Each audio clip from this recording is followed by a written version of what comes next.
Greg and Lori Ferraro. Welcome to the Dream Team University. We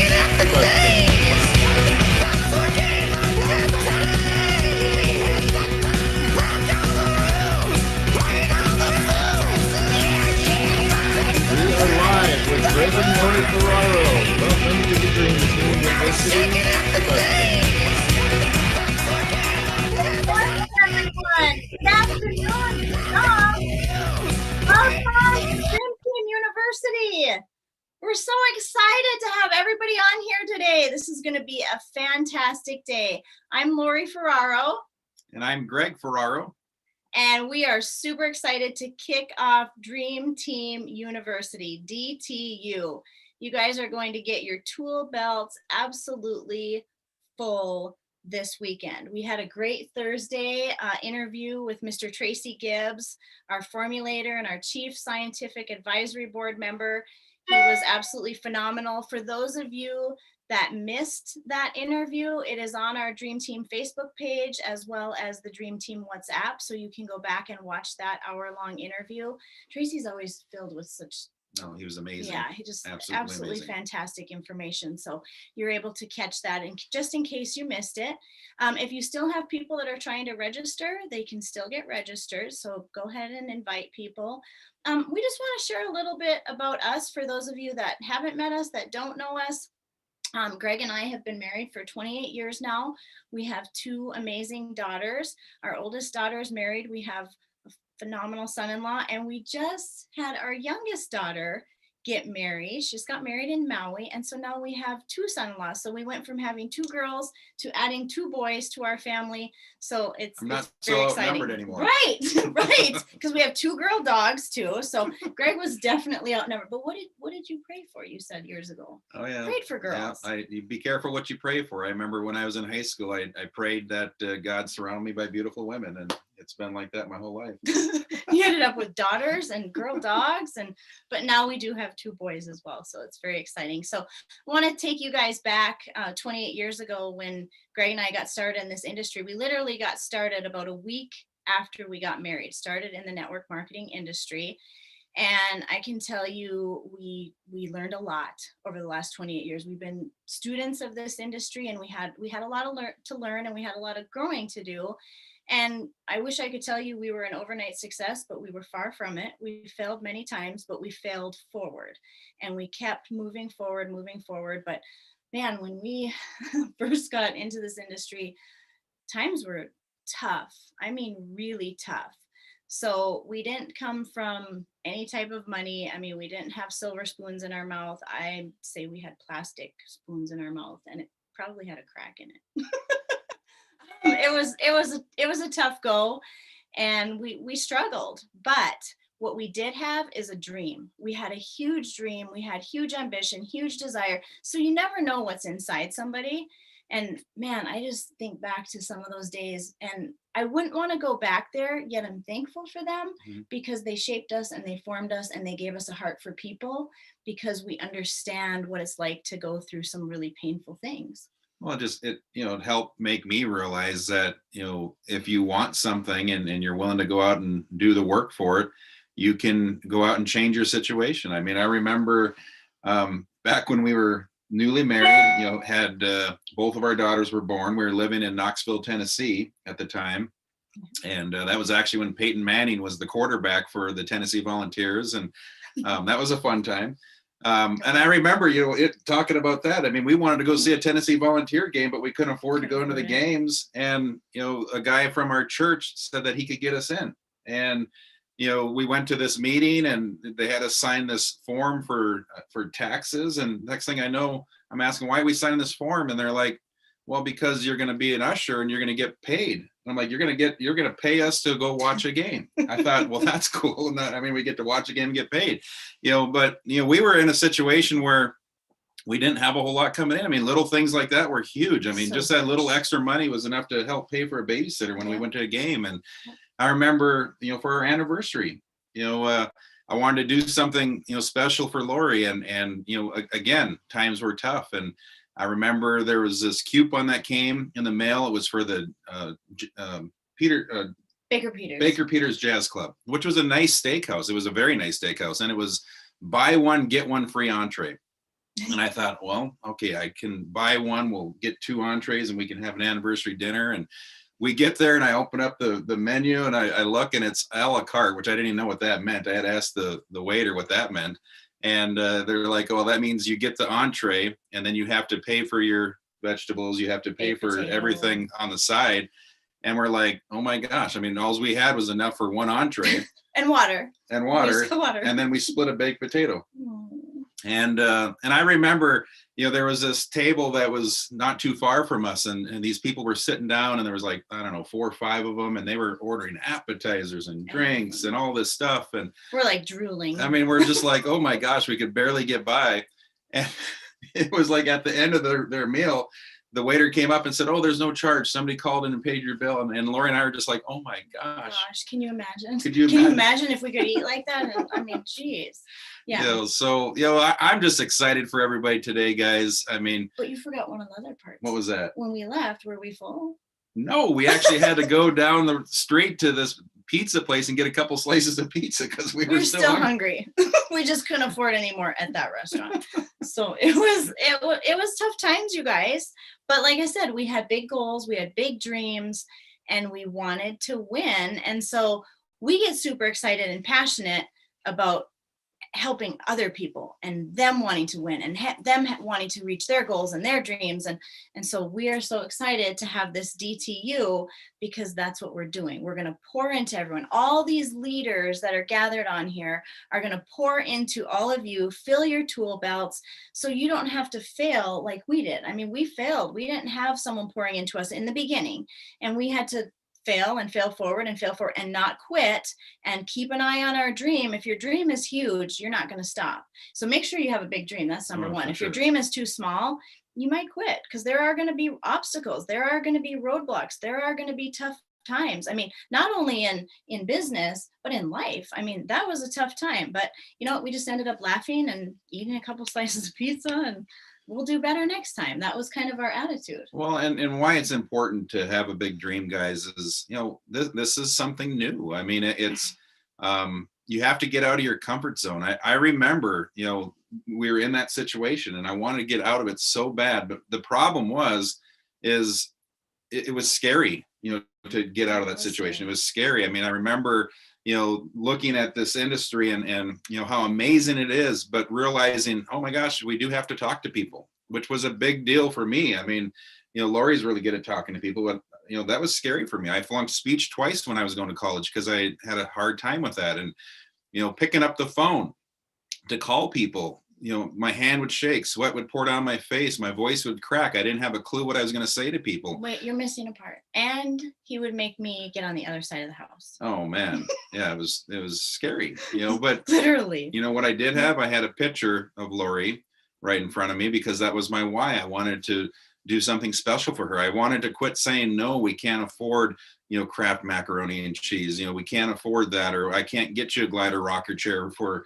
to rock the baby in. I mean, if your dream is big enough, guys, you'll push yourself to get through those obstacles. And what I'm so excited about with what you're going to see this weekend with all these amazing speakers and trainers is that they're going to pour into you and they're going to help you develop those skills. Now, here's the thing. They can't do it for you, but what you can do is you can listen and then implement what they tell you to do.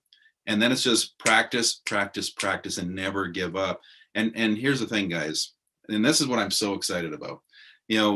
Vaseo is an absolute, just a blessing. I mean, Lori said, we've been in this industry for 28 years. We've seen the good, the bad. We're not naive, like we were 28 years ago. I mean, we just got in and thought it was, going to be amazing. But here's the thing, guys, there's lots of things you got to look for. And one of them is you got to have the right ownership. Yes. You got to have the right company. You got to have the right people in place because everything rises and falls with leadership. And, Lori and I were blessed to be able to go out and create a lot of success over time in this industry. But we learned some things that we needed to be looking for within a company, within ownership. And I am so excited for you guys to hear from our first speaker. I mean, this individual that is about to speak, the owner of our company, Mr. Dallin Larson, I'm just so grateful that we're in business with him. I'm so grateful that we're able to share life with him, because I remember years ago, I started hearing about this gentleman. Not, we weren't in business with him. I mean, but I started hearing about him, and I just started, thinking about things, and I thought, this guy's done some great things. And when I had an opportunity to go meet him, and ask questions to him, I was just literally amazed by, his answers and about how he was as a person. And I remember, you came in and you met with him before we joined Viseo, and just shared, what your experience was as well. Well, first of all, I love Dallin's demeanor. I mean, he's just very calm. He's very real. He's very down to earth. And one of my favorite sayings that Dallin always says is, the truth is good enough. And Dallin just speaks the truth. And I love that. And you don't always hear that from owners. I mean, most times actually you don't. And when you're not hearing it. And Dallin speaks the truth. And Dallin has all kinds of accolades. I mean, he's done amazing things in his life. I mean, he's received the Ernst & Young Entrepreneurial Award, all these, I mean, I could name all these crazy accolades that he has, but one of my absolute favorite things, and I've said this so many times, is that he was an Eagle Scout. He's an Eagle Scout. And if you don't know, I want to spend a lot of time because I want to pass it on to Dallin, but if you don't know what that is, look up Eagle Scout and what they stand for and all the things they go through to become an Eagle Scout. And to me, that is just, it's just so touching to me. I love all his accolades, but the Eagle Scout is a big, big deal to me. He's an amazing family man, but he's steering our ship. And Dallin has so many amazing sayings. And if you don't get on his life lessons, you're crazy. But another one is the high tides raise all ships. Am I saying it right? Sounds good. Sounds good. Anyway, Dallin will say it. He'll correct me if I said it wrong, but I know what it means. And I love when he says that too, because it's so true. We all raise each other. We all do it together as a company. And just his whole demeanor, everything he does, everything he touches turns to gold. And he's amazing at creating culture. And we have such a phenomenal culture. Well, and I'm just going to end with this before I introduce you, Dallin. The reason Lori and I came here is because we knew your track record. You're literally the best of the best in this industry. And I always tell people this, who does the best attract? They attract the best. I mean, you're attracting people like Daniel Pico, the CEO of our company, and Tracy Gibbs, the formulator, and Bill Andrews with our new product that we just brought out. I mean, you attract the best, and all the leaders that are coming on board. The best attracts the best, guys. And we are in the foundation of the next multi-billion-dollar giant. I believe we're going to go do something in this industry that's never been done before. And the reason I believe that is because of Mr. Dallin Larson. So with that, I want to introduce the owner of our company, our dear friend, Mr. Dallin Larson. Thank you, Greg and Lori. So good to see your smiling faces. You look beautiful today. Can you hear me okay? All right. Well, it looks like I'm in Santorini, Greece, doesn't it? But I'm not. I'm at a place called Alice Beach in Florida for a few days, and it's all the homes are white, so it looks quite a bit like Santorini, Greece. I came out here to visit an old friend who used to be a business partner of mine, Henry Mars, 4-time Olympic athlete, and did a Facebook Live yesterday. He's just joining the company as a brand partner. It's a good example of how, Greg and Lori are the best I've ever met at dripping on people and not like ending relationships, because, businesses come and go, but relationships are what it's about, and memories at the end of your life. I think you're going to say I'm rich if you've got, a few friends, maybe 5 to 10 friends that you can count that have been with you through the thick and the thin. Through all of your struggles and challenges and falling down and getting back up. Well, Henry Marsh is one of those for me. So I flew out here, did a video yesterday. He's getting involved, not on the corporate side, but on the brand partner side. And, we're attracting, like Greg and Lori said, we're now 3.5 years old as a company. We've laid the foundation. We're debt free, one of the top 50 healthcare companies, and people are starting to take notice. And if I've got any skills in networking, it's that I've got good gut instincts. And I know that the Viseo is like one decision can completely alter this company's trajectory and your business as well. I do say the truth is good enough. And I think I coined that But rising tide lifts all ships. I can't take credit for that. I'm not sure who said that, but I believe that. But you've got to have your ship in the water. That means that you're using these products. Look, you want to come in with the Pro Pack if you can, and then get on the Live Well on your smart ship or your auto ship. And that's the foundation. Put one on the left, one on the right, rinse and repeat. Attend the events, plug into the community. That's the recipe, okay? And then you never, never, never quit. I appreciate what Lori said about life lessons. I'm not going to go as bold as to say you're crazy if you don't go to watch life lessons, but I think that your life will be enriched if you watch the life lessons. And I want to put a little shameless plug in for tomorrow night's life lessons with Stan Cottrell. What an amazing human. I'm doing these life lessons because I want to bring you the best of the best. People who have amazing, well, just different life lessons than perhaps your own, because we're here to learn from one another. Stan is a gentleman who's run over 260,000 miles in 40 countries. He once ran throughout the entire country of China. Isn't that amazing? He told me that for 5 years, every day, he emailed trying to get approval. And finally, after 5 years, they granted him approval, and he ran the entire country over 3,000 miles. By the way, he broke his back on the run. He fell over 200 feet, didn't realize his back was broken, and ran the final 1,000 miles with 2 broken vertebrae. It's an amazing story of courage. One day he rode over a 24-hour period. I can't remember if it was for the Red Cross or it was for an organization. He ran 167 miles on one 24-hour period of time. I think it was a Guinness Book of World Record at the time. So that's tomorrow, or that's Sunday night. Is today Saturday? I think it is. Tomorrow night, Sunday, 7 p.m. Mountain Standard Time, life lessons. Listen, in the few minutes that I've got with you, I should have started this way. I'd like to just have a moment of silence, and maybe you did this yesterday. People have died in Texas because of the storms, and Louisiana has been hit hard. I read the tragic, anyway, there's just unspeakable tragedy going on right now. And I'm hoping and praying that the weather turns this weekend in Texas. I know that we've got many members of the Vaseo family in Texas, some without power.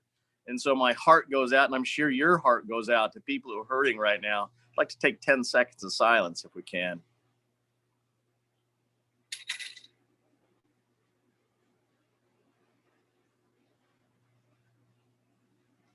Thank you. I'm a believer in all of us coming together, and a believer in faith. I appreciate that Lori mentioned that I'm an Eagle Scout. When I was a teenager, I was in a scout troop, and here's really the only reason I'm an Eagle Scout is because the Scoutmaster said, anyone who a year from now has earned their Eagle Scout, I'll take to Disneyland. And I'd never been to Disneyland. I was from a small town in Idaho, and it could have been, if he would have said, I'm going to take you to the moon, I wouldn't have been more excited, because Disneyland was, it doesn't get any better than that for a teenager, a little, young boy. I think I was 13 at the time. So I remember what happened on that scout night. It reminds me of people who get into network marketing. I got excited, and I gathered some people around, and we went to my home, in my basement, in my room, on the floor with a notepad, and we mapped it out. I think there was about 7 or 8 of us at the time. We decided when we were going to get the various awards along the way that would take us to Eagle. That's how you build a network marketing organization. You make some goals, you set some goals, you get a team around you, and you do it together and say, guys, we're going to get the gold by such and such a day. We're going to get that Pro Pack. We're going to get on the Live Well Pack on our smart ship, and we're going to put one on the left and one on the right, and we're going to do this together, okay? Because it's hard to do it alone. And so I wanted a team around me that I could hold myself accountable to, and that I could hold accountable. And, as we got along that journey, some of them quit. But, I didn't quit. And that next summer, I was in a car driving to Disneyland with my Scoutmaster, his wife, and I think 3 other boys that also earned their Eagle Scout. Another 6 or 7 of them kind of started the journey. Some fell off because priorities changed, or they just weren't willing to finish what they started. But those of us who finished what we started, we had a wonderful trip to Disneyland. So I think that's a life lesson for me that I learned at a young age, that a success of setting a goal and finishing that goal. In scouting, I want us to think, I want you to ask yourself, how are you doing in these areas? It says a scout is trustworthy. Are you trustworthy? Are you loyal? Are you helpful? Are you friendly? Are you courteous and kind? Obedient, cheerful, thrifty, brave, clean, and reverent. Those are some of the things I learned in scouting. I'm grateful for my time. Now, lots changed in the world. I think the Boy Scouts is, I think they declared bankruptcy, right? And all these lawsuits and stuff. It was sad for me. I want to edify Greg and Lori.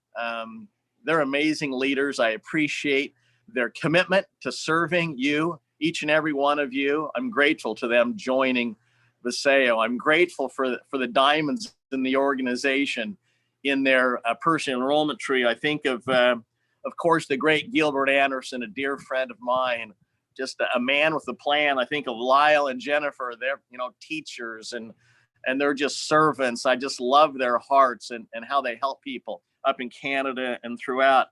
Amy Dunlap, the newest diamond in the world of Viseo. And her grandson right now, who's improving.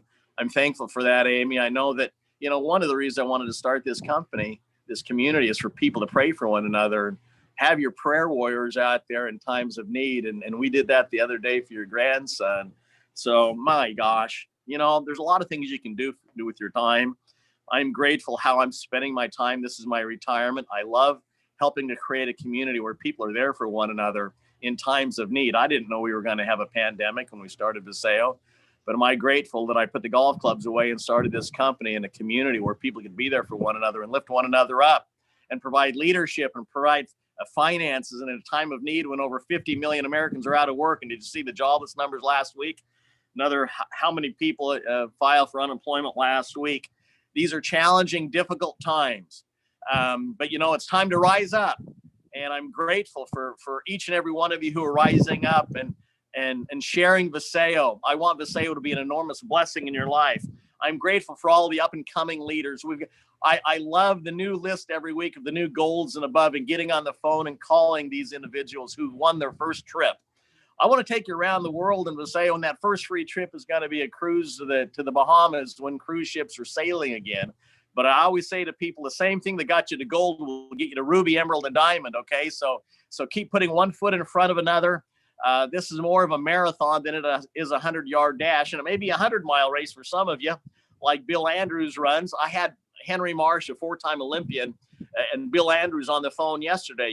Henry, he ran the steeplechase. He was the American record in the steeplechase. He held it for 27 years. But to have him and Bill Andrews on the phone yesterday talking and sharing war stories, sometimes I pinch myself and say, how does a boy from Idaho leave those potato fields and meet such amazing people around the world with amazing life experiences? And now with life lessons, I have the opportunity to bring some of these people to you. So Stan Cantrell tomorrow night. And then in 2 weeks from now, Mark Victor Hansen. Nobody knows that yet. You're the first to know. I think he's authored more books, sold more books than I heard than anyone outside of the Bible. Okay, that's a pretty lofty position in life. Hundreds and hundreds of millions of books. He'll be my guest in a couple of weeks. So let's talk for just a couple of minutes, and I'm going to wrap up and turn it back to Greg and Lori about leadership, because this is about leadership. And as you advance in the ranks, it's important for you to step into your position of leadership. You're not going to be me. You're not going to be Holly and Corbin Roush. You're not going to be Greg and Lori. The truth is, you're yourself. And the best leaders are the leaders who are themselves, and they step into the best version of themselves. But I started this company saying, let's all be long on grace and short on gossip. No one's the perfect leader. We all make mistakes. We're all human beings.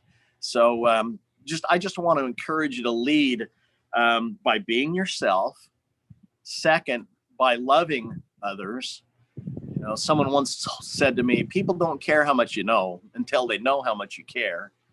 And I think that's important to remember. Put people first. I'd encourage you to, one of the things I love to do is after conventions, I'll write notes to those people who have spoken. And after this last convention, I sequestered myself for a few days and wrote letters or notes to everyone who had participated and spoken and sewn into the Vaseo family. And I love doing things like that. And so many people have called me back and say, thank you, Dallin, for doing that. That's meaningful to me. I think in this day and age where technology rules the day, there's something special about getting a pen and a piece of paper and writing to someone that you care about. Not that a phone call isn't important, or a text or a WhatsApp message and things like that, but sometimes it's the small touches in life that go a long way. So in your leadership journey, I encourage you to do that, to reach out and be a helping hand, because truly people don't care how much you know until they know how much you care. I want to encourage you to keep your word as a leader. When you tell people you're going to do something, do it. I quoted the Scout Oath. You would be wise to, all of us would be wise to try to be more trustworthy, loyal, helpful, friendly, courteous, kind, obedient, cheerful, thrifty, brave, clean, and reverent. Just try to live by virtues like that and to improve ourselves by reading, listening, and participating. I want you to ask yourself, if everyone did what I did today, would my business grow? I want you to walk the walk. I encourage you to walk the walk, not just talk the talk. Like Daniel often says, I watch people's feet more than I listen to what comes out of their mouth. I think there's a lot of truth to that. So I encourage you to find yourself on the leaderboard. You know, one of the things I was really proud of Holly and Corbin, I've got to say, you know, to get to Royal Black Diamond and then go out there and become the first in the company and win is like a lottery, earn the next New Year's Eve trip was really spectacular for me. I've got to really give it up to them. And because, you know, after you've gone through your warm market, then you're talking about cold market. And it's easier for someone to go brand new to gold because you've got your warm market list, right, that you haven't talked to. But once, you know, to earn that trip year after year, that is a big accomplishment. So I want to encourage you to set your sights on earning that trip to Mexico. We had a great time over New Year's Eve a couple months ago in Cabo. I want to see you there, and I want to see members of your team there. So it's important for you to lead the way and walk the walk, and rather than just talking the talk. So examples of that: get yourself to gold, get the Pro Pack, get on the Live Well Pack, and get on that leadership for New Year's Eve. I wrote down a few things why I'm so bullish about Vaseo. We're 3.5 years old as a company. We're debt free. We've got amazing disruptive technology, as evidenced by the fact that we're one of the top 50 healthcare companies in the world. Our products are stellar. I've told you that this new Premier product is the most exciting product I've ever been associated with in my 30 years. I don't think you have any idea what's about to happen with that product over the next 6 months and 12 months and the next 6 years and 12 years. We continue to evolve that product as we find additional ingredients that prove effective in not only stopping the degeneration of the telomeres, but in fact, hopefully lengthening those telomeres. If you haven't watched my life lessons with Dr. William Andrews, I'd encourage you to go watch that. He is the father of telomere research. His life's mission is to cure aging. I'm telling you, I'm bringing you all the best of the best, okay? And we've just begun. I'm telling you, we have just begun. I said that the preseason is over. In January of this year, started the regular season. It's game time. It's time for all of us to up our game. Hey, I'm out here with another gentleman. He's made over $50 million in network marketing, just joined Vaseo. Those are the type of people that are coming in that are going to continue. And we're just getting this thing started. You're not going to recognize this company in a couple of years with respect to how large we become. But hopefully what you'll continue to recognize is goodness and a culture of accepting people from all walks of life, regardless of their race, their religion, their socioeconomic status. I'm the keeper of the gate as far as the culture and the community of this company. And I will do everything I can to make sure that everyone feels valued and appreciated. This business, from my perspective as the founder, is often like herding cats.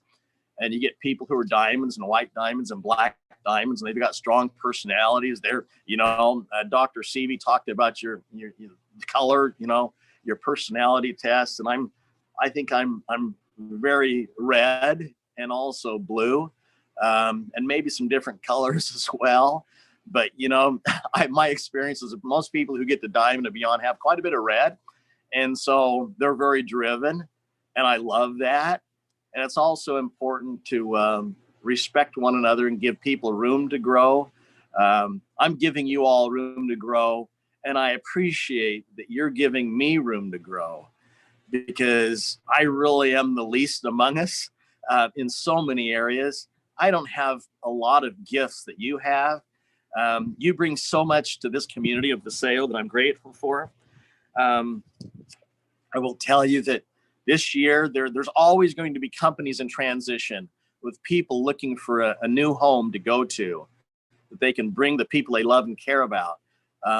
Many of those people will be joining Paseo this year and the following year. We just keep doing what we're doing, and we become more and more attractive for people who are in transition. And like I said, Greg is the best I've ever seen at just dripping on people, because he knows that things change, circumstances change. And so just because someone says no to you now doesn't mean they're going to say no to you a year from now. Don't take it personal and keep the relationship going. And you guys, I'm sure, will be talking about that today and the best way to approach people and what to do. One of my greatest goals for you over the coming years is for you to earn enough money in Paseo that and build a big enough business that I can take you around the world. We're going to Turks and Caicos for our diamond trip this year. We're going to where are we going? Costa Rica for the Black Diamond trip. Next year, I can't remember if it's Italy or Israel for the Black Diamond trip. We'll be going to Hawaii. We've got the gold cruises. I want to take you around the world. But in May, I'm going over to Africa. We're shooting a documentary for Hearts and Hands. I'm proud of what we've accomplished as a company. So proud of what we've done in Africa. Over, I think, 105 wells now that we've drilled. We're going to be shooting that documentary that I hope can go viral, and showing the good that companies can do, not waiting on governments of the world, but companies and communities coming together to help those in need, even in a pandemic, to help drill wells for children. Now about 400,000 children drinking fresh water. Listen, my goal for you is to make an income each and every week for the next 30 plus years, like my sister has done in the company I started in 1991. I want you to have a similar story. I want you to earn enough money and rise through the ranks to take you around the world on free trips. But I also want you to make enough money and earn enough money so that you can take a trip to Africa and see your family well at a village with your name on that well, and watching children with buckets come to your well and filling those buckets full of fresh water. I want you to put those children on your lap and know that long after you're gone, the children in this village will have fresh water and will never be numbered among the thousands of children who are perishing each and every day in Africa because they don't have something as simple as fresh drinking water. Those of Paseo kids will never be numbered among those children who are perishing. You know, there's a man over there who he had 2 sons. I hope to have him at the next convention. I hope to meet this man in May when I go to Africa. One of his children died of waterborne diseases. And so he sent his other son to a faraway village in Africa because he didn't want his other son to perish, having lost his one son. And after being separated from his son for a long period of time, here comes Paseo, and we drill a well in his village. And he's able to make contact with his son far away to bring his son back home, because now he's not living in fear that he would lose his second son. This is real life. These are the reasons why I came out of retirement. And I'm so grateful I did. I'm grateful for each and every one of you and for all the good that you do in the world. Life isn't a straight line. There's challenges, things that maybe if we knew we were going to have to live with, I don't know if we would have signed up for this experiment called life. But, you know, through all of my own life journeys and challenges and ups and downs, I'm grateful for everyone. I'm grateful for every person who has entered my life. I'm grateful for every person who has exited my life. Whether you're in Paseo for a month, a year, a decade, or the rest of your life, I hope that at the end of this experience that you will say, I'm a better person because of my experience in this community called Vaseo. So God bless each and every one of you today and forevermore, that you might live your best life. And with that, I will turn it back over to my dear friends, Greg and Lori Ferraro. Thanks, everyone. Thank you so much, Dallin. You are just, you're such a gem. You always speak with so much love. And I can't tell you how thankful we are that you came out of retirement. Not only us, I know everybody on this Zoom. I mean, what you've done and how you pour into people. And when you talk about blessing 1 million lives, well, I can tell you there's 2 of your 1 million right there.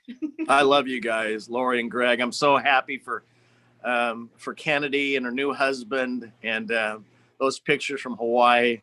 Man, I'm so grateful that you guys were able to be over there and have that experience. You have a beautiful, beautiful family, and that's not by accident. That's by design. So I'm proud of you guys. Thank you very much. We appreciate you and everything that you're doing, and it's just been an amazing ride so far. We're looking forward to the future. We know we're just getting started. Amen. We'll have the rest of a great day, you guys. Enjoy. You too. Thanks for the opportunity. Thank you so Bye. much. Bye, Dallin. Dallin Larson, he is such a gem. I mean, I tell you what, someone that just loves people, pours into people consistently, you know, and he was talking today about being the best version of yourself.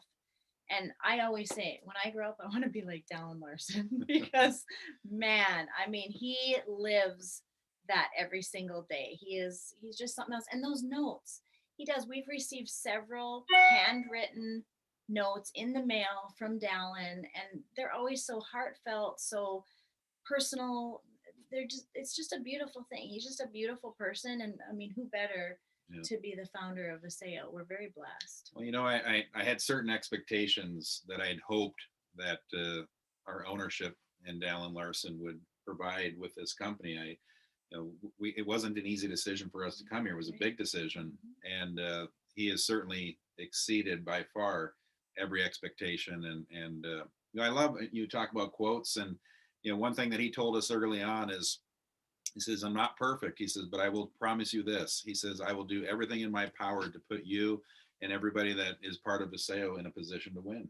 And he's doing it. He absolutely has. He's just an amazing person. So we have the best ownership and the best company with the best products to all be able to go after our dreams. And again, it's about the dream, which you're going to hear from an amazing individual in just a few seconds here, speaking about the dream. And you heard us say earlier, if you don't know your dream, number one, you need to know what it is. Like, why are you doing this? And it doesn't matter, you know, I don't care if you have no money, like we didn't when we got started, or you have a ton of money. Everybody has dreams. They have goals. They have things that they're wanting to go after. And you need to know what that is. So I just want to say a little bit about the dream team. It's everything that we have as far as the dream team is by design. So when you hear dream team, it's not just some quick, oh, let's call ourselves the dream team. It's by design, because it's always about the dream. You will never do anything big in life without a dream. Whether it's this company, network marketing, or anything, you have to have a huge dream, and your dream propels you. So the name is by design. And who is the dream team? It's all of us. It's every single one of us. It's not Greg and I. It's not 5 people. It's not 10 people. It's all of us. We are the dream team. What makes us strong? That unification. Why are our colors red and black with a little bit of white? Because red and black are power colors, and we are powerful as a team. We are powerful, united. Why do we have a chain in the Dream Team logo? I don't know if you can see the chain. Why do we have a chain? Because we're linked together.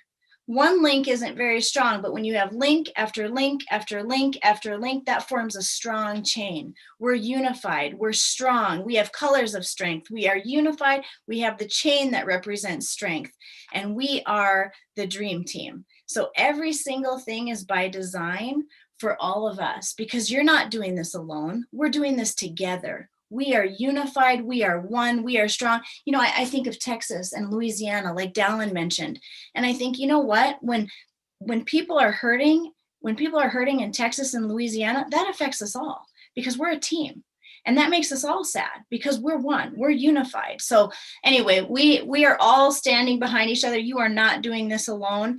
And speaking of not doing it alone, we have so many amazing leaders that are going to be pouring into you. You're going to hear from over 23 Dream Team leaders. You already heard from Mr. Tracy Gibbs. That would have been your 24th person as far as this weekend of DTU. But our next leader, he's been a friend of Greg and I's for many, many years. I still remember the very first time we met him. We sat at a table, we had dinner together. How many years ago was that now? Oh gosh. It was quite a few. 2009. Was So, it? Oh my yeah. gosh. Wow. 2008. Oh my actually. goodness. Oh my goodness. And I just remember just right, you know, when you just hit it off with people right away, like you just know this is a good person. This is a genuine person. This is someone who's very real, transparent, like I can connect and have a good conversation with. And that's how I felt with Kimmin immediately. Yeah. I know you did too. And then his family, meeting Sarah and the boys are, I mean, you guys, some of you have heard me say this before, but you can always tell a lot about a person from their children and how their children act. And I'll tell you what, those boys are just the sweetest boys. And anyway, it's just a great family. And Kimmin is such a great leader. He's so full of knowledge. He's an amazing leader, full of wisdom. So we are so excited to have him on here today. Yeah, and I'm excited for him to, you know, he's going to be talking about the dream, and there's nobody better. I mean, this gentleman, like Lori said, is a true professional, and he's just a servant, and he is out there in the trenches helping people win in a big way. Kevin and I talk almost on a daily basis, and he's absolutely amazing. So get your pens and pencils and paper ready, and let's stretch the dream. So Mr. Kim and Lee, take it away. Awesome, guys. Hopefully you guys can hear me okay. I am so excited to be here. I'm so blessed and honored that you guys asked me to take a couple moments just to kind of pour into the team. You know, I've been in network marketing for almost 20 years now. And I remember that day that I got a chance to sit with Greg and Lori at a filming of The Celebrity Apprentice, out of all things. And I remember meeting them for the first time and just really being feeling blessed to have known them. And it's funny how he kind of lays everything out and things happen for a reason.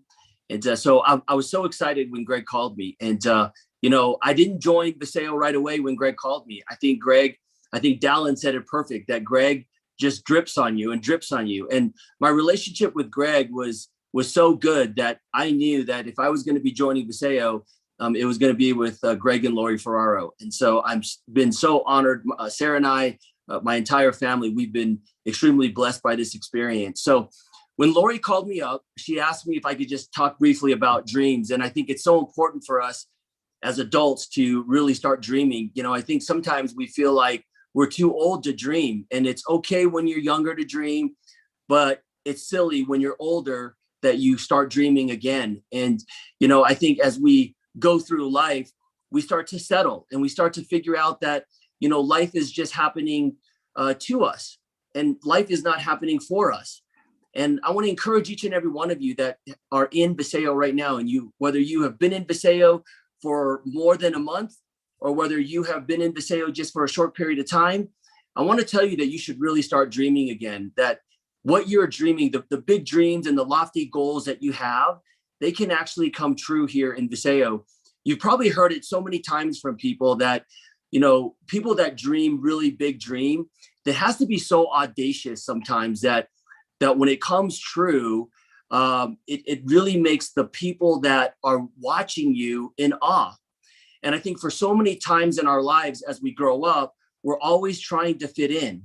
Like everyone is always trying to fit in, but yet the very people that we admire the most in life, who have done some great, amazing things, are the people that never fit in.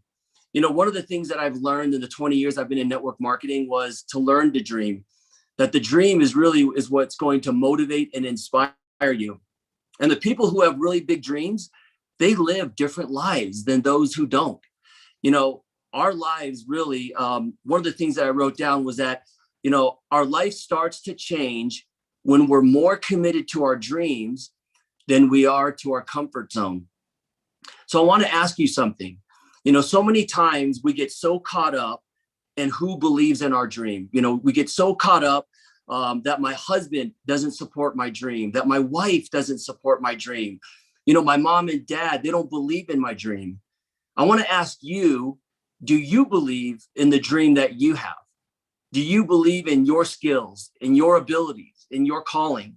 Do you believe in those things? Because if you don't, it doesn't really matter what other people believe or not. One of the things that was taught to me many, many years ago when I got started in this industry is my mentor said this. He said, if you fight for your limitations, you get to keep them. See, so many times we put limitations on ourselves more so than other people put limitations on us. So I really want you to think about the limitations you're putting on yourself when it comes to your dream. You know, 20 years ago, when I got involved, I had a dream to really be debt-free, to be able to do the things that I wanted, when I wanted, how long I wanted, where I wanted, with who I wanted. That was my dream then. And then as I got into the industry and I ended up marrying my high school sweetheart, you know, and once we got married, my dream changed and my dream got really big. You know, many of you guys don't really know my story, but my mom and dad got a divorce when I was 3 years old. My dad left my brother and I when I was 3, my brother was 1, and my mom raised two boys as a single parent our entire lives. Even to this day, my mom never has remarried, which kind of blows me away, but that's for another story. But during that time period, I remember growing up without a dad. And I remember a childhood friend of mine one time asked me, he said, what is it like to grow up without a dad?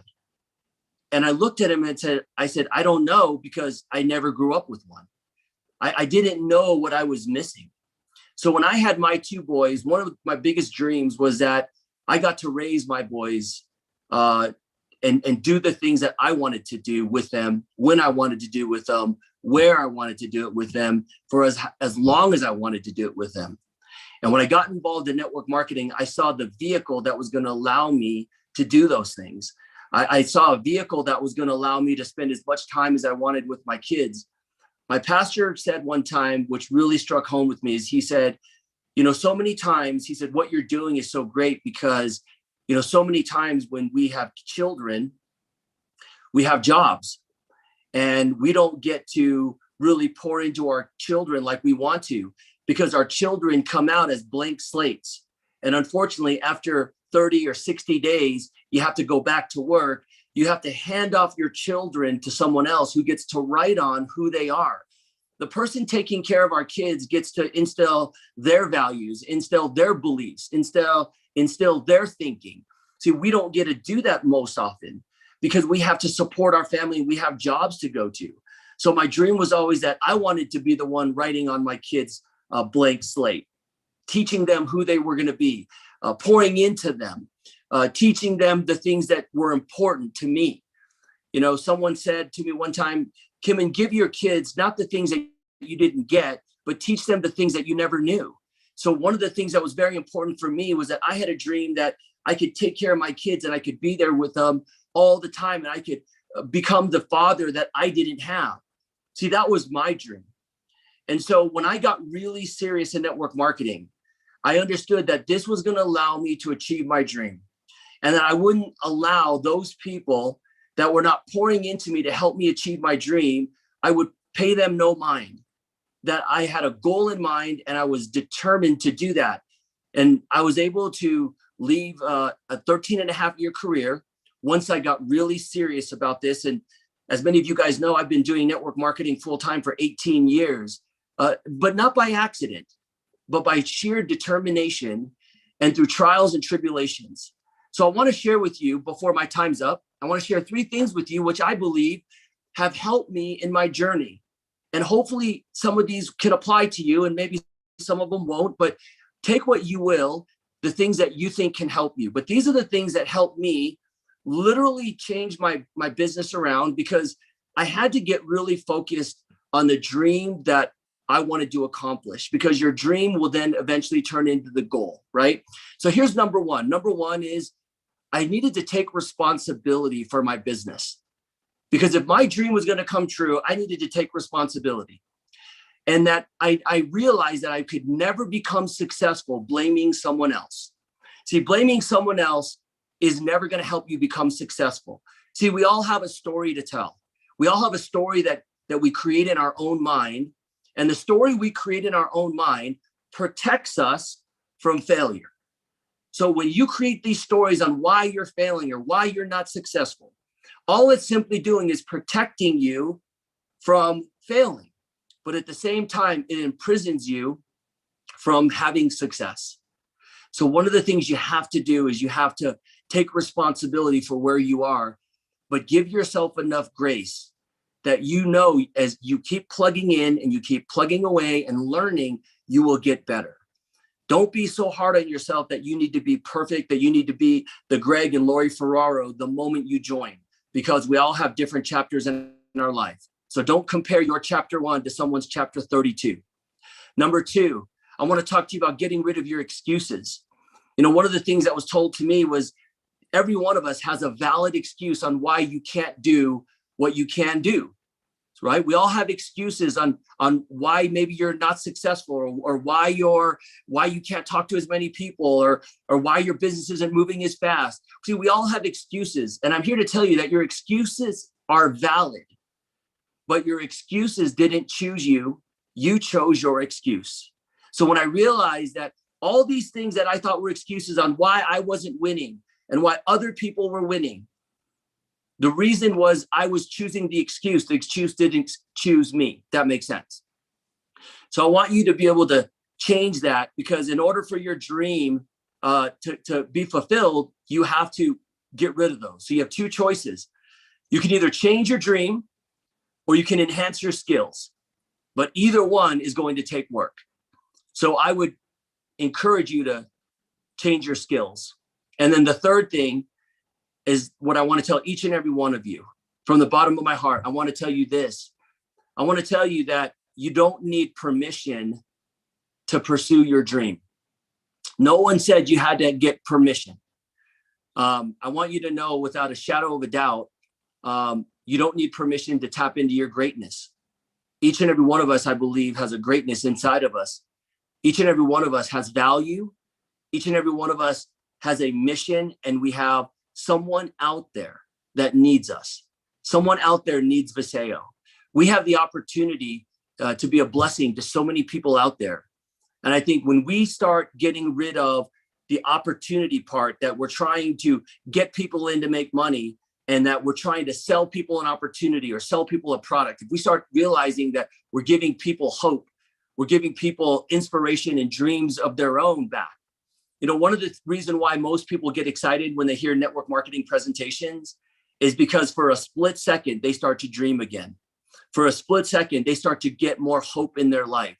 That's why network marketing is so attractive to most people, because it allows them to start dreaming again. And the last thing I want to tell you in closing is this, is that when you start to believe without a shadow of a doubt that your dream or that your goal is going to come true, you no longer need to call it a dream anymore.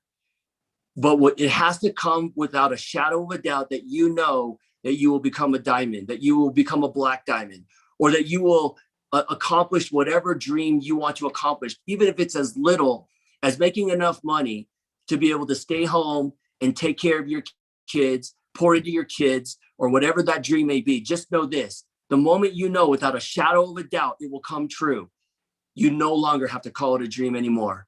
So God bless each and every one of you. Go out there and fight for your dreams, because it's worth it. Go out there and become the person that you know God has really directed you to become. Because I will tell you this, if God didn't know this was going to be for you, he would have never led you here. So he led you here, and he never calls the equipped, he equips the called. So you are going to be equipped because he called you here. So God bless you guys. Greg and Lori, thank you so much for all that you do. We love you guys, and we just appreciate everything you do for us. So I'll turn it back to you guys. Thank you so much. Wow. Awesome. Mr. Kimmenly, bringing it home. I love it. I love it. And you're so right. I mean, the equipness will come. I 100% agree with that. I mean, what a powerful thing. And you know, one of my other favorite things that Kimmen said today was, you don't need permission. Like, you don't need permission to go after your dreams and to show your greatness. I love that, Kim. And that, like, you guys, I mean, we're going to have people that tell us it doesn't work or you can't do it. But you know what? We don't need their permission. All you have to do is look in the mirror and say, I'm doing this. I'm going to do it. And I remember, and I feel, Kim, and you're the same way, is when people said you can't do it or made fun of me, it just made me want to go even more. I guarantee that's right. Is that you, Kim? Yes, absolutely. Yep. Totally. It's just like puts that fire, like, oh yeah, I'm going to show you. So it's fantastic. We don't need permission, you guys. You heard it from Mr. Kim and Lee. And you know, I love that you shared about your dad, because you know what, we all have stories in our families, and we can choose to duplicate stories or we can choose to rise above them. We all have circumstances. We all have things in our history that, you know, maybe aren't the greatest, but I love it. Not only did you rise above, I mean, what was one of my first things in introducing you is talking about how amazing your kids are, how amazing you and Sarah are at parenting them. So, you know, it just fits. I just love that story because it just shows, like you said, the dream, rising above, not needing permission. I'm going to do this. Not only is Kim going to do it, he's going to shine at doing it. He shines at everything he does. So I love it. I just have to give it back to you, Kim, and thank you so much. Thank you, guys. I appreciate you. Thank you very much, Kim. Well, are we ready to make a plan? We're ready to make a plan. Who's ready to make a plan? Who's ready to make a plan? Who wants to make a plan? We are going to be talking, well, we aren't, but you're going to have a very special person, Mr. Gilbert Anderson, talking about how to make a plan. So, wow, we have also known I don't know, are we just really aging and dating ourselves? Are we just like turn it? Man, I remember I'm 48 now. I just had a birthday. I'm 48 now. I'll let Greg say what's coming up for him. But I just remember looking at 48-year-olds when I was like 20 and thinking they were old. Now I'm like, what? I'm not old. But they didn't have the premiere. I was going to say they didn't have the premiere. I definitely don't feel old. I feel much younger. I have so much energy from that premiere, by the way. But I've noticed. How old are you going to be, sir? I turn 50 next month. Woo! The big 50, March 17th, St. Patrick's Day, baby. I always say he's got a horseshoe up his butt. That's why he's so lucky. There's no luck. There's no luck, you guys. Anyway, we are so excited. We have known Mr. Gilbert Anderson for how long? Over 20 years. 2002. Is that what it is? Okay, so Yeah, we met him in 2002. 19 years. Okay, all right. So, oh my goodness. He's fantastic. He's a phenomenal leader, phenomenal trainer, but also he's a phenomenal friend. He's been our friend for so many years, has our back. We have his back. We've been through a lot together. Gilbert just recently lost his mom, and, you know, our heart still goes out to you, Gilbert, your family. Your mom was an amazing woman. She was an absolute amazing woman. And I loved watching her in audiences when Gilbert was on stage, because you could just see her beaming with pride and just the love between the two of them. I mean, Gilbert is not only a fantastic friend in person, he was a fantastic son to both of his parents. He's very doting on his parents, and his mother had many reasons to be proud. I mean, she raised an amazing man, and he has the plan. He's got the plan. Well, you know what I love about what we're doing here. I mean, Kim just talked about the dream, and you know, when Lori and I first met Mr. Gilbert Anderson, you know, our dream was huge. Mm-hmm. And we had a huge dream, and we didn't even know who he was, but we'd heard about him. We'd heard about how good he was at teaching people and helping people get a plan put together. So we literally, you know, we didn't just jump on a Zoom like this. We jumped in a car and zoomed about 7.5, 8 hours to go meet him in person, and not knowing how we were going to pay for the gas, or anything, like, not even knowing where we were going, or exactly who we were meeting. We just knew we were meeting an individual that was going to give us the tools we needed to succeed in this industry. He did not benefit at all financially from us. He was not connected with us as far as, you know, downline, upline, none of that. But he poured into us, and Gilbert Anderson changed our life that day. Well, and I can tell you from experience, if you have a big dream and you listen to what Mr. Anderson's about to share with you and put the plan together, and then you put the work in, you're going to get your dreams. It's just a matter of time and effort. And we just have so much love for you, Gilbert, and so much respect and so much appreciation. And we can't wait for you to pour into everybody, because I know people are fired up to go do something big here, and who better to get them on track. So let's turn it over to Mr. Gilbert Anderson, White Diamond up in Canada. Well, I can't say enough. Thursday night, I'll tell you, you got everything that you could get out of the amazing Tracy Gibbs, and I really want to give it back to Greg and Lori for 20 years ago. I did meet them, and I'll tell you, I met them and they were kids. But what I've realized over the last 20 years, I have got so much back watching the last 3.5 years. I love watching Greg for who he is, because he's got a goal. You're talking about me and my family and my mom and my dad. And you know what? Who doesn't want to do good for their mom and dad or for their children? And, you know, when I look back at Greg and Lori, you know, his greatest mission on life was to do good for Lori, to do good for his team. You know, he wanted to be better, do more, have more. And it all comes with a dream, you know, like Kim and Lee. I'm going to go back to the dream here in a little bit. But you see, we all have dreams. And even I wrote a book called The Dream That Saved My Life. That dream can get so far away. But if you've got a dream and you want to go out, watch what Greg and Lori have done. You know, he used to get up in the morning and blow up a blow-up floaty so when she was 8 months pregnant so she could be comfortable.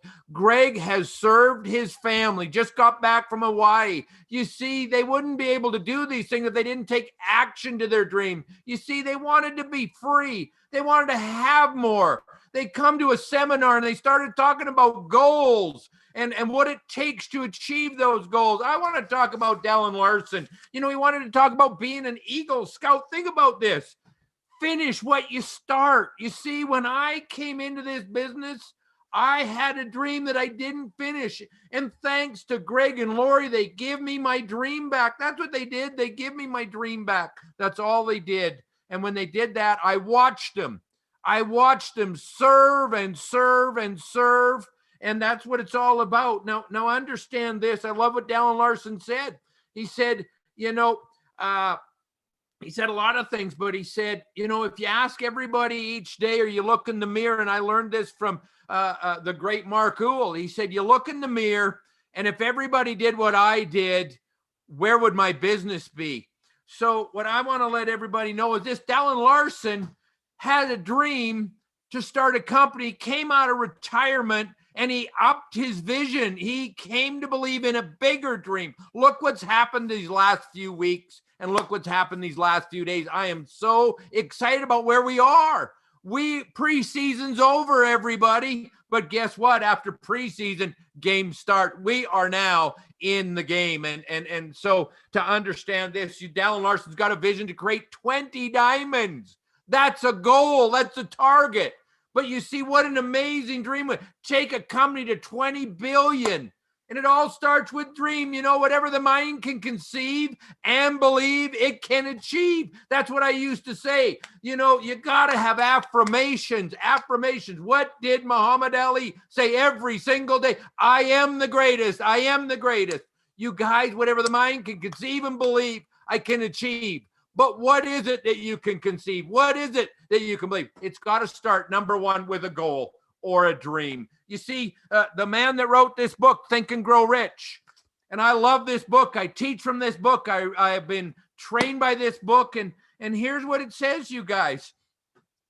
It says he studied 500 of the most successful people in the world, and it said that the only two things these people had in common. Two, number one, a crystal clear picture of what you wanted. That's your dream.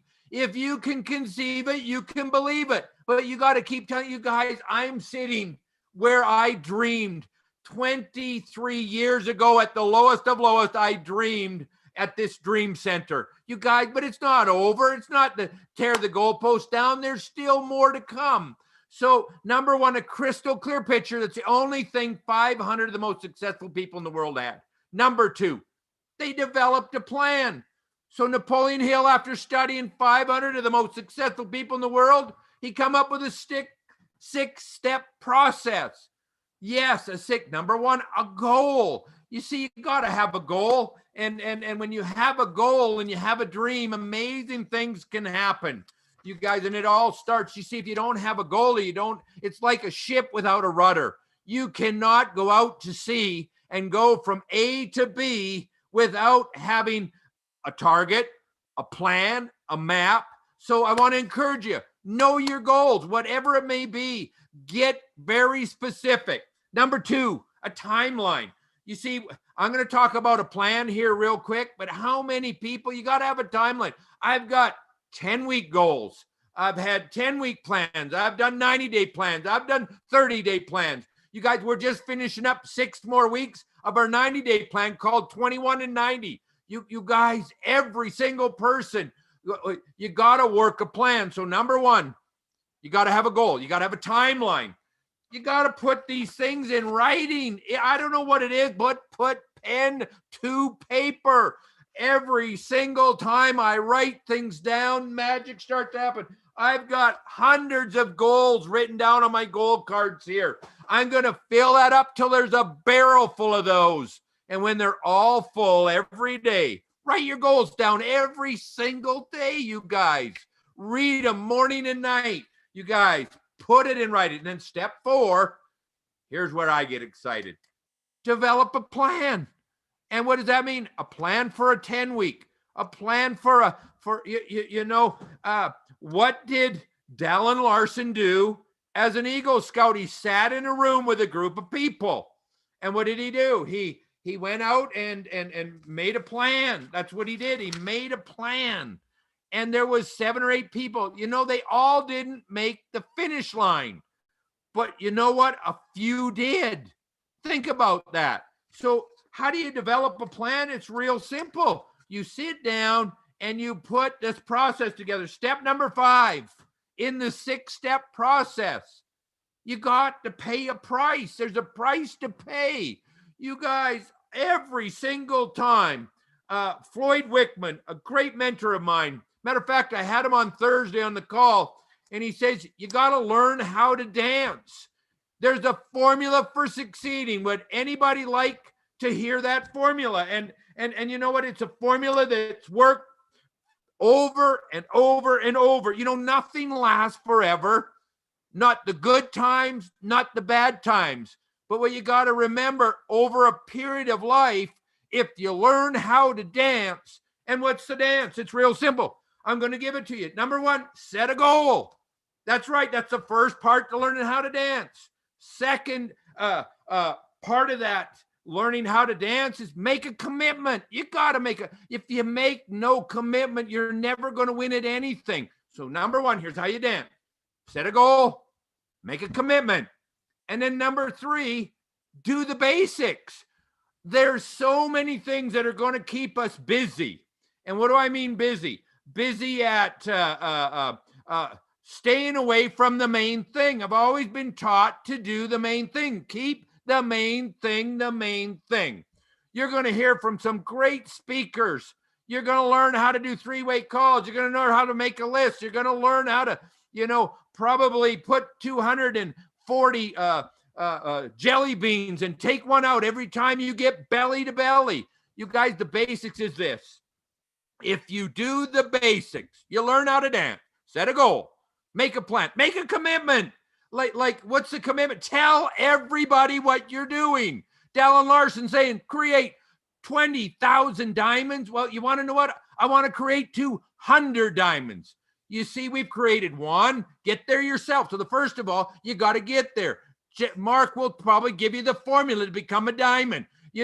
I got to give it back to Greg and Lori. Black Diamond, you guys, they're paving the way. They're showing you how to do it day in and day out. There's so many things that you get to learn along the journey. It's an amazing journey. So as you're going through this process and you're learning the formulas, learning to dance, I'll tell you, amazing things can happen. Now, and what's step number 6? Well, I'll tell you what step number 6 is. You must think about achieving your goal every single day. I really believe that we need to be inspired. We need to be lifted up. We need to be mentored on, and we need to be coached. Now, there's a difference between being a mentor and being a coach. You know, a coach will kick your butt. If you want to have a coach, you want to find somebody. I mean, why did Tom Brady win another Super Bowl? He got every single person up at 5 a.m. and they were on a mastermind call. And what did they do? They got together and they worked together on a call. And here they are again, another Super Bowl. Dallin Larson is the Tom Brady. There is no question. He has the master plan. You know, no better team than I would rather be on than Greg and Lori. So you guys, the things that this group is doing, the leadership, second to none. Look at the diamonds that are coming into this group. You guys, this is what it's about, to be a part of a company that's got a vision, that's got a goal, that's got a dream to bless people. That's what it's all about. You see, we all got dreams, but you got to think about it every single day. You got to have a little obsession if you got a big goal or you got a big dream. You got to get up with it. You got to find something that's going to take you to bed, it's going to carry you through, and so on. So I want to take you back. A little over 1 year ago today, I was a Ruby. A Ruby. Think about that. You guys, you know how many Rubies we got in this team today? And I was down in Orlando. We had a group of about 40 people there. And here's what happened. I got inspired. I was going through some stuff. Has anybody went through some stuff? And then I heard Dallin Larson come on stage. You see, he said it's one idea. It's one thought. Somebody breathing one life into you. And I'll tell you what happened. I seen that lady that went out and she become diamond in 30 days in December. She was in her 30s. She was 8 months pregnant. And then I seen Dallin Larson get up and he says, I'm going to change my talk. He said, heck with going slow. He said, here's what we're going to do. I'm going to put my flag in the sand and we're going to take this to $20 billion. He told me very simply, preseason is over. It is game time. We are getting ready to go. And then I got so fired up. I went and phoned my mentor, my financial advisor, Mark McLeod, and I'm going through what Dallin's talking about. I phoned my mom, and then I walked down right after dinner, and the amazing Lori Ferrari was on. And I'll tell you what, she drew a picture from where she was that it was like a movie of what they've been through, where they've come from, how they did it. And I was so fired up. That's when I made a decision to set a goal. I said, in 30 days, I will be diamond. I didn't stay very long at Ruby. I didn't stay very long at Emerald. I'll tell you what I did is I came back and I went to work. We took a massive action plan. And then what did I do? I figured out exactly to the letter what I had to do. And then what started to happen? The amazing Shauna Sky went out and did 2020 and instantly went from 0 to Ruby overnight. She went to Australia with her team and then flew back and went to work. There was a group of individuals, a handful of people that went to work. That's what they did. And then all of a sudden, now what do we do? This team is starting to pop diamonds. It's going to be like popcorn. You guys, diamond is an amazing, amazing position to get to. But don't stay there. Go create diamonds. You get to be white diamond. And here we're going to tell you keep popping diamonds. Ask Greg and Lori what they've got. So I want to bring it back for you. This is about you. You might be stuck. Every single one of you. Let somebody breathe some life into you. Here's what you want to do. You want to find a group of people that have a vision, that have a goal, that want to go out and do something extraordinary. But you see, first of all, you got to define your goal. What is it that you want?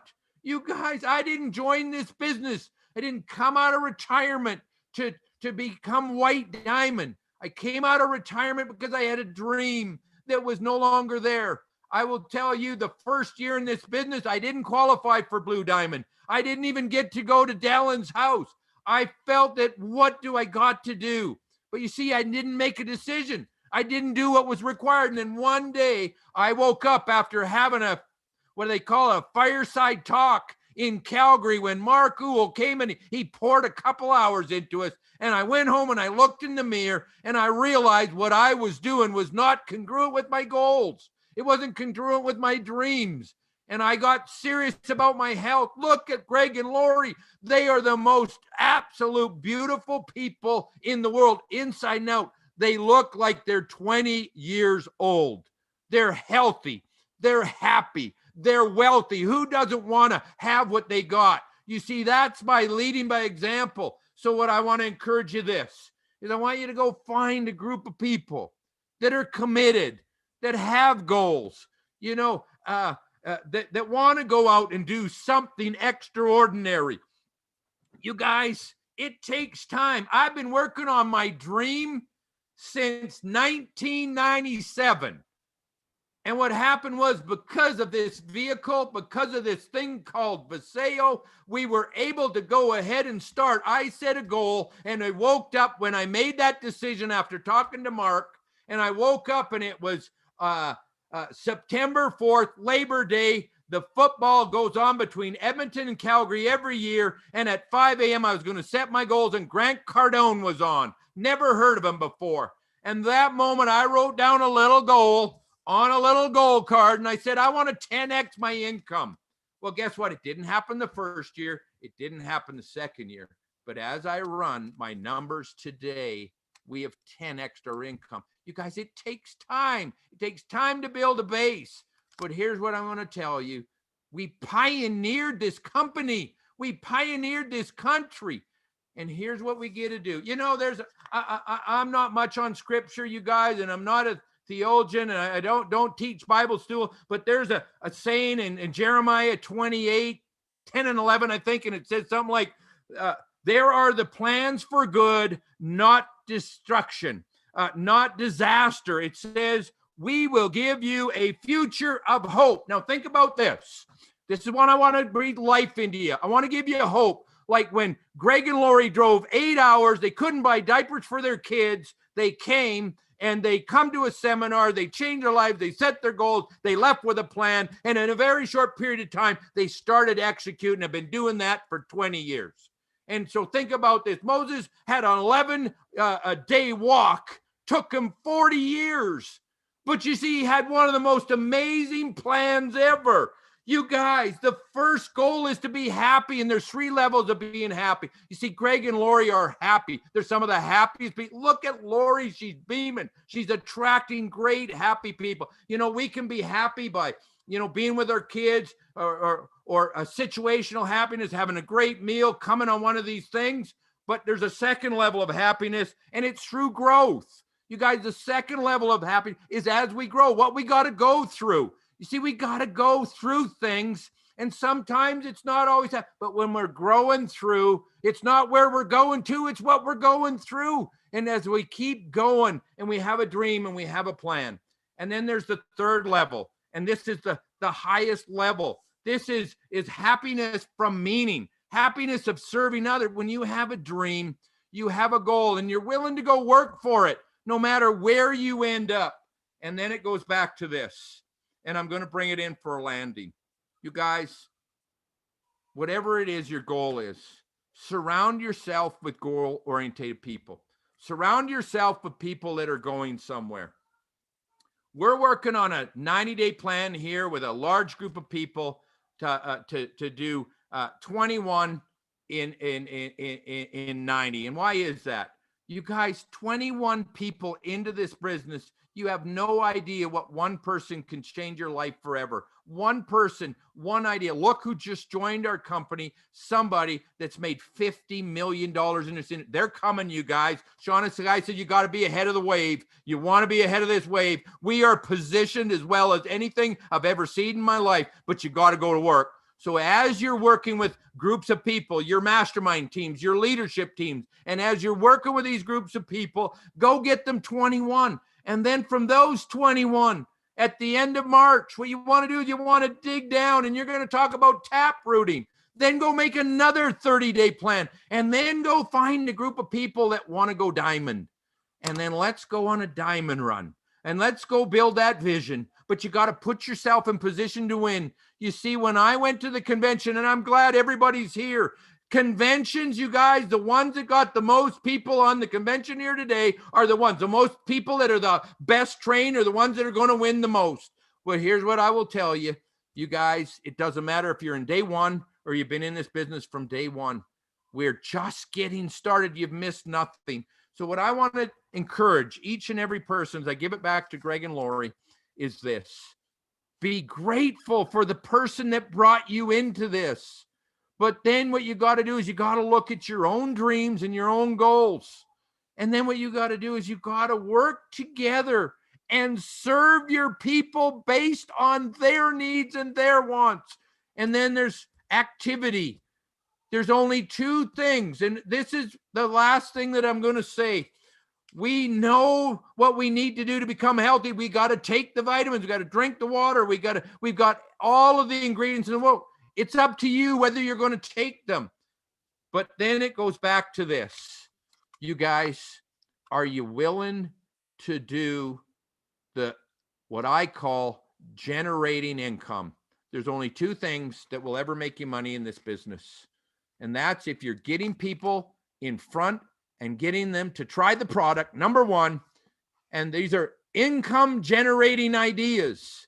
Number one, get people every day either in front of the product and start them on the product, or number two, get somebody like Greg does, the master, get somebody new, belly to belly. Now, you might need to stay 6 feet apart. You might need a mask, speak loud, but get belly to belly. You want your life to change. You want your business to change. You've got to do the two things that make you money in this business.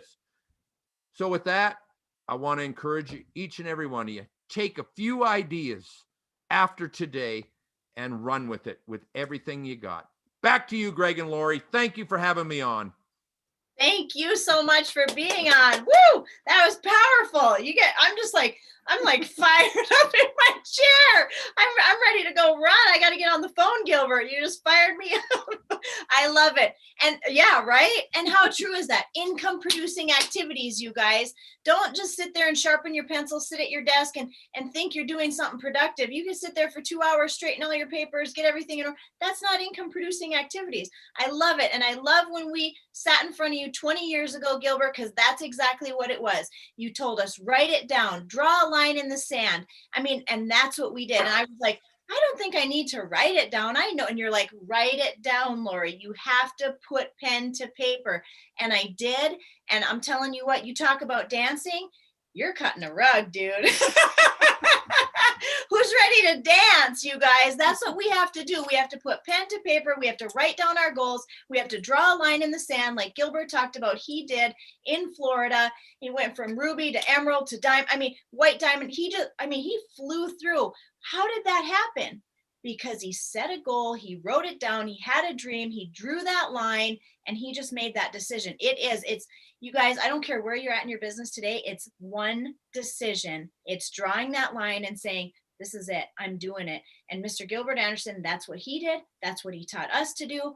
That's what it's about. Yeah, absolutely. Well, thank you very much, Gilbert. That was absolutely amazing.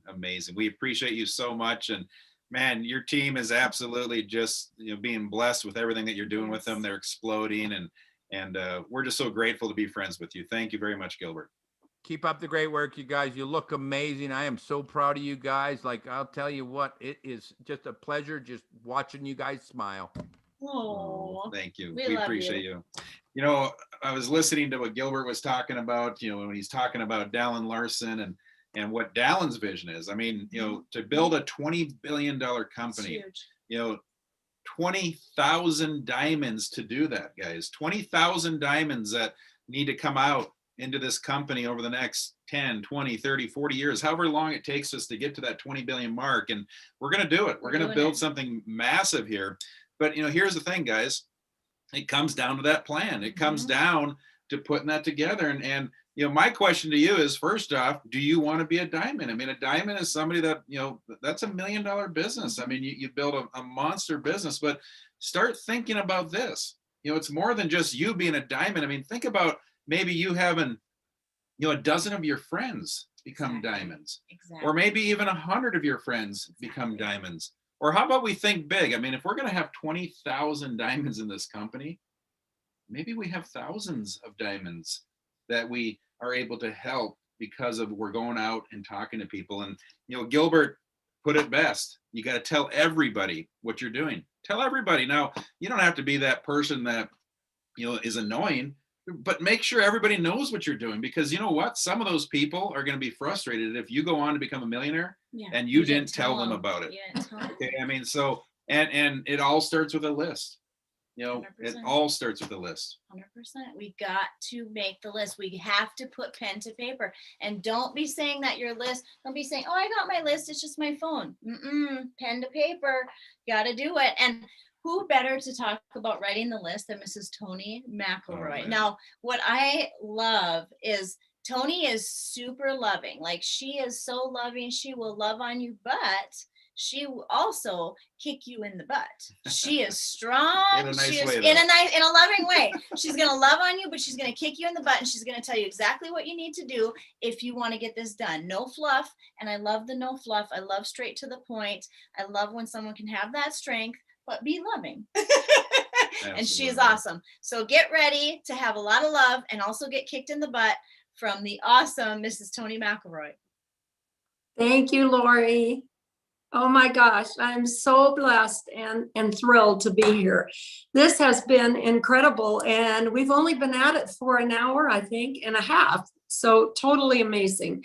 I want to share with you, Greg, I am going to be a diamond, and I want to take a lot of my friends with me. So I'm sure that's going to happen. I want to thank Amy, first of all, for selling me this vision. Amy, I don't know, you've blessed my life so much, I can't even tell you. But you guys need to know that my very first Viseo event was DTU in Las Vegas. And when I got to that meeting room and I met Greg and Lori, and I knew immediately it was outstanding leadership.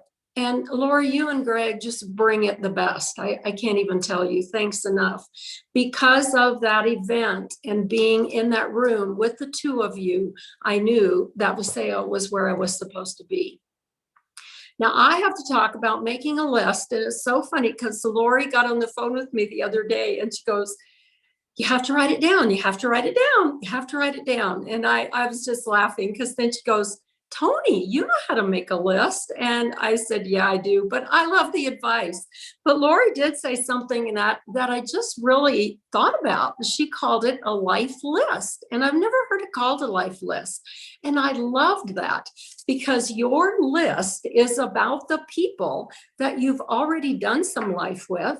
And then it's about the people that are going to help you create your new future with.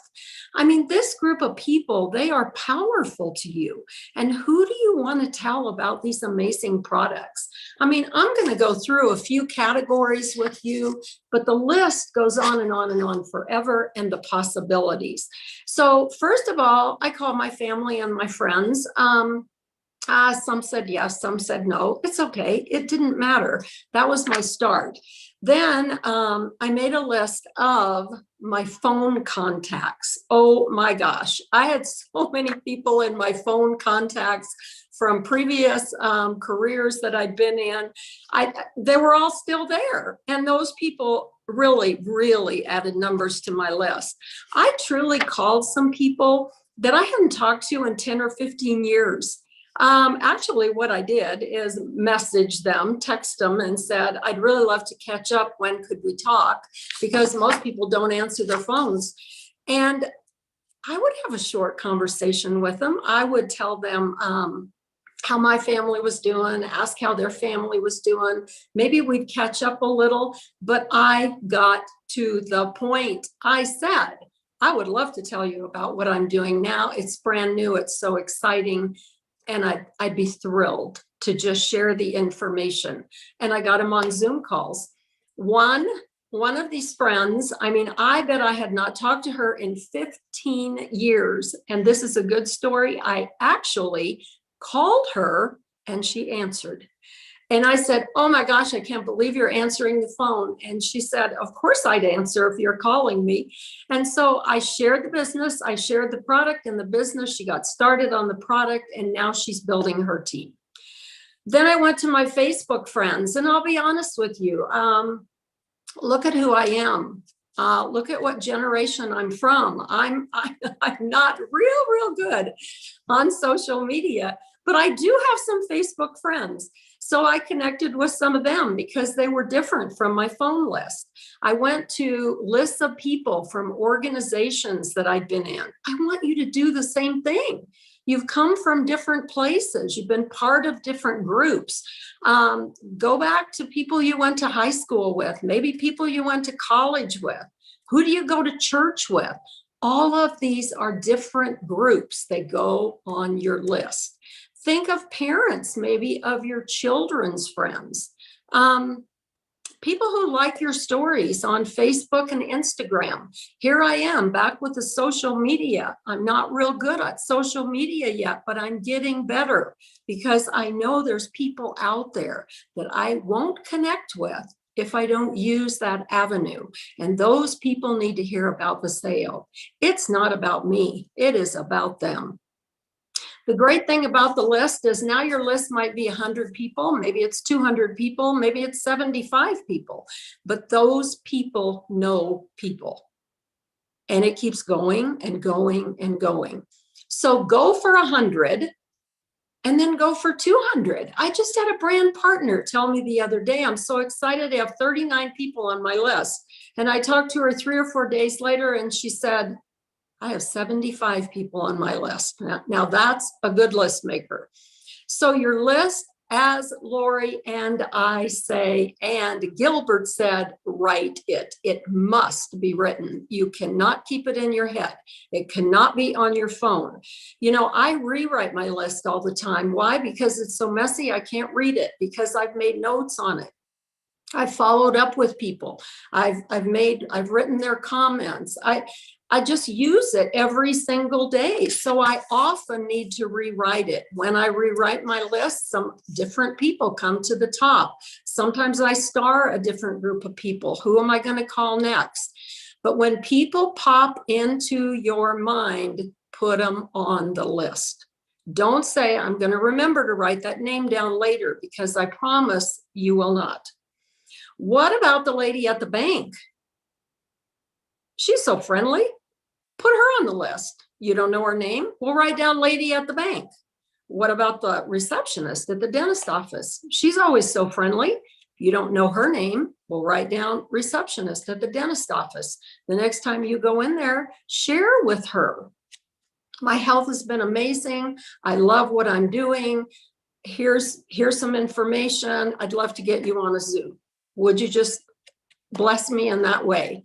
What if you don't even know their last name, but you know their first name? Put them on the list. When you get back to the list and you have a few minutes, you can remember, figure out who they were. My point is, people come into your mind, put them on the list. You can't not write them down. You can tell all these people on your list, and you better tell every single one of them, because the one you leave out is probably the one that needs to hear from you the most. You don't prejudge anyone. Don't decide who would like this and who wouldn't like this and who would be good at it and who wouldn't be good at it. I want to ask you a question. Who are you to decide if they'd be good or not? It's not up to you. It's totally up to you to share the story of a sale. What is the possibility that I could change their financial situation? What's the possibility that it could change their health? We hear testimonials every single day of people who are healthier and happier because of these products. Financially, what does it take to change someone's financial situation? I heard not long ago that $500 a month would change everything for some people. That's a car payment. That's half of their rent, possibly half of their house payment, or it's groceries that they can't afford to buy. How hard is it in the sale to make $500 a month? Believe me, it's not hard. It comes from your list. Some will want to build a team. Duplication, duplication, duplication. Greg talks about that all the time. They share with two, they share with two. Maybe you miss, somebody doesn't share with two, but the next person does. Maybe someone shares with one and that person shares with two, but we're duplicating and we're helping people financially. I share with people, maybe you don't want to make a lot of money, but you can get your products free. I get them excited about duplicating. I get them excited about telling people so that people can improve their health. People on your list, people on my list, they're very blessed. So don't analyze it. Don't decide for them. You are not the person to make that decision. They deserve to hear. Just ask them. Some will say yes, and some will say no. And as Greg always says, keep dripping on them because you never know when their life might change and they might want to hear about this. Maybe it wasn't the right time when you talked to them the first time. It doesn't matter what they say, you keep going because you have that goal and you know what you want from your Viseo business. I want this legacy for my family. I want everything that Viseo has, and I don't even feel greedy. I feel like Dallin tells me I can have it and I want it. The success of your Viseo business totally depends on that list, but not just writing the list, working the list. That's the hard step. I've looked at my list and I've looked at my list and I've analyzed my list, just like I told you not to, but until I get on the phone and start messaging people from my list, nothing changes. I want them to have the full share opportunity. I don't want to cheat them out of anything. When you feel that you've talked to everyone, believe me, you haven't. You have not talked to everyone. Ask for referrals. I've been doing that a lot lately. If you're not interested right now, who do you know that would like to improve their health? Who do you know that could use a little extra income? Who do you know that would love and benefit from our community? You know, there are people out there and they're looking for a community like Viseo. That's 100% a possibility for a lot of people. I am in this company to bless 1 million lives. And when I heard Dallin Larson on stage for the first time in Orlando, tears came to my eyes because that man speaks from his heart. He knows exactly what he's doing. And I want to be, he's out of retirement. I'm out of retirement. I want to be here with you guys. I want to bring this to the world. So, Lori, you and Greg are just incredible. I can't thank you enough for everything that you've brought to all of us. And your respect for us is incredible. And you're just it. Thank you so much. Thank you, Miss Tony. We appreciate you so much. That was fantastic. I love it. I love the direct, no fluff. Like, this is what we have to do. I mean, this is what we need to do. And one of the things that you just said that I really loved was not just writing it, but working it. I mean, writing is the beginning. Working your list is the follow through. And that's very key. That's a key statement, you guys. Don't just write it, but then work that living list. And, you know, when you talked about $500, it's not hard to make $500 in Viseo, as you said, but yet with that same thing in mind, $500, they have proven will keep people out of bankruptcy. An extra $500 a month will save people from losing their home. But did you hear that key statement she said? It's not hard to make $500 in Viseo. So why aren't we talking to more people? Because right now people are losing their homes. They're losing their incomes. And when we know $500 can stop foreclosures, can stop bankruptcies, you guys, we need to be on a mission to not only write that list, but to start working that list. I love that. Great advice, Mrs. Tony McElroy. Thank you so much. Thank you guys so much. Thank you, Tony. That was absolutely amazing. And I just love the way that you brought it out. I mean, it's so fun. you know, and how you were talking about when you're out and about meeting people and maybe you don't know their name, but you just write them down, and that's how you build that list out. And we can be just such a blessing to so many. So thank you so much. It was absolutely amazing. Thank you, guys. You know, and what I love about, you know, what Tony was talking about, making the list. I mean, you know, I remember when we first got our business started, I mean, you know, we needed to build this fast. I mean, you know, it's up to you how fast or slow you want to build this business. I mean, if you want to go out and build a little part-time hobby business, you can play around with this and make a little hobby money. But for us, we didn't come here for a hobby. You know, we wanted to go out and do something big. And you know, so we focused on that list, and, you know, we put it pen to paper. I mean, we always tell people, you know, make a list of your top 10. If you're serious, make a list of 100. If you're dead serious, make a list of 250. And we did it ourselves. We made that list of 250 people. And then we went out and we reached out to them. And that's the key, guys, is you got to reach out and talk to these people, because it doesn't do you any good to have a list of people if they don't know what you're doing, right? Right. We have to reach out and touch someone. And that's what Mrs. Adrienne Carbonell is going to talk about today, because she's reaching out and she's touching people. Well, how is she doing that? How is she getting from the list to the reach out? Like, how do you transition from, okay, I made my list, how do I actually work it and reach out? And she's going to hit on that today, because she is reaching out like crazy. I mean, she's talking to people, she's touching people, she's in the trenches, she's doing it. I mean, her business is blowing up. And so we're so excited to have her on here today to share that with all of you. And her husband George are just building such an amazing business, and they're taking massive action. I mean, they're reaching out to people, they're making it happen, and they're having a ton of promotions on their team because their team is duplicating what they're doing. So with that said, we want to turn it over to Emerald. I'm not sure where you're at, Adrienne. It looks like you're in your car right now, reaching out to people. Take it over, Miss Adrienne. Yes, thank you so much, Greg and Lori. This has just been such a phenomenal event, from starting with Tracy Gibbs on Thursday night, and then hearing from you guys and Dallin Larson, which is just such the heart of this company, and then having you guys just pour inspiration into us, and even putting this event together. I really you guys, I truly admire you. I want you to know how grateful we are for you. George and I probably would never have said yes to Paseo if it weren't for you two. And we're so thrilled to be here. We're so grateful to be Emeralds, and we're so grateful for the beautiful, amazing team that we are creating here. And yes, I am in my vehicle because I am headed to Houston, and we are meeting with some people down here. So I feel like I'm double timing it. But I'm so grateful because, you know, Lori has said from the very beginning how important it is to reach out and touch people. So that's exactly what we're doing.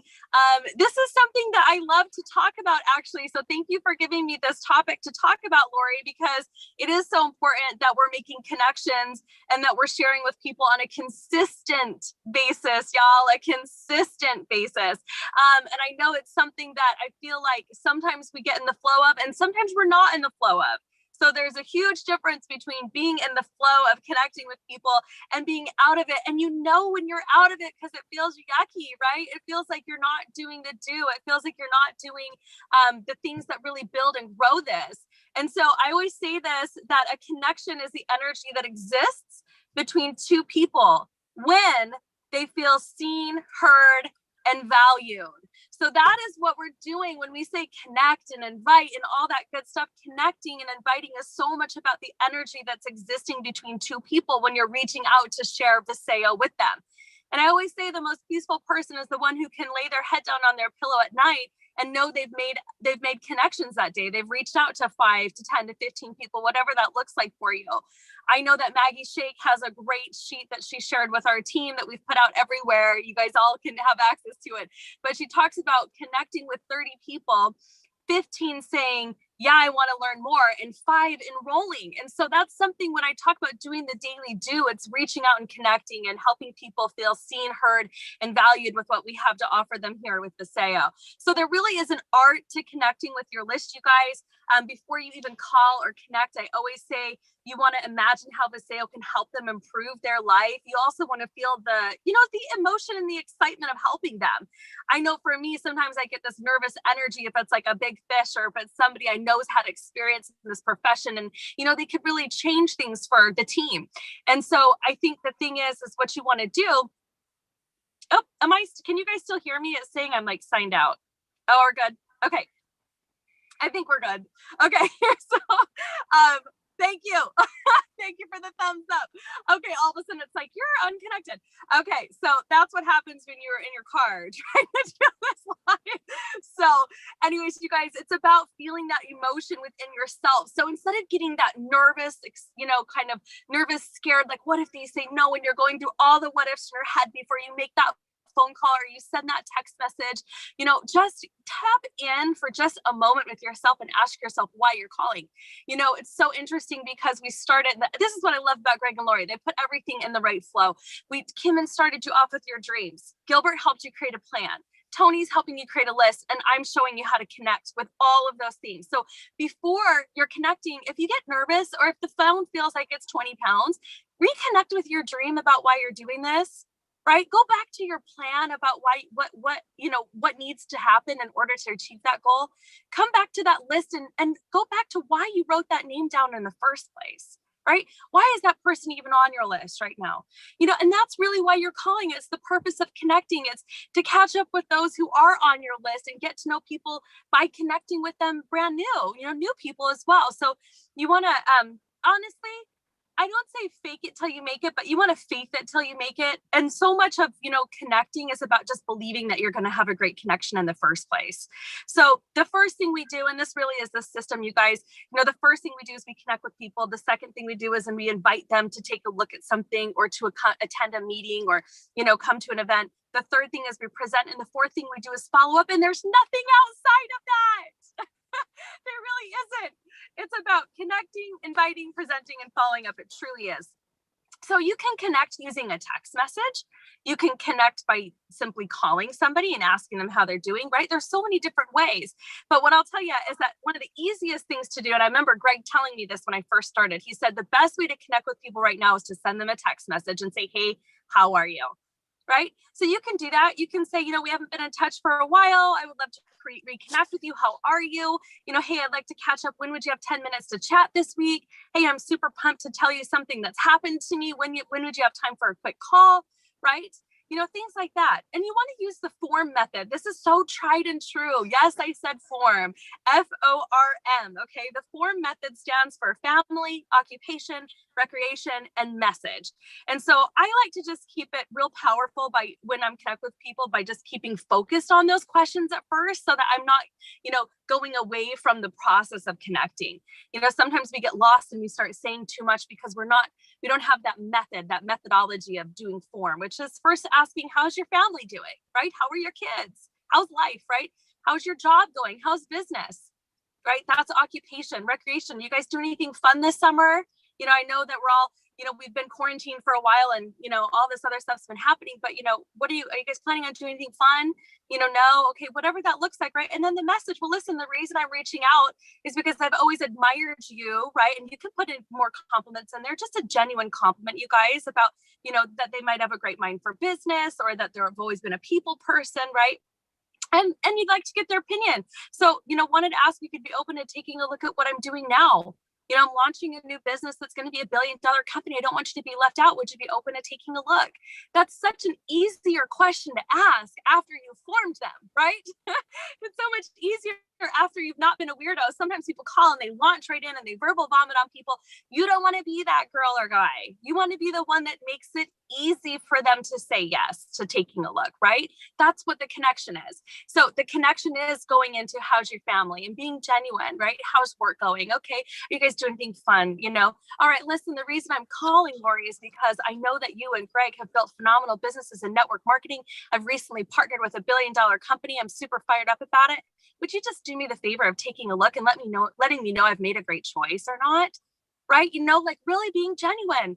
And you're going to send them those things, right? You're going to invite them to take a look. Great. You can also set the appointment. That's one step ahead, right? Of just making that connection is setting that appointment, inviting them to take a look at a link, inviting them to view or to attend a live Zoom, with, Greg and Lori or, Holly and Corbin, whoever's flipping the chart that week. My goodness, so many things to plug into in Viseo. It's almost crazy how much there is to plug into Viseo. So pick what days you're working, you've got your plan, and you're going to invite to that event, right? Right. So, the thing is you want to, make sure that you have a time set. I do think that's a huge part about connecting with people is making sure that you have a time frame set. You want them to value your time and you want to value their time. So look, Lori, if I send you guys the link to this Zoom, if you're able to watch it, is okay if I follow up with you right after. It'll be about 30 minutes. Okay, yeah, be available after that. Or, no, I probably won't be available for the rest of the night. I'll join on, but I won't be available. Great, can I call you the next morning? Things like that. And setting that time to follow up, you guys, is so key, so important, because you don't just want to send somebody a piece of information and never call them back. What kind of a leader would you be if you never followed up, right? So you want to call them back. So when you're connecting and inviting, have that processes in mind, you guys. Know that that's the process you're going to repeat. Know that when you follow up, it's going to be a simple, what did you like about what you saw? What else? And getting down to the bottom of their dreams, coming back to what Kimon was talking and sharing with you guys, earlier about how important it is to help adults, especially, dream again, right? So important. So you guys, I really just want to, share, how easy connecting can be and how easy it's not to do, right? So making sure that you are plugged in every single day. I always say, if you can connect with 5 people per day, you got it made. Okay, if you can connect and reach out to 5 people per day, inform them, ask them how their family's doing, how's work going, how's, do anything fun. Okay, listen, the reason I'm calling is I've got to have you check this out. You've got to do it with, motivation behind it, right? With a sense of urgency, because when you have a sense of urgency, they're more excited to take a look. And it's so important to be excited about that. So you guys, as John Maxwell would say, make connecting with others a daily priority. That's what I'm going to leave with you guys right now. And I appreciate so much this event. I can't tell you, I cannot wait to be in person with all of you guys soon doing this event again. This event has been something George and I've wanted from the very beginning.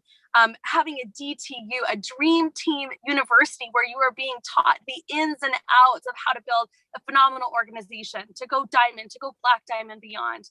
I know George and I's goals right now are to do that, and we are connecting a lot. We are doing a lot of connections, so much that I've got to make sure I've got my list in front of me. Like Tony was saying, it's got to be written down, right? So it's so important, you guys.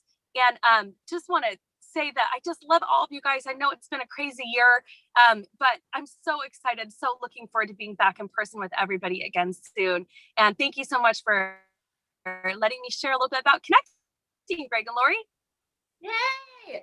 Thank you so much, Mrs. Adrienne Carbonell Ruiz. Woo! Can tell you are in the trenches. I can tell you are on fire. I hear your fire. I hear it. It's coming out. It's just oozing out of you. I love it. I love it. Way to go, you guys. And I love what you said about staying plugged in. You guys, if we're not plugged in, you hear stay plugged in, stay close to the fire. Fire is electricity. Why? Why is that? Think about your phone. Your phone. What happens if you don't plug it in? It's dead. And it's not going to work, right? If you don't stay plugged in, if you don't stay close to the fire, you're hearing all these amazing speakers and you can just feel the fire oozing out of them. But if you don't stay close to it, if you don't stay plugged in, you're going to die. You're going to wilt. It's like a flower or a plant. If it doesn't stay watered, what happens? It starts to wilt and pretty soon it dies. And all the soil gets all dried up. And then pretty soon you can just lift that plant and all the soil and everything right out of the pot and throw it in the trash. We don't want to do that. That's what you're doing to your dreams if you don't stay plugged in, like Adrienne was just talking about. Stay plugged in, stay close to the fire. Speaking of fire, we're going to have a fiery gentleman come on next. I'm so excited. Before we do that, though, I was listening to your analogy. Here's the thing. Maybe you haven't been plugged in and maybe you are dead. Yeah.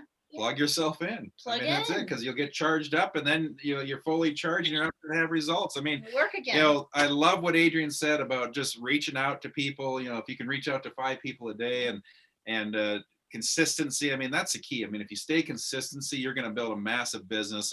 And this next gentleman that we're bringing up, that's he's going to be talking about how to overcome objections. But before I introduce him, I just want to say, he was part of the inspiration that brought us to this company. I had seen what he'd done in this industry. I'd seen, what he'd been able to accomplish. He's one of the top in the world in this industry, one of the top in the world. And the kind of income, we made great income prior to this company. We really did. But it was not even close to what Mr. Mark Yule had made. No. And we wanted to be there. And I remember, when he was sharing it with us how to do that, and he talked about making the list, and he talked about connecting with people, and that's what we did. We took massive action. Guys, you can connect with as many people as fast as you want. It's up to you. And I can't wait for you to hear from this gentleman, because he's an absolute master in this industry. He's helped so many people. He's royal black diamond. I mean, goodness gracious, and like you said, I mean, not only is he top of the top in Viseo, he's top of the top in the whole industry of network marketing in the world. I mean, that's a huge, huge feat. And so we've learned so much from him. We're excited for him to pour into every single person. And he's going to talk about overcoming objections, because you will get objections. I mean, if anyone told you, oh, this is just going to be super simple, everybody you talk to is going to say yes, well, that's a lie. That's not going to, I don't think anyone said that to you, but even if you're thinking it, that's not true. We will come up against objections, and we got to know how to overcome them. So when we connect with people, we stay plugged in, but now we get some objections. What do? Who better to share that than the master himself? So Royal Black Diamond, our friend, Mr. Mark Ewell. Hey guys, how are you? Hi, Awesome. welcome. You know what? I'll tell you, I love these unique opportunities we all have to speak into people's lives and just share our passion, enthusiasm. And it just, as I've been able to listen to all the speakers today, and I've so enjoyed all the training, the teaching, the training. But there's something that I hope you guys, through this whole process that you understood, is the signal, just how excited people are. And, and that's going to be part of what, it takes to be successful in this business is enthusiasm. And it's one of those things that you're going to have to figure out. You got to be excited. And you can tell that Greg and Lori are excited, and Kimon was excited. We talked about dreams, and Adrian, she was excited while she was, I don't know if she was driving or pulled over, but needless to say, she was excited. And then Tony, she was fantastic, excited. And so there's something to be said about the height of the enthusiasm. With that, I'm going to pull up a presentation here. Hopefully I can share my screen. I don't know. You might have to help me, Lorenzo. It's doing what it did last time. Let's see. It's doing the same thing. Lorenzo, help me out, buddy. I need to be able to share. Go ahead and try now, Mark. Nope. Still doing that same thing. We got it on that test run earlier today. Sorry, guys, live TV. What did we do last time that it worked?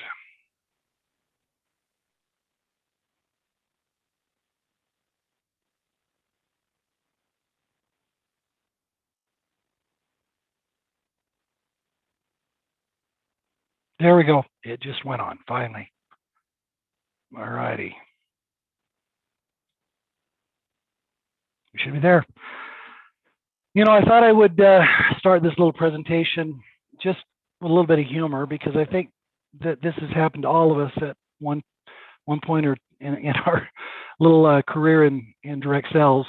But your objection wasn't always covered in my sales training. Could we just skip it? I mean, how many times has it happened to you that you get asked a question and you just simply have no idea how to address that concern or that objection?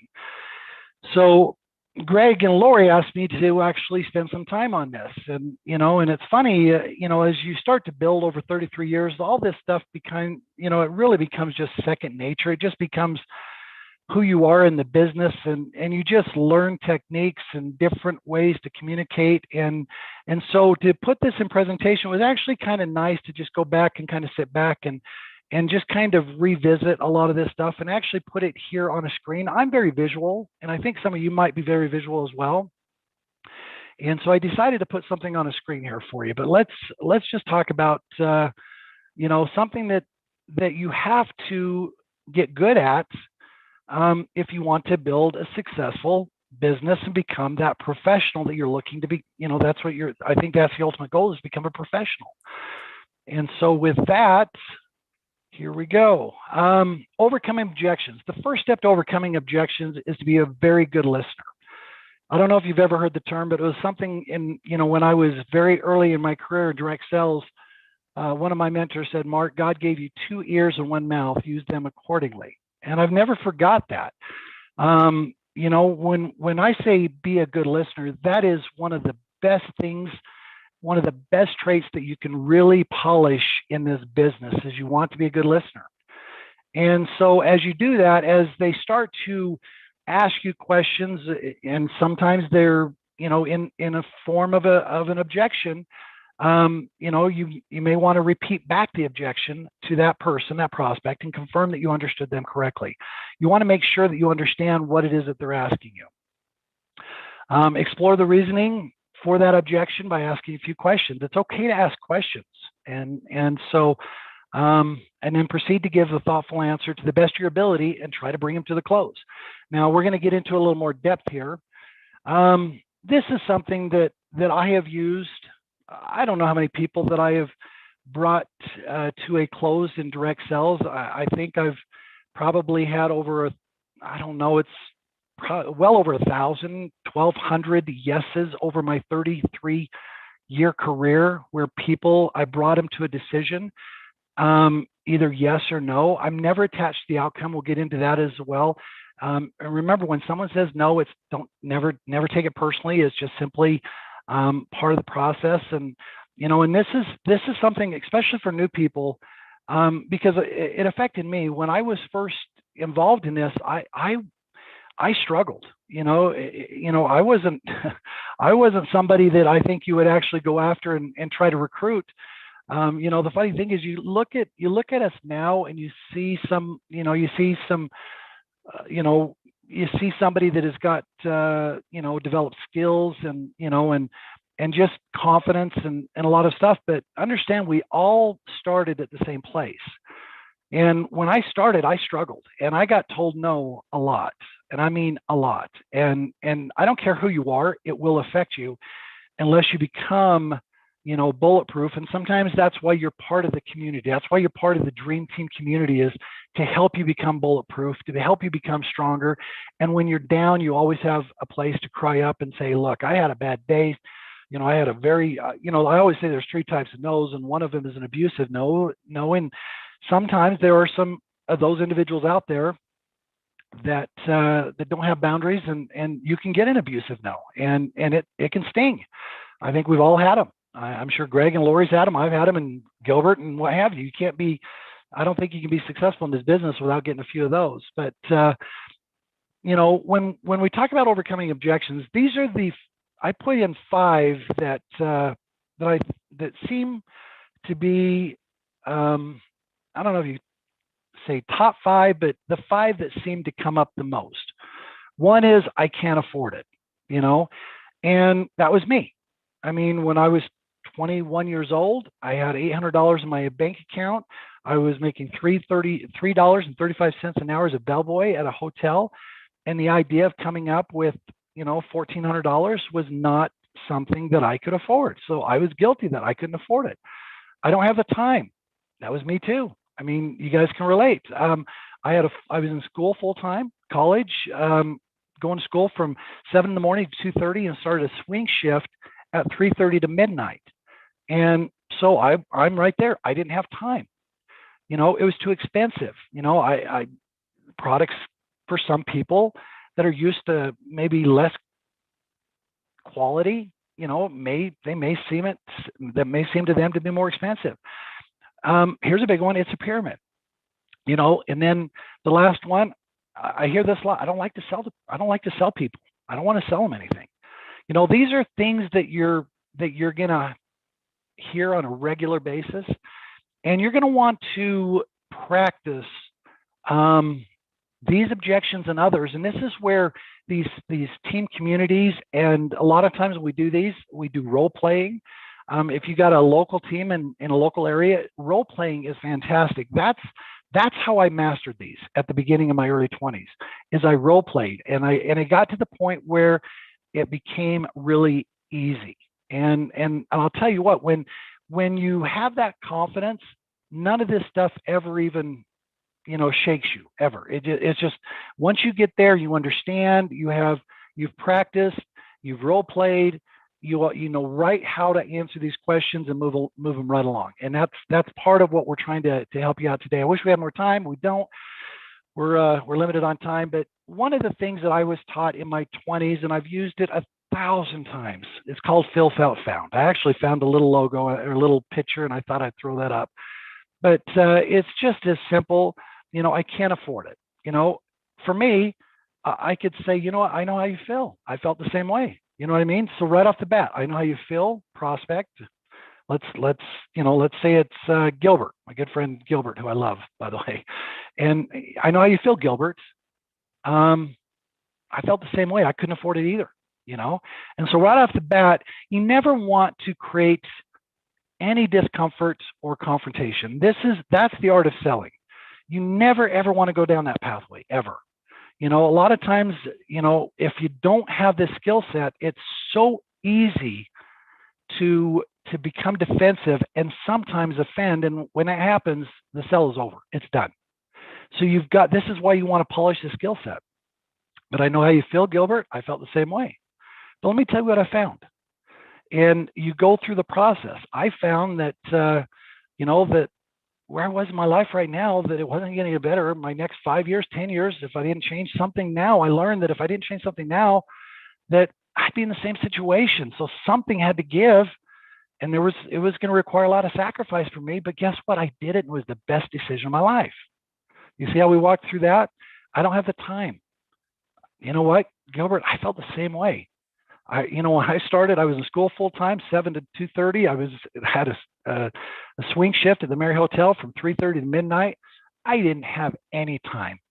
But you know what?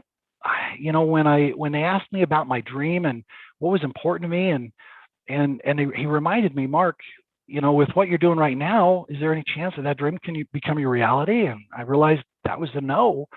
And it's like something had to give. And they taught me that it just through the nicks and crannies of my day that I could do this on a really limited part-time basis.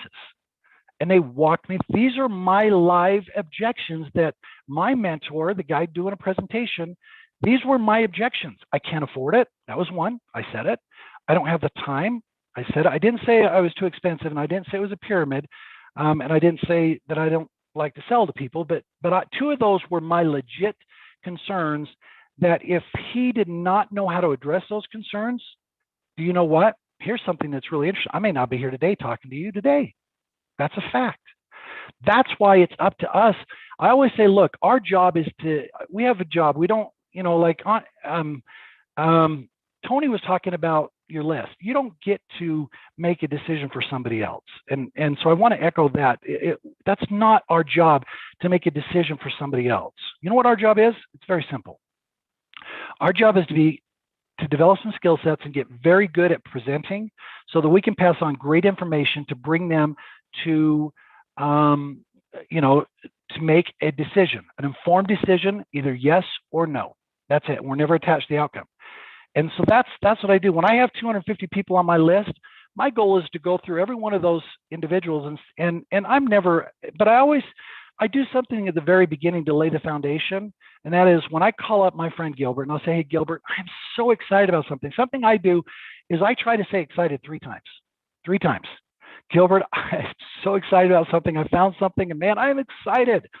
And I've got to tell you about it. I really do, because I think the world of you, Gilbert. And having said that, I don't know if it's for you or not. But I'm just so excited that I've got to share it with you. And is now a good time, or whatever. But you can see the tone, the energy, the excitement, the signal. How could Gilbert not want to know about this?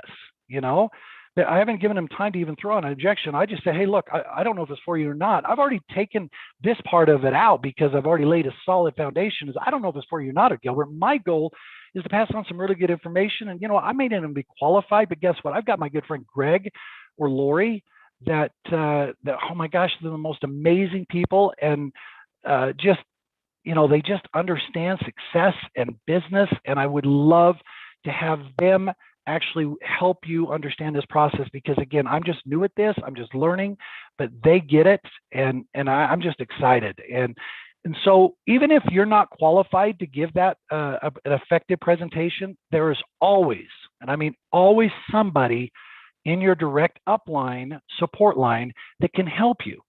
So you have to understand that.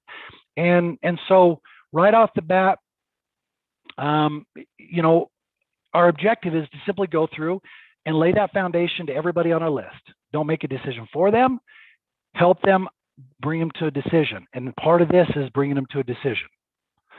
All right, the art of closing. The whole reason why we handle objections is to bring them to a close. That's what it matters. I mean, objections is just part of the closing process. And so these are things to consider. You know, I call it the art of closing. I'm writing a book right now, and that's kind of, this is coming right out of that. But you know, closing simply means we have resolved all the prospect's concerns and successfully enrolled them as a Visayo brand partner. That is the goal. Closing is a very important skill set that requires you to handle objections. That's what we're talking about right now. And you know, and if you within your presentation, if you become more polished in that presentation, you can handle a lot of pre-objections and knock them out. At least I've learned that over the years, where they hardly become objections as you polish and perfect your skill, your presenting. You know, and so just keep that in mind. I promise you'll get better and better and better. And that's why I always talk about, especially with new people, you got to allow yourself a year to. The last time I spoke with DTU was, you know, your first year of network marketing. It's so important to give yourself 1 year to grow and polish and perfect your skill sets. The next one is very important, and some people struggle with this, and I get it because it affects us all. You must be detached from the outcome. You are there helping your prospect to make an informed decision, yes or no, and you cannot be attached to that. And I can't tell you after 33 years how many people I've been coaching, mentoring, and teaching that this does affect them. It really, really affects them, and that's why it's good to have a community. Is when you are that person and you get one of those ignorant or abusive no's, and you feel like you just have no place to turn or what have you, this is when you have an amazing community around you that will help you. You call up Greg, you call up me, you share the experience with us of what just happened, and we will help you overcome that. So you become detached from that no, and never take a no personally. And a lot of people do and don't. Be an effective communicator, practice and master your Visayo presentation. This is part of that whole handling objections, is becoming a master presenter. And so this is where role playing comes into play. If you got a little group there, and you know, we'll pick on Adrian and Austin, Texas, get that community together in a home and do a training with role playing. I'm telling you, I learned more. We did a lot of role playing when I was learning this business, and I'll tell you, that helped me in so many ways, because when you practice, you fumble, you make mistakes, you can then get corrected, and you try it again, and then eventually you'll get somebody say, "Mark, good job. That was a good one," you know. And I do this to this day with my team, as I do role playing with them all the time. And if they are, you know, if it's not really that good, I'll bring them back a little bit. I'll say, let's try this again, and I'll steer them in a different direction. But you want to become, Visayo is one of the greatest opportunities in the world today, guys. Be confident of that. It's one of the greatest products, one of the greatest management teams. And I mean, we're just lucky. We're really lucky to be here. And so we got to be strong. We got to be so good in our presentation that we shouldn't get a lot of no's. We got to be that good. And what I talked about today is attitude, excitement, strong signal. I always say this, and you guys, I've said it a million times. You probably heard it from me a million times, but we're going to say it 1,000,001. Whoever's signal is stronger will often make the sale. And it is so true. You cannot let their objection, you know, and that signal of, is this a pyramid, overcome your signal. Is like, no, it's not a pyramid. This is an amazing business model. It's a paradigm shift in the way business is done. Pyramids are illegal. I would never do anything illegal, you know, and I can go in and spend 10 minutes on just that. But, you know, these are things that you can research. There's enough information out there that you can get answers, but you've got to have just as strong a signal to counter that pyramid signal. Because when you get somebody, oh, it's a pyramid, you know, and if you don't know how to answer that, you're kind of set back. Well, you know, what's a pyramid? And so you have to have that confidence to be able to handle those questions. And that just takes time. And that's why you know what I love about this industry? You know who said it at they said it at the Viseo convention. I'll never forget when Eric Worre said, he said, you know what I love most about this industry, and I couldn't agree more. He said, it's patient with you. This industry is very patient with you. It allows you time to grow, earn as you learn.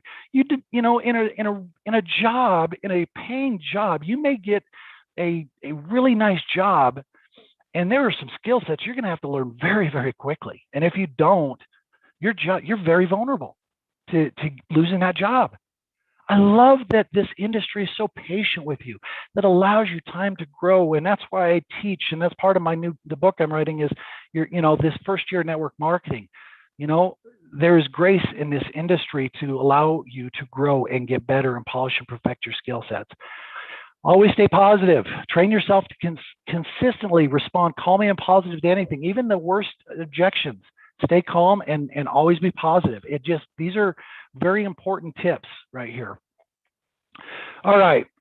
This is this has been around forever. GoPro, Eric Worre teaches this. You know, the seven questions to a close, because we're handling objections, and now we're going to bring it into a close. And this will kind of circumvent a lot of the objections, because you're walking through asking questions and bringing them in to a decision on their own. They're walking through the process, and it's simple. I'm going to go through this real quick. I know we're running out of time. You know, what did you like best? That's a beautiful way to say it. Not what you think. Never say, what do you think? They may tell you your breath stinks. Okay. You don't ask that. What did you like best? That video I sent you, that Facebook presentation, that Zoom presentation that Greg and Lori did. Oh my gosh, wasn't that just amazing? What did you like best about that presentation? You know, the products. Out of all the products, oh my gosh, you can see how excited I am about the products. Which product got you the most excited? And this is signal. Every question is signal. You're always dripping that positive energy and signal through this entire closing process. And then on a scale from 1 to 10, 1 being no interest and 10 being I'm ready to get started, where would you rate yourself? And, you know, this is very similar to what Eric Worre talked about, you know, on the other day. And so I wrote it down. If you guys want this presentation, I'll send it to Greg and you guys can have it. But it just might make it easier because I'm very visual. Most people will come in at that 5 or 6 mark. But guess what? If there are 2, guess what? That is, you know, I got to back up a little bit, and I think I forgot to put on the slide. I'm not sure, but do you know the average person to bring them to a close is about 5 to 12 exposures? Write that down. 5 to 12 exposures to bring somebody to a close, but a minimum of 5. And so guess what? If somebody's a 2, that's not a dead. That's not a no. That means you just have more drip. You know, Greg and Lori are the masters of this. They just consistently just drip and love on their people, and just, you know, his rolling bank of prospects is just infinite.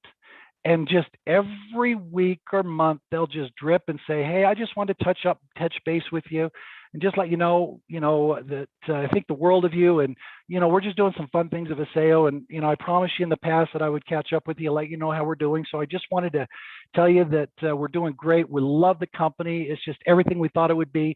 And he's always doing this over and over again. And and what happens if I were to get that call from Greg every month or every 3 months, even if I've told him, you know, I'm not really interested right now, he's going to wear on me. That's why he's a master recruiter. That's why Greg and Lori are professionals. They're going to wear on you. And it's like after the 3rd call, I'm hearing his energy. He's like, man, they're really hot on this Viseo, and they seem like they're kicking butt. And I'm now reflecting, and that's part of that 5 to 12 touches that Greg is the master at. You got one of the best in the world to teach you that principle. But if you've got a 5, guess what? That's awesome. 5, 6, 7, that's awesome. You can often take a 5, 6, 7 and bring them to a close, right? In this very situation. And hypothetically, this is the one. Hypothetically, if you were to choose to get involved with Viseo, how much money part-time on a monthly basis would you need to make it worth your time and just maybe get you excited? And they'll give you an answer. Let's say they give you the $2,000. Awesome. Now you have a figure. Now you have a number. Okay. How many hours are you willing to work per week to make $2,000 extra a month? And I'll say residual. And what happens, let's say their answer is 15 hours a week. Now that's a little bit high. Typically you're going to get 5 to 10, but I threw that in there for the heck of it. Next question, how many months are you willing to work per week to develop a $2,000 residual income? They may say 6 or 9 months. I try to steer them this. Now this is me, but this is years of becoming a professional, because I am so big on, when you sign up with me, it's 1 year. It's a 1 year commitment to allow yourself some grace to get better at this business and learn some skill sets. And so I'll guide them and say, I then may ask if we could simply make it a year. Your first year in network marketing, I teach the concept to allow yourself 1 year to develop skill sets and become a professional. So I'll guide them saying, hey, can you give it a year, without quitting, and just working on yourself, developing, personal development, self-growth, skill sets, and the whole 9 yards. And most of the time what I've seen is, a year. You can turn a 6 months to a year commitment, and it's not that hard just by, this is what I do. Okay. If I could show you how to develop a $2,000 a month income per home, or per month, working from home 15 hours a week over the course of the next 12 months, would you be ready to get started today? It's a simple answer. And, and they'll say, how hard would it be for them to to start walking back now? I think if you could do that, because we just answered all of their concerns. We answered all the questions. We've done everything else, but they may land some more stuff on you, and that's okay. You will have to be prepared. But this is kind of a process that I would start with. But then if they say yes, they're ready to get started, then the next question is the easiest one. How would you like to get started? I always say good, better, and best. And I go through the 3 packs. We have 3 packs. I walk them through the packs. And the most important thing, and I learned this from Gilbert. So this is Gilbert's tagline. We all share and grow and learn from each other, but Gilbert is the master, is get in where you fit in. If you cannot afford the big pack, it's okay. More importantly, just get in where you fit in. Come in the small pack. Let's go. And so that is Gilbert. So Gilbert, thank you on that, because I've used that ever since I met you, and you've used that, and I heard you do it. I've used it hundreds of times, and so I love it. Now, these are some of this is when I bring them down to a close. If I haven't quite closed them on that last experience, these are the 3 big questions. And I have closed hundreds, and I mean hundreds of people with these 3 questions right here, hundreds. And if you take a screenshot, whatever, we can get you this. This has been money for me. This is me. This is what I developed. This is what I learned over 33 years, and this is what I've done. And what it is I love to know, just like Kim taught, your dream, because this is how I was brought in. I was not, when I came into network marketing, what really grabbed my attention at the presentation that I did not want to go to was the idea that how would you like to own your life? How would you like to have that freedom to not go to work when you don't want to, and not punch in a time clock, and things that I was doing, and just have that freedom to do what you want to do, go on vacation when you want to go on vacation, and do what you want to do. And it was freedom. And it was just, when he did that presentation in front of the room back when I was 21 years old, I just heard freedom. I was not chasing money. I wanted freedom. And those that know my stories, my youth as a baseball player and played at a very high level, and parents that never ever went to any of my big games, and it really affected me as a young kid. And I just didn't want to be in that situation with my kids. I wanted to always show up to their events. And so, he asked me what my dream was, and my dream was I wanted freedom. I didn't want to be.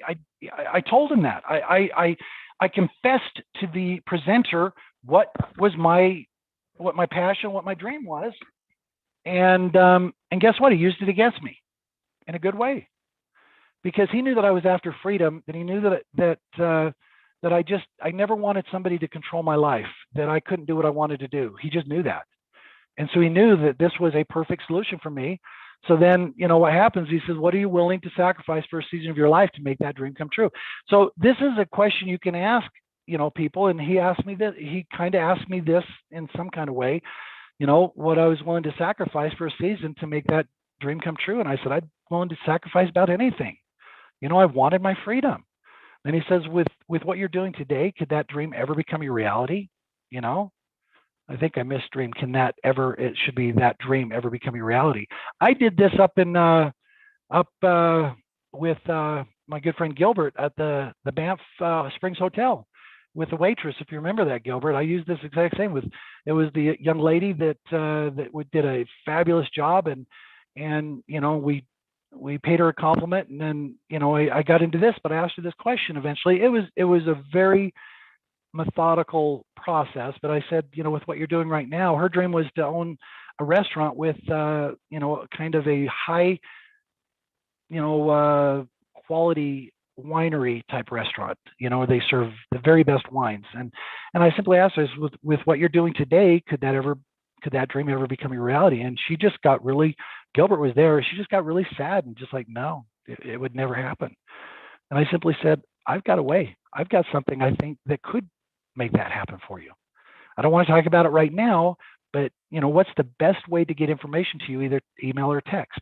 And she said either. I mean, I'm always being appropriate when it's a woman, and I'm not wanting her to think for any second that I'm hitting up on her, but I just said, what's the best way to receive information? And she said either or, and so we walked through that process. But it's a simple thing.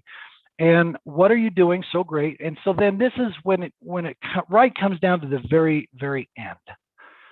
This is what I ask, and let's say they're right there, and they're just not quite there, but you know they're close. This is my dagger. This is my dagger that gets them almost every time. I have closed more people with this line. I'll say, Gilbert, what are you doing so great in your life right now that you can't take a chance on your future to do a business like this that will allow you to chase your dreams and has the potential to change your life forever? And then I shut up. I don't say a word. Don't say a word. Right down there. Whoever talks first loses. I have closed hundreds of people with that little magical phrase right there. And whoever talks first loses. I'll just sit there, and it gets pretty awkward because I just look at them. You know, I'll just look at them after I ask the question. I look at them, and they'll just sit there, and pretty soon they're going to break, and they're going to say, I'm not doing anything that great. And I'll say, like, how do you want to get started? Let's go. And that point, you got them. They're ready to go. Remember, if you don't build your dreams, someone will hire you to build theirs. So we're out building our own dreams, guys. The heart of closing, never take no personally, guys. It's never personal. Remember that, okay? No, and in the little pictures, I teach this all the time.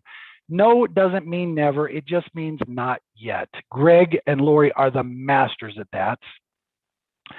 No, I don't get no's. I get customers. Now, this is one of my little things, and I've been teaching it throughout Viseo. Some of you probably have heard it, but when I get a no, you know, and when I get a legit informed no, it doesn't hurt my feelings. But guess what I do? With a lot of energy, I'll say, you know what? Let's say Gilbert tells me no. I'll say, Gilbert, I get that this business is not for everybody, but you have to admit, Gilbert, after seeing the presentation and seeing the quality and the technology behind the products, you have to be a little bit excited about the product, or at least a little bit curious. I'm going to ask you to do me a favor, Gilbert. I'm going to support me in my business. 90 days just on let's upgrade your vitamin to the Core Complete, 90 days, and let's see how you feel. Support me in my business. We're going to hook you up on this Core Complete multivitamin. Unbelievable value on that product at $63.95, whatever it is, $64.95. And I will just simply take that no into support me in my business and just try these vitamins for 90 days and see how you feel. Can you do that for me, Gilbert? 9 out of 10 times I'll say yes. I mean, at this point in time, now guess what? We've turned a no into, we've got them trying our Viseo product. And maybe they don't want the Core Complete. Maybe he comes back to you and says, you know, the one that I was really curious about and I wasn't going to do it, but yeah, if I'm going to support you in your business, I want to try that inflammation product. The Renew, is it? Yeah. And whatever, they can guide you through that process, but hook them up for 90 days. Our products will sell themselves. Our products are that good, guys. So I don't get no's, I get customers. I do that with every no I get. Are you doing the same thing? Are you turning a no into support me in my business? try the products for 90 days. The reason why I do Core Complete is it's our best value. It's $63.95. And I can just simply say, guys, $63.95, let's upgrade your vitamins. If you were to piecemeal this at a health food store, health food, you know, you're going to spend over $300. This is an amazing value. Liposome advanced delivery technology. Let's upgrade your vitamins, 90 days. Okay. And then the other thing is I turn every no. I always say, look, if you run out of people to talk to, you're out of business. Never allow that to happen. So every no, turn them into a few referrals. And after I even get a product order from Gilbert, do you think I'm going to stop there? No, Gilbert, I'm going to say, Gilbert, buddy, one more favor. And I do it in a very fun, loving way with positive energy. Gilbert, do me a favor. You're supporting me on business already with product. Thank you. But I know that you know some people that possibly could get really excited about these kind of products. You just know these product people that just love health food and stuff like that. And maybe you know these entrepreneurial types that are just waiting for that perfect, you know, deal. You know, they're just hungry. Can you do me a favor, Gilbert? Can you think maybe a few people, 3 to 5 people that could possibly get excited about what it is I'm doing? That would really mean the world to me. Can you do that for me, buddy? And, you know, it won't happen every time, but if you ask it every time, guess what? I would say 1 out of 5 times you're going to get 3 to 5 referrals. And guess what? You continue to build your database to continue to grow your business. It's a very simple process. So that's these are some recommended books that you can get some of these kind of techniques, because again, we're in a business of self-growth and development. Guys, you should be reading, you should be learning this stuff, all this stuff about overcoming objections. And, you know, a lot of GoPro is obviously the one that I think most people have read. But if you haven't mastered skill sets, read it again, because they're all there. The 7 skill sets of becoming a pro are right in that book. And you know, I've read that book multiple times.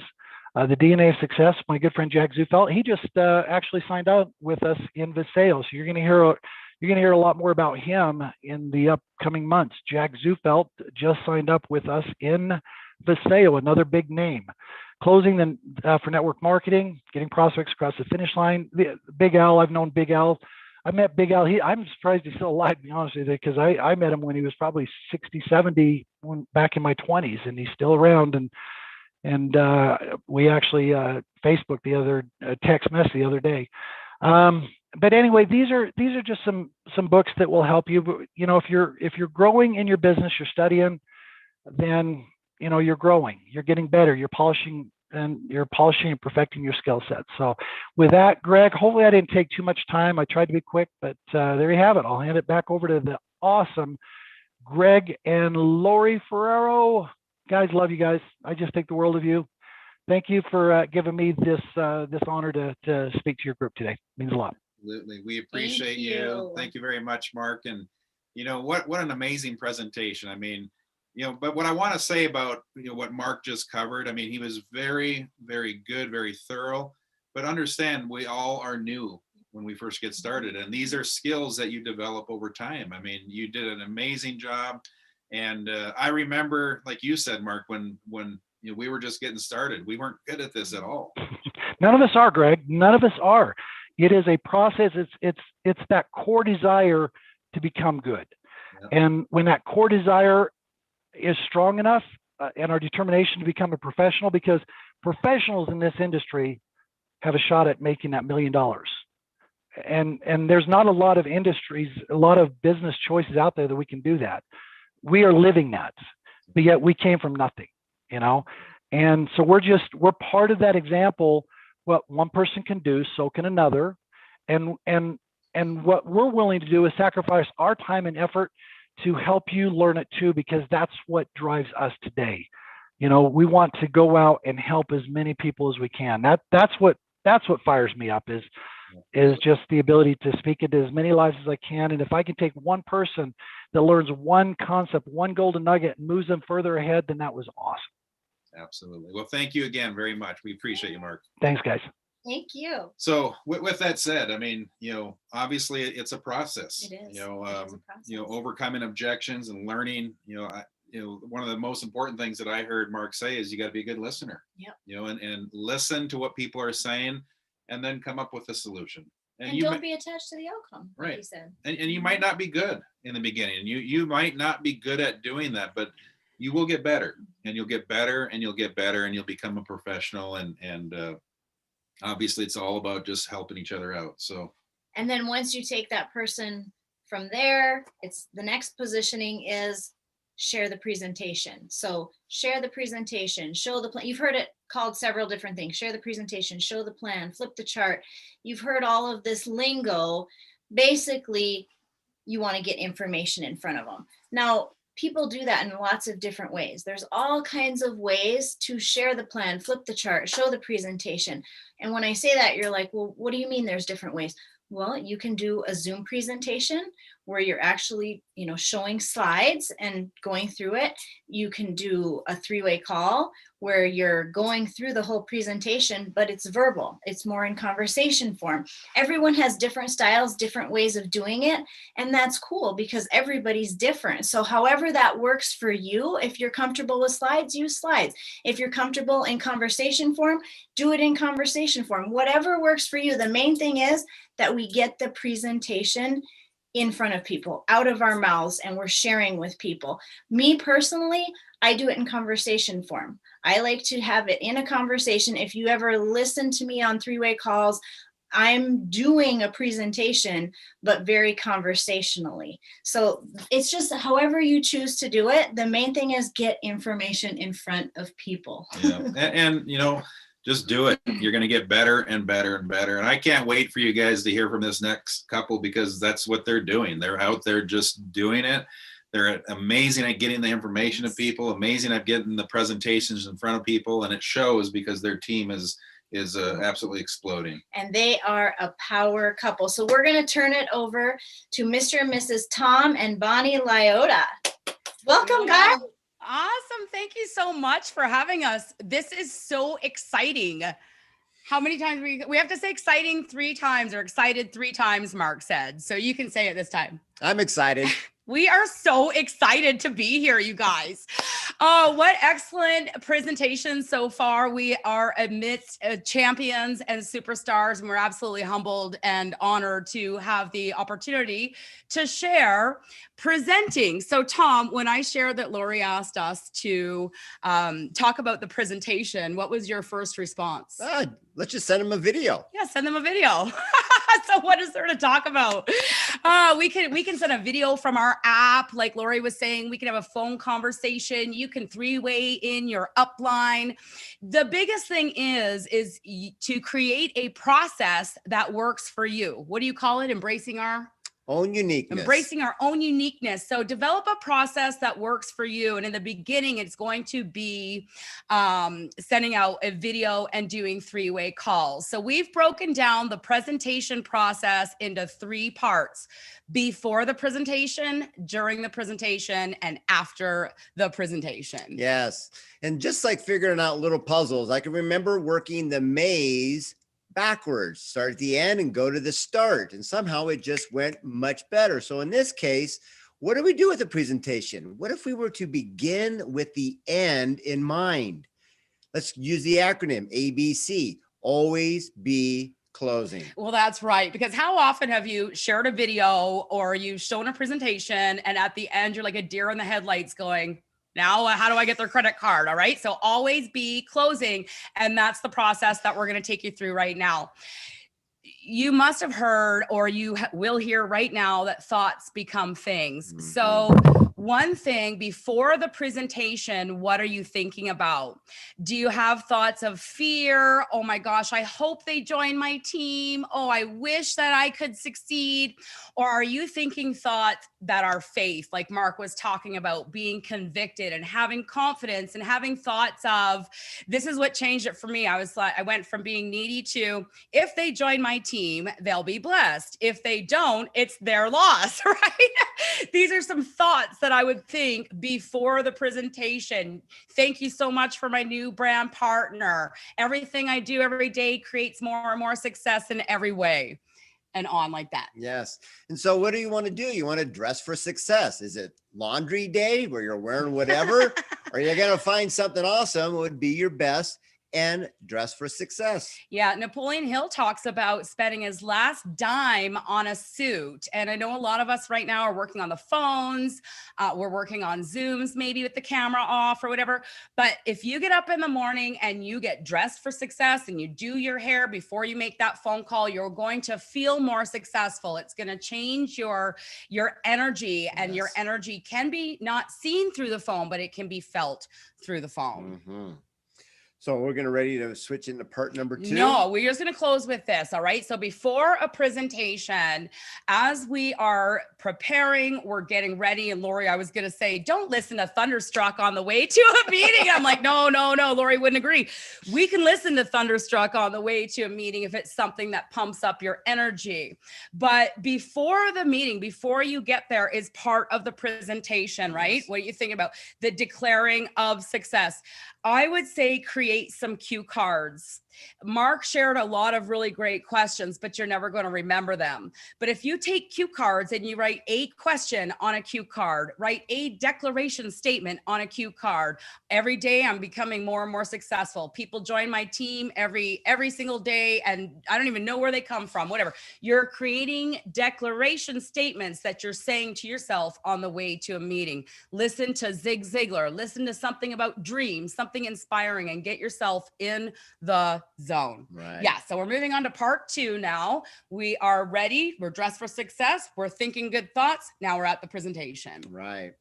And so when you do get started here, you want to, the connection or the conviction is all a razor's edge of just making a decision. Mm-hmm. You see, we all have a shot clock on us that a decision is going to be made at the end of the shot clock, or someone's going to make it for you, or you can step into your own power and go, if it is to be, it's up to me. I'm going to make this happen. So you start off with making a decision. And see, there's a word that's been out there, and it breaks down like this. And thus I am sold myself, better known as enthusiasm. That's right. Everybody's been talking today about be excited, be enthusiastic, because the one with the most conviction is going to win the conversation. But it's not going to be done through convincing other people that your idea is the best, right? This is something to write down. This is a gold nugget. Be the one in control. See, the one that's in control is the one that's asking the questions. When you get on the phone or you get to a presentation, they go, well, what is it? And you answer their question. Well, what's it made out of? And you answer their question. Who's in control? Not you, them. And at the end of the presentation, they will still be in control. And they're going to tell you, I need to think about it. I need to talk to a spouse. I'll call you when I'm ready, or something like that. Mm-hmm. So be in control by asking open-ended questions. What would you do if you had an extra $500, $1,000, $5,000 a month? What would you do if you had that kind of money? What would happen if money and time weren't an issue for you anymore? You won the lottery and your bank's filled with millions of dollars. Where would you be? What would you do? Is that something worth working for? And tell me what you would be willing to do. These are open-ended questions. You are always closing, right? These are pre-closing questions. So by the time you get to the end of the presentation, whether you send them a video or do a 3-way call, by the time you get to the end of your presentation, you're going to be able to say one sentence, which we're not going to share with you yet. But was there another point while we're showing the presentation? Yes. A lot of it's going to be listening for cues on what they're saying, so you can echo back. After they're done with the presentation, you can ask, so do you see how this could actually benefit you in your dream? Can you actually see this being something that's going to help you reach what's most important to you, and so forth? And that's the name of the game. It's all about supporting them and their goals. Absolutely. So beyond sharing the key points, the main 3 points of the sale, which is the leadership, the product, and the $1 billion company story. Those are the 3 points, and they're pretty easy to share however you decide to share them. It is the rest of what we're talking about as being a part of the presentation that's going to make the difference for you. The pre closing questions, enthusiasm, no opinions. You're not allowed to have an opinion, meaning here's an example. You're at a presentation and you're talking to them and you're excited like about being your own boss and you go, yeah, having a job sucks, or running your own business, a traditional business is stupid these days, right? Whether or not you think that or not, the person that you're sitting with probably has a job. The person you're sitting with might have a dad who's owned his own traditional business for 25 years, right? So you never know when you share an opinion when you're going to be insulting somebody and the presentation's going to end right there. So don't have any opinions. The presentation is all about the prospect. Remember what Kimon said? He was talking about the dream. It's all about their dream. We've all said the same thing today. So keep asking questions that's going to be about their dream. All right, part 3. All right. I love it, especially when you said no opinions and keep your mouth shut. Yep. That's very powerful. Ask a question and then be quiet, right? Ask a question, then be quiet. So Mark alluded to this at the end of the presentation. It's really normal and natural to go, so what'd you think? You know, like an excited child, we want to know their opinions. We want to know if they like it as much as we did. But we really don't want their opinion, do we? We don't want their opinion. We want them on our team. So Mark, you're exactly right. We're not going to say, so what do you think? We're going to say 2 questions. Yes. What's the first question, Tom, that we can ask at the end of giving all the information? Ooh, you were pretty intrigued. I saw you pretty well connected there. So tell me, what did you like best? What did you like best? And then don't talk. Yeah, and then don't talk. And then if there was another one you could lead with is, do you now see why I was so excited and want you to see what I needed to see first, right? It's very powerful to see it that way. And then like Lori talks about peeling the onion. Lori, you're always talking about peeling the onion. We're consistently peeling the onion. You want to peel the onion in the peak, peel the onion pre-business presentation, peel the onion during the business presentation. Gosh, do you see what, I'm so excited. Do you see how this could benefit you and your family? And then at the end of the presentation, we're asking more questions. Tell me, what did you like best? Can you share a little bit more about what you just shared? And you have them talking. And if they're as excited as you are, it's as simple as, are you ready to get started? Let's get that credit card out and make that first order. Option 1, 2, or 3. Right. As we bring this in for a close, one of the most powerful things that you could do to really show respect for the individual who's talking to you, have them see you with pen and paper and writing down what they're saying. Actually do write down what Like they're saying. really write down what they're saying. Oh, but more for your kid. And what else? And what else? Mm-hmm. And drive that why until they get a tear in their eye and everything else falls right into place. Right. So I just want to close with this. Practice. I don't want to say practice makes perfect, because perfect practice would make perfect. But when you have those questions down and you have them on cue cards and you get them to memory and you're practicing on your way to the presentation, it gives you more conviction, more confidence, and it allows you to stay on path. As they start asking you questions, you can still maintain control. So that's our 10 minutes, you guys. We're so excited to be able to share that. And thanks so much for having us. So let me ask you there, Greg and Lori, what did you like best about our presentation? Excitement.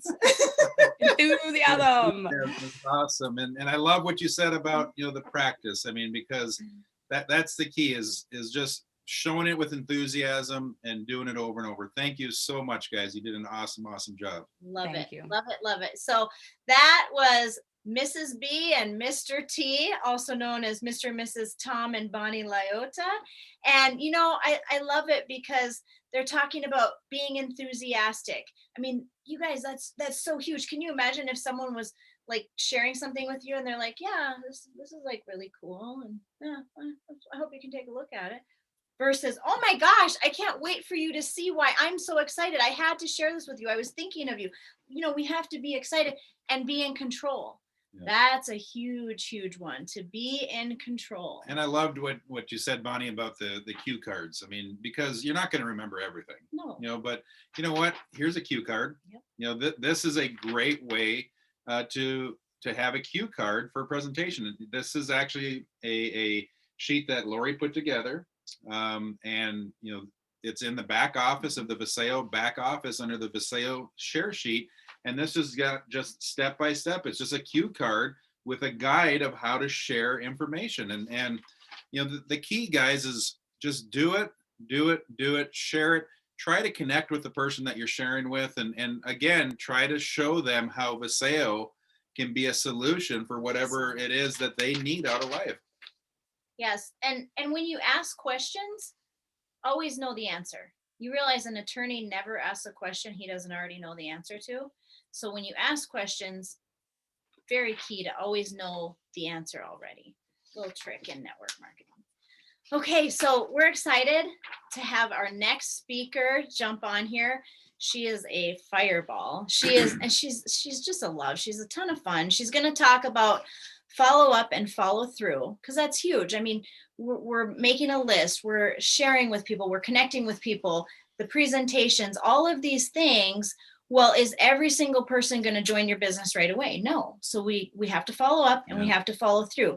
The fortune is always in the follow up. That's a huge, huge thing. And I think it's so fantastic. I mean, there's a specific reason all of these leaders are sharing with you. I'm going to share one of Gail's, I'm going to say her superpowers. This is one of Mrs. Gail Elliott's superpowers. And her superpower is winning every single contest that Viseo puts on.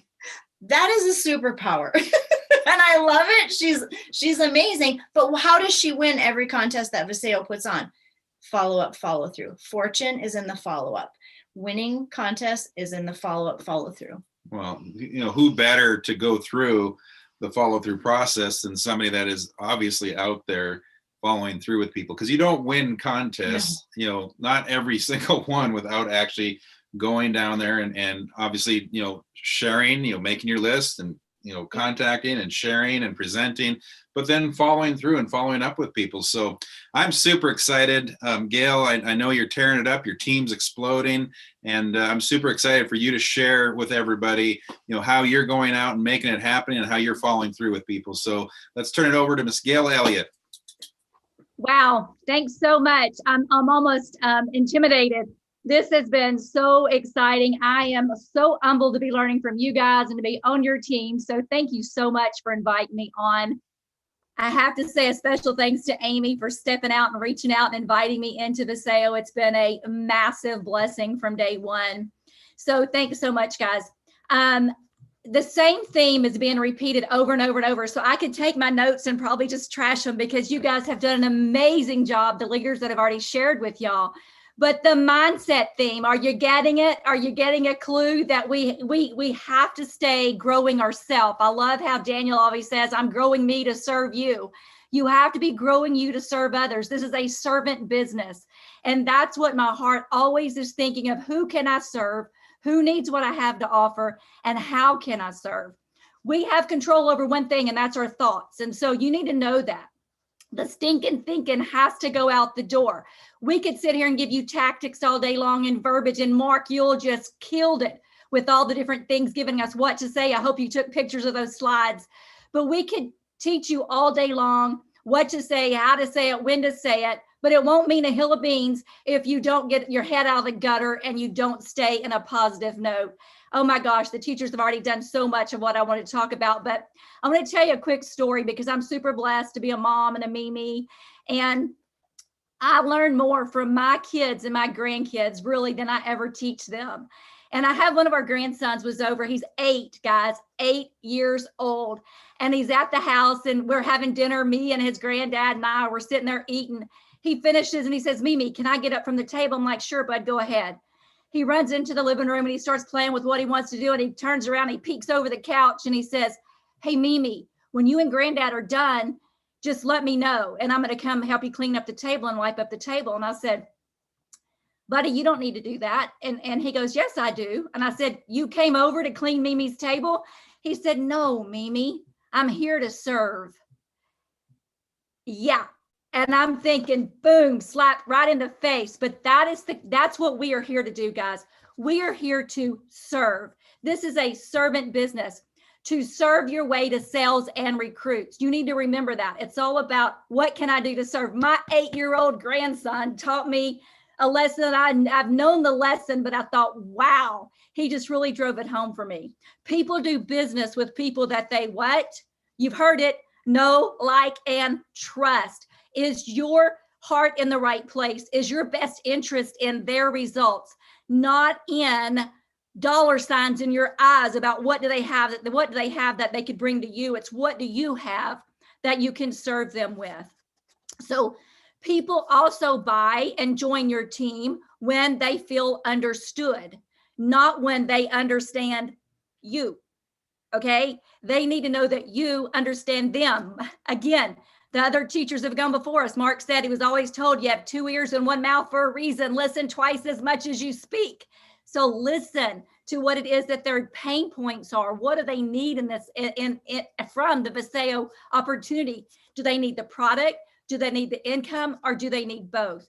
I was in Mary Kay for many years, and one thing that always stuck with me, she was an amazing lady with an amazing heart, but she said, I want you to picture around everybody's neck is a sign that says, make me feel important. Make me feel important. The other thing that was always beat into our head was, pretend I have a tattoo right here. Everybody that you look at, I want you to from now on, you're going to see this tat right here.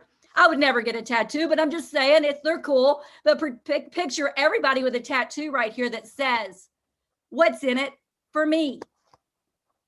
What's in it for me? Why should I? Why should I have your products in my body? Why should I join your team?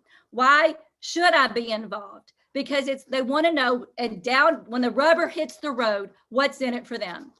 So just like anything else, this is like an art form. You're going to have to do a lot of it to get better at it. A lot of follow-ups. I have failed miserably in follow-ups, guys. I have failed more than I've succeeded in follow-ups. That's just the way it is. It's all about numbers. People are not numbers, but you have to work the numbers. You have to go through a lot. You have to be willing to go through a lot, and you have to be willing to follow up. If you're not, you've already learned how to do the rest of it. I'm now at the follow-up phase. But if you're not willing to follow up, then don't do anything else the other guys have taught you. Don't even get out there. Don't reach out. Don't make your list. Don't comment. Don't show the plan. Don't flip the chart. Don't do anything, because you have to be willing to do this. This is the nitty gritty.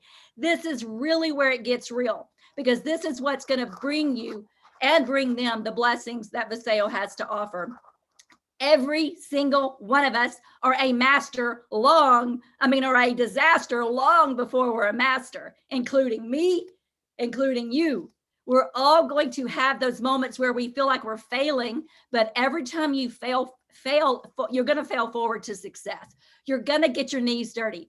The only reason Mark Yule and all these amazing, and Lori and Greg and Amy and all these people go before us, the reason they're so incredibly successful is their knees are much bloodier than mine and yours. And so we just need to be willing to get down there, fail forward to success. Bonnie and Tom nailed it. I had written down here, your vibes, your energy, your attitude, it matters. They can smell your vibes on a private message or in a DM or in a text message. What are you thinking? Make sure you have control of that. Is your energy very positive? Oh, my page. Okay, here's the deal.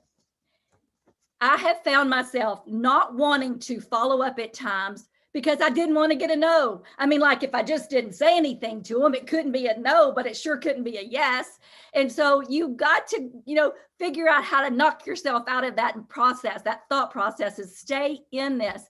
When you take the focus off of you, then this is going to become a lot easier. It's not all about you. It's really not. I know that we have a hard time believing that, right? We control the universe kind of attitude, but it's not about you. It's about them. Make it about them, and the follow-up becomes way easier. Research shows that you have to follow up between 8 and 20 times, 8 and 20 times to get a definite yes or a definite no, or to have them come onto your team. What we're looking for is a no or a yes. We're actually just decision collectors. We just want them to make a decision one way or the other so that we know how to help them best. Now, track it. Don't give me this, I've got it all in my head thing, because if it's in your head, your business is dead. Get it on paper, track it. I have a sheet that I just created on like Word or something with columns. When did I talk to them? What did I send them? Did I follow up in 24 hours? What are their pain points? I don't care if you get a spiral notebook, guys, get a spiral and make these lines, and you've got to be able to track it. If you're really techie, I'm not, you can do it on a spreadsheet and all these. No, just figure out. You don't want people falling through the cracks. You have something that will bless their life if they understand it. So when you book your presentation, now I'm going to assume that you guys are giving them full facts, and you're going to learn from the best here in a little bit when Amy talks. I believe that's her subject, talking about onboarding or full facts. But my point is, they've heard the presentation. I like to do the Zoom. I like to see them. I like to, make sure they see the visuals as we're talking, however you want to do it. They've seen full facts, not just half butt, right? My mama used to say, if you're going to do anything, pardon my French, but if you're going to do anything half-assed, then don't do it at all. So I'm just saying, they've seen all the facts. If they have really understood if they really understood what it is you have to offer, they're going to be interested, right? Because if you reached a pain point, they see how this can help that pain point, then they do have some interest. If you're brand new, then what you're going to do is make sure you have an upline, very seasoned upline, knowledgeable upline on the phone with you after they've done the presentation. You want to set it up in advance by saying, hey, after you listen to the facts, I'm going to call and give you the taste test. And they're going to like, what is a taste test? I'm going to give you a little taste of the company, a little taste of the product. And I really want to get your honest opinion. And I really want to see if you have any questions. So it would really help me with my training as I'm finalizing my training. And I'm learning how to present and answer questions. Is there any reason why you couldn't hop on afterwards and let me just give you the taste test? And of course, most people are going to go, yeah, because they're wanting to help you out, especially if you're new. Now, when you get on for the taste test, and usually sometimes you'll say, do you have any questions? And that's a good question to ask, because some people will go, yeah, what is this? Or how did that product work, or whatever. The other thing is they may not have any questions. So I'm just going to spit out really fast a couple of questions that you may want to have. If you're new and you have that upline on the phone with you, it's real important that you edify your upline, and that you give your upline the opportunity to edify you, because that's going to give you just more validity of you being somebody that they're going to be so excited to be in business with, or just to be on board with the product. I'm looking at both angles, product and business. But here's some questions that you can ask. If you're seasoned and you don't need your upline at this point, then you can ask these questions. Do you feel like the products would benefit you and your family at all? What grabbed your attention the most out of everything you heard tonight or today? What, if anything, would keep you from getting started? And then here's the $1 million question. The number one reason why people don't join your team is because you don't ask, or they don't use your product is because you don't ask. So here's the number one question. Are you ready to get started? Just ask it. So there's a lot more. Mark Yule did an amazing job. I hope you took pictures of his slides, like I've said, because I'm not going to go over that. I need to finish up. But the other thing I have written down here is, Mark, is the feel, felt, found, because this is where you're going to get the real objections. When you're asking these questions, you're going to get the real objections. Is it money? Is it they don't think supplementation works? What is it? Whatever it is, you use the feel, felt, found method, and you get through that. So let's say they say, yeah, I'm ready to get started. It's so important that you reassure them that you're going to link arms with them. You're going to help them get the results they're looking for. At most people, it's health and wealth. Maybe it's just health. So you're just going to reassure them that they picked the right person to come to link arms with. And then you go straight into the onboarding section of that, which you're going to learn about. If they need more information, your job is to get it to them. Make sure you know what the videos are on the app. You better be a student of that app. Send them their best video for them, the best PDF for them. Invite them to the next Zoom. Send them to a Facebook group your team may have with testimonials. Whatever. Make sure you know when the company's calls are coming, like the Scientific Advisory Board, so that you can encourage them to get on that. Before you hang up, you get the next appointment scheduled. Now, I like things just to keep it simple. For me, it's going to be the sleep test. Now, I've already given them the taste test, and now I'm going to give them the sleep test. And so before you hang up, that's your first follow-up call with them. You're going to say, let's say they need more information. You're going to send them all the information, and then I'm going to say something like, okay, Susie, I'm going to send you the videos we talked about. They're really, really short. They're not going to take up much of your time. Do you think you could chisel out just a couple of minutes to watch them today? It's real important to me. If you could, I'd really appreciate it. And they're like, yeah, if they're not that long, I probably could watch them. And I'm just going to say, great, because what is a good time slot tomorrow for me to follow up with you and give you the sleep test? Crickets. You say nothing. And then the next one that talk loses. And so they're thinking, what is a sleep test? And they'll usually say, well, yeah, I guess I could find time, but what is a sleep test? Well, a sleep test is, Susie, after everything you've heard already, the videos that you're going to take a quick look at today, if your head hits the pillow tonight and you think nothing else about how amazing it's going to feel to sleep better, and you know, maybe her pain point was, maybe one of her pain points was pain, or, you know, you're going to feel such a relief in the pain levels in your body, or maybe it was finances, or, you know, if you think nothing about how this could really help you get some cash flow coming in, if you don't think about those things before your head hits the pillow tonight, this probably isn't for you. But if you think about it at all, that's the sign. There's your sign. This could be for you. So let's say they say not now. I have asked for referrals. We've already heard that with Mark. The thing I want to leave you with is continue to drip on them, even if they do not come on board. Some people that I started talking to a year ago are just now coming on board.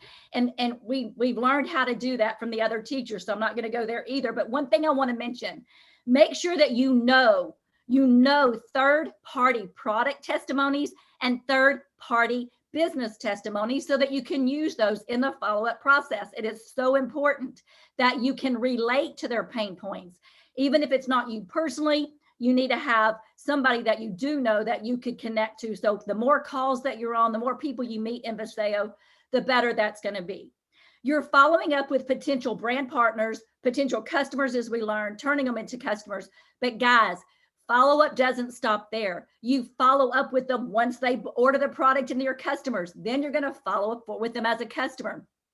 My brand partners, they get text messages today. My brand partners that are on here, they got a text message today that said, you know, oh my gosh, DTU is starting now. Get on. I'm so excited. You don't quit following up just because. Matter of fact, it just gets started once you get them on your team. So I want to leave you with this. I don't know if you guys know the story of Darby, but he's the man that everybody knows as the man who quit 3 feet from gold. He's the man who stopped 3 feet, literally. He quit mining for gold, went on to something else. Somebody came behind him 3 feet from where he stopped digging. They hit a massive vein of gold and are filthy rich.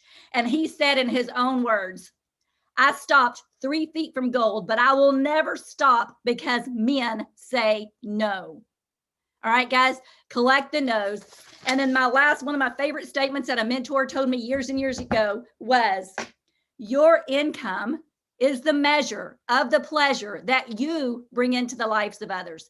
Jot that down, burn it in your brain so that when you get scared and you're afraid to call, you're afraid to follow up, you know that your income is a direct measure of the pleasure that you bring into the lives of others. How much pleasure can you bring into the lives of others through the Viseo product, through the Viseo compensation plan, through the Viseo family, the culture? Holy smokes, guys, you have nothing to lose, but everything to gain. You will be afraid. Fear is going to happen. Put fear in the freaking back seat. Get in the driver's seat. He's coming. You're going to be afraid, and do it afraid. You guys got this. Thanks so much, Lori and Greg. Woo! Wonder Woman. I love it. Oh my gosh, that was absolutely fantastic. Now you guys see why I said she's a superhero. I mean, she's a superhero. Mrs. Gail Elliott, you brought it home. That was a rock star presentation. And I had to write that down. The direct measure of pleasure of what you bring into other people's lives. Say it one more time, please. Your income is the measure of the pleasure that you bring into the lives of others. That is power right there. So power statement right there. Taste test, sleep test. You guys, I hope you got that all. Those are powerful, powerful things. Thank you so much. By the way, I love your outfit. Look at you. See? Wonder Woman right there. Love awesome. it. Love it. That was Thank you awesome. so much. You rocked it. You Thank rocked you, it Gail. out. That was awesome. No question of why you hit every single promotion out there. You earned them all. It's earned. But look, I mean, wow. Fantastic. She's a student of the industry and she's passing it on to all of us.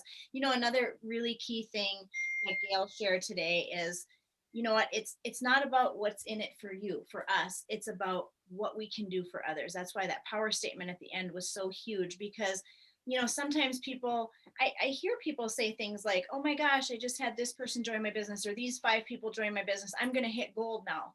And that's the wrong thinking. That's stinking thinking. Because what you should be thinking, if you really want to get good at this business, is how can I help these 5 people hit gold? Not anything about I'm going to hit gold. How can I help these 5 people hit gold? So if you're looking at people and thinking what's in it for you, you have it all wrong. If you want to build a huge business, you think, switch it, just like Gail was talking about, what can I do for them? I remember when we hit diamond, and, you know, we got a lot of congratulations and different things. And I was talking to someone on the phone and he's like, are you not excited? I said, no, I'm very excited. I said, but you know what I'm going to be really, truly excited about is when we have other people on our team break diamond. That will really fire me up. And that is something to be more excited about to me than me personally hitting diamond. So it's you just got to think different, and you got to want different things. And it's crazy because, you know, Bonnie talked about it, writing down a declaration. Her and Tom were talking about writing down declarations. And when you write down, you know, I want this many golds on my team or this many diamonds on my team, not about yourself.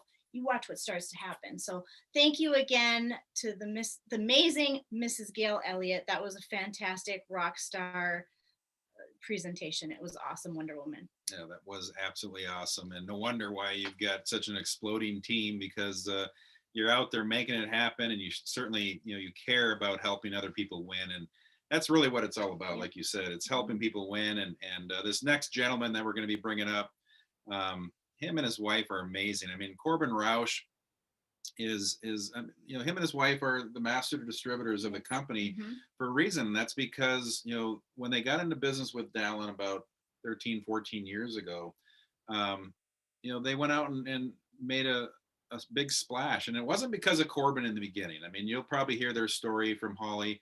But, you know, they went out and made it happen, and they went out and helped a lot of their friends have success. And in fact, I believe the number is somewhere around 180 people that they were able to help go out and become millionaires in this industry. And I mean, think about that, guys. Think about, you know, being able to go out and help your friends get that freedom that Mark was talking about, and helping them get their friends become freedom. And that's where we're at in this company. I mean, we are in the foundation of the next multi-billion-dollar giant, and we can help so many people. And I'm excited for you to hear from Mr. Corbin Roush, because, you know, he's going to go and talk about the line of sponsorship. And like I said, him and his wife, Holly, you know, they're the master distributors of this company because they went out and earned it because of what they've done in the past. But they've also become royal black diamonds in this company. And they're just an amazing, amazing couple. And I can't wait for you to hear, you know, his wisdom of how to go out and build the business. And you know, just I want to give it to Corbin and how it works, because not everyone understands line of sponsorship and how that works and how you build. And so he's going to explain that to you today. So he is a amazing friend of ours. We're very, very thankful for their friendship. We spend a lot of time with them, a lot of time on the phone with them, and we're very thankful for them and pouring into the team. So I want to turn it over now to Mr. Corbin Roush.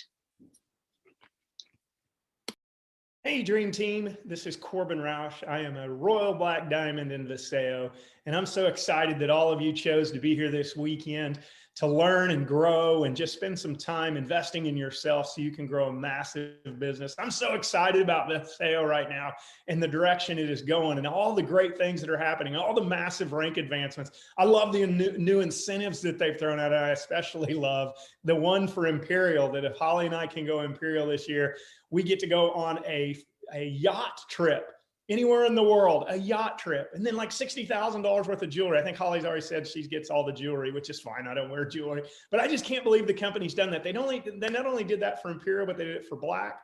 They did it for Royals. They did it for diamonds. They did it for white diamonds. They did it for the emeralds. Just so many crazy new promotions that the company's running from the start all the way to the top. So I want to challenge you guys this weekend to really take in the things that you're learning and apply them to your business, because there's nothing worse than getting excited and getting fired up and then not taking the things that you learned and putting it into action. Action is what's going to take you to where you want to be in this business. Guys, before I get started, I want to give a big shout out to Greg and Lori for leading this up. This isn't easy to do, and you guys need to reach out to them and say, hey, thanks so much for putting this together, because this takes time and energy. This takes a lot of emotion pouring into this weekend and making sure things run smoothly. And that's the reason why they're Black Diamonds. They are amazing leaders that know what to do, when to do, where to do, why to do without having to be told. So Greg and Lori, fantastic job. I also want to give it up to Gilbert Anderson, leading the charge, new white. Oh, and Greg and Lori, congratulations on Black Diamond, and Gilbert on White Diamond, and leading the charge in Canada and watching his business not only just be in Canada, but starting to spread around the world. That is huge. And that is the definition of a massive leader, when you can start growing a business in your backyard and watching it spread around the world. I also want to give it up to brand new Diamond Amy Dunlap. She's absolutely setting the Midwest on fire. Everywhere I call and whoever I talk to, they're part of Amy's group. It's just fantastic watching what she is doing and all the rank advancements in her team. And also Lyle and Jennifer Kennedy, congratulations on going diamond. Just some great leadership in this group, and all the future diamonds that are getting ready to pop and start going all over the United States, guys. And all over the world and Canada. It's going to be huge what is happening. But guys, a little bit of background on me, on where I come from. I'm 15 years into this industry now, and it seems like just yesterday I started. And I'll never forget getting mentored by some of the most amazing leaders in this industry. And that's what you are doing this weekend. You're getting mentored by people that have done the things that you want to do.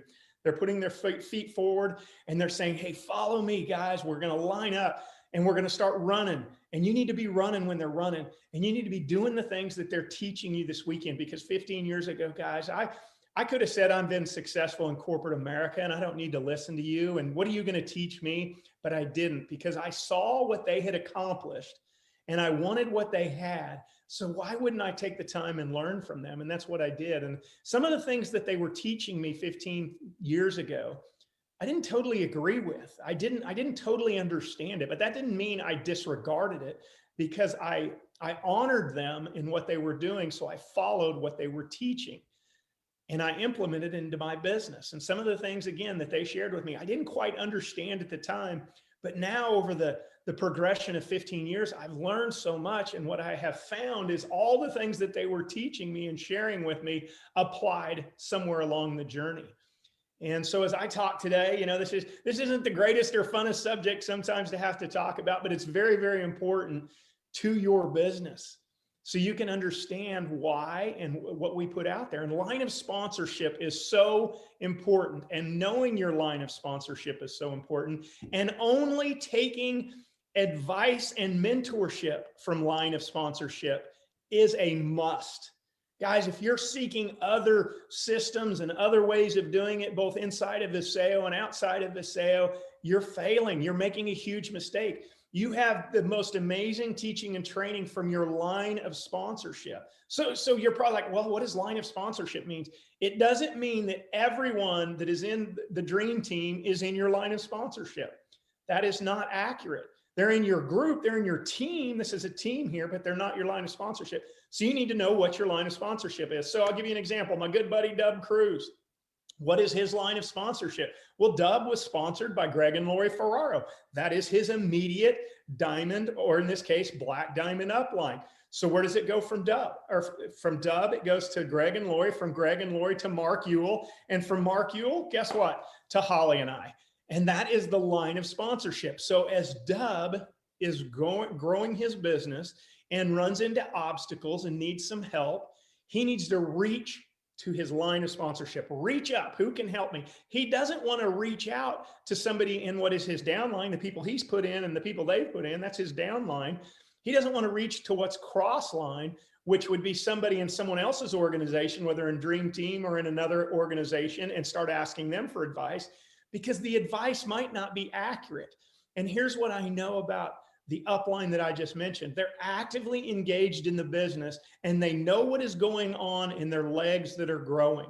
So as Dub starts to have questions, guess what? He is going to reach out to Greg and Lori. If Greg and Lori aren't available, to Mark Ewell. To Mark Ewell's not available, to Holly or I, because that is the line of sponsorship. Sometimes, this is really important to understand, maybe Dub has an issue with someone in that line of sponsorship that maybe they don't know each other well enough yet, and he just doesn't feel comfortable going to them. There is nothing wrong. I can promise you this. There's nothing wrong with skipping one of the lines and going to the person that you're most comfortable with reaching out to. And I can promise you this, Greg and Lori are going to welcome that inside the team if it's the proper line of sponsorship. You don't want to be, again, it's so important. Guys, this is a no, never, never, never, never. Seek counsel from somebody. I heard it put years ago that's not in your cash register, or that you're not in their cash register, because you never know what advice they're going to give. I can promise you this. If Dub was reached out to Greg or Lori, to Holly or I, or Mark Ewell, he is going to get spot on advice on what he needs to be doing in his business, because we know what's going on inside of the business. We can see it. We can feel it. We talk to them. We do three-way calls. All of those things and all those parties that I just mentioned are very involved in Dub's business. So that goes for you. You need to learn your upline sponsorship, and you should always learn it. You should always understand and know who your diamond upline is. That way, if once your business starts really rocking and rolling and Viseo's just growing all over the place, when you put somebody in, you can teach them who your diamond upline mentorship is, your line of sponsorship through your diamonds. And like Holly and I, we used to know who the upline diamond was above us, and the diamond above that, and the black diamond, and the royal black diamond, the crown black diamond, all the way up. There was like 7 diamonds all in a line in our last company, and we knew every one of them, and we knew who we could go to for counsel. And that's what's going to happen here. So you need to know your line of sponsorship. So what is the reason why you don't want to go talk to somebody else in another group? Because they will add confusion to what this team is teaching here. And that might not sound like a problem, but the simplicity of networking and the simplicity of Viseo, guys, is following a system, because a system duplicates 24 hours a day, 7 days a week. A person does not. So if you're going and cherry picking other people's things that you like, you're putting confusion into your group. And that is not what you want to be doing. So what you want to do is, man, I have this problem. I just can't, I'm having a hard time getting people to return phone calls. You know what? I saw that Jim Bob over here in XYZ group's really growing fast. I'm going to reach out to him and see if he can give me advice. Well, guys, first of all, he should say you need to reach out to your diamond upline. And if he's not, shame on him. That's something that we all need to get in the habit of. If somebody comes to us and asks us for advice on how to build, you say, hey, have you reached out to your diamond upline and asked them for help? Because you never want to offer advice to other teams and other groups and other people that are not in your cash register. So if someone reaches out, and let's say they reach out to this guy in another team, and he's like, well, here's how I would do it, and just gives you all this different advice. And then you go to Greg and Lori and say, well, so-and-so did this. And well, why did you go to them? Here's the way, the things that need to be done in the business. This is what we're all teaching, and we're all following, and we're all unified on. That is so important, guys, because one thing is they don't have a vested interest in your success. Greg and Lori, Mark Ewell, Holly and I, if you're in Gilbert's team, if you're in the Kennedy's team, if you're in Amy's team, every one of those leaders has a vested interest in your success, and they're gonna ask the right questions. They will get to know you intimately. It's not going to be just a drive-by advice. They're going to work with you. They're going to help grow the relationship where they can understand what's going on in your business. So guys, that is why it is so, so important to understand your line of sponsorship. There's nothing worse in this business than going out and getting outside advice. And here's what else I found. If you want to know some ugly about doing it, that person might leave and go to another company. And because you went over to them and started talking with them, you just now opened yourself up for ugly. You know, the doubt sets in. Well, why'd they leave? If you've got your blinders on and then following your upline that is actively engaged and growing and rolling this business, guys, if people go chase other shining objects, you're going to be like, I don't care, because I'm so laser focused with my upline and lockstep in everything that they're doing. And that's another thing, guys. Lockstep will lead to growth. If everyone is doing the exact same things over and over again, it will start to grow. Maybe not as fast as you want it, but I am just here to tell you, after all the years I've been doing this, activity will grow your business. And that's why I love Dream Team, guys. They teach activity. They teach the proper activities. They teach the 4 income producing activities. They teach recruit like your dreams depend on it. Greg and Lori are big time dreamers, guys. They're always doing fun things and they're always keeping things light and happy. And I love that. And that's what I want all of us shooting for. So as you're building your groups, guys, make sure you're teaching your line of sponsorship. Make sure everyone that gets in and starts building, and when you're launching them and helping them get their business started, make sure you're teaching the line of sponsorship. So you might ask, what about the people in between me just getting started and maybe the bronze and the gold and the ruby? Hey, that's fine to introduce them to your line of sponsorship. But what you want to make sure is they're out actively building and recruiting, and they've got the right mindset, that they're being very positive, that they're not spewing negative, and they're not looking left and right and chasing, rabbits and following rabbit holes and doing all that. So that's why I always like to teach line of sponsorship from the diamonds and above. But if I know someone's actively engaged and out there rocking and rolling and doing the proper activities, nothing wrong with throwing in a gold, ruby, emerald, all the way up to diamond in that line of sponsorship. So that's real key, guys. Also, cross line. Make sure that you are not offering advice to people in other groups. Especially as you start to grow, and everyone's going to want to know what you're doing. I can promise you this. Amy Dunlap's phone is probably getting blown up by all these other groups, and Greg and Lori's getting blown up by all these other groups. Guys, just say, hey, we're blessed with a great company.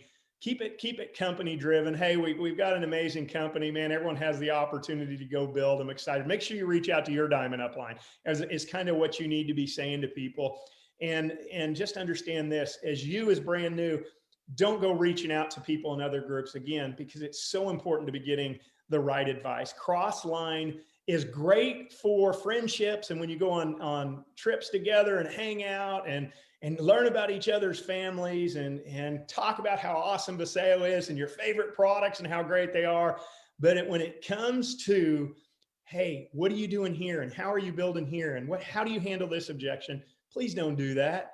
Please don't do that. Go to your upline. That's what they are there for. They're like a life preserver, guys, that is going to help you do everything that you need. Guys, 15 years ago, again, I had no idea. And I'll never forget sitting on a beach, and there was this couple next to us that we absolutely loved. They had 4 girls, three girls and a boy. And we had our 3 boys, and they were all the same ages, and they were just having a blast. And I remember talking, this was when I was really new in the industry. And matter of fact, I don't even think I was really involved yet. It was on the very first diamond trip that Holly had earned. And I started asking him questions about his business. And he looked over at me and he says, hey, do you know who your diamond upline is? And I said, well, no. And he goes, man, look, I want to help you, and I want to help you grow your business. And you're more than welcome to plug into anything that I've got going on, and any of the trainings that we do, or any of the meetings we're doing around the country. Please feel free to send your teams, but you really need to reach out to your diamond upline. He goes, hey, what do you think about going fishing though this afternoon? And I remember I could have got offended at that. And I kind of did, because I was like, well, this guy's kind of being a jerk. Why isn't he sharing this with me? But over time, he and I developed one of the strongest friendships. His wife and Holly developed some of the strongest friendships. We saw the world together on all the trips. Our kids grew up together. And here was the interesting thing.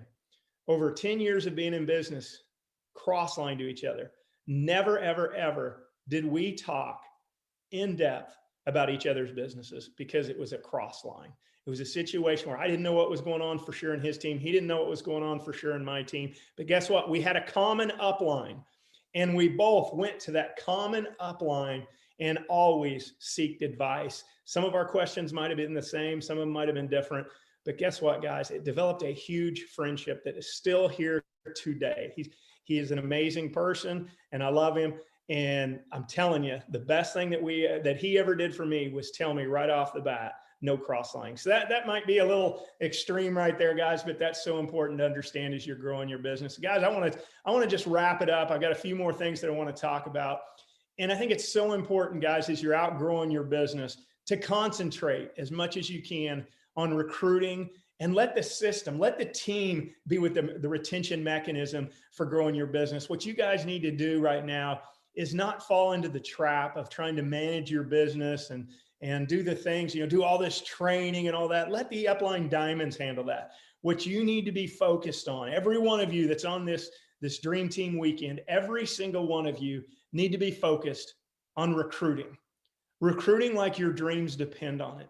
You need to be building a massive list of every single person you possibly can think of. Don't think that, some people will tell me, oh, I'm just going to go recruit online. I don't want to share it with my friends and family. Guys, shame on you. You need to build the list of anyone that you want to bless physically, financially, emotionally, spiritually, any way possible. Guys, I've seen this business do amazing things outside of amazing products and outside of making money over 15 years. You want to build a massive list, guys, and you want to become an expert at growing that list. How did Holly and I become the first ones to hit the 21 for 21?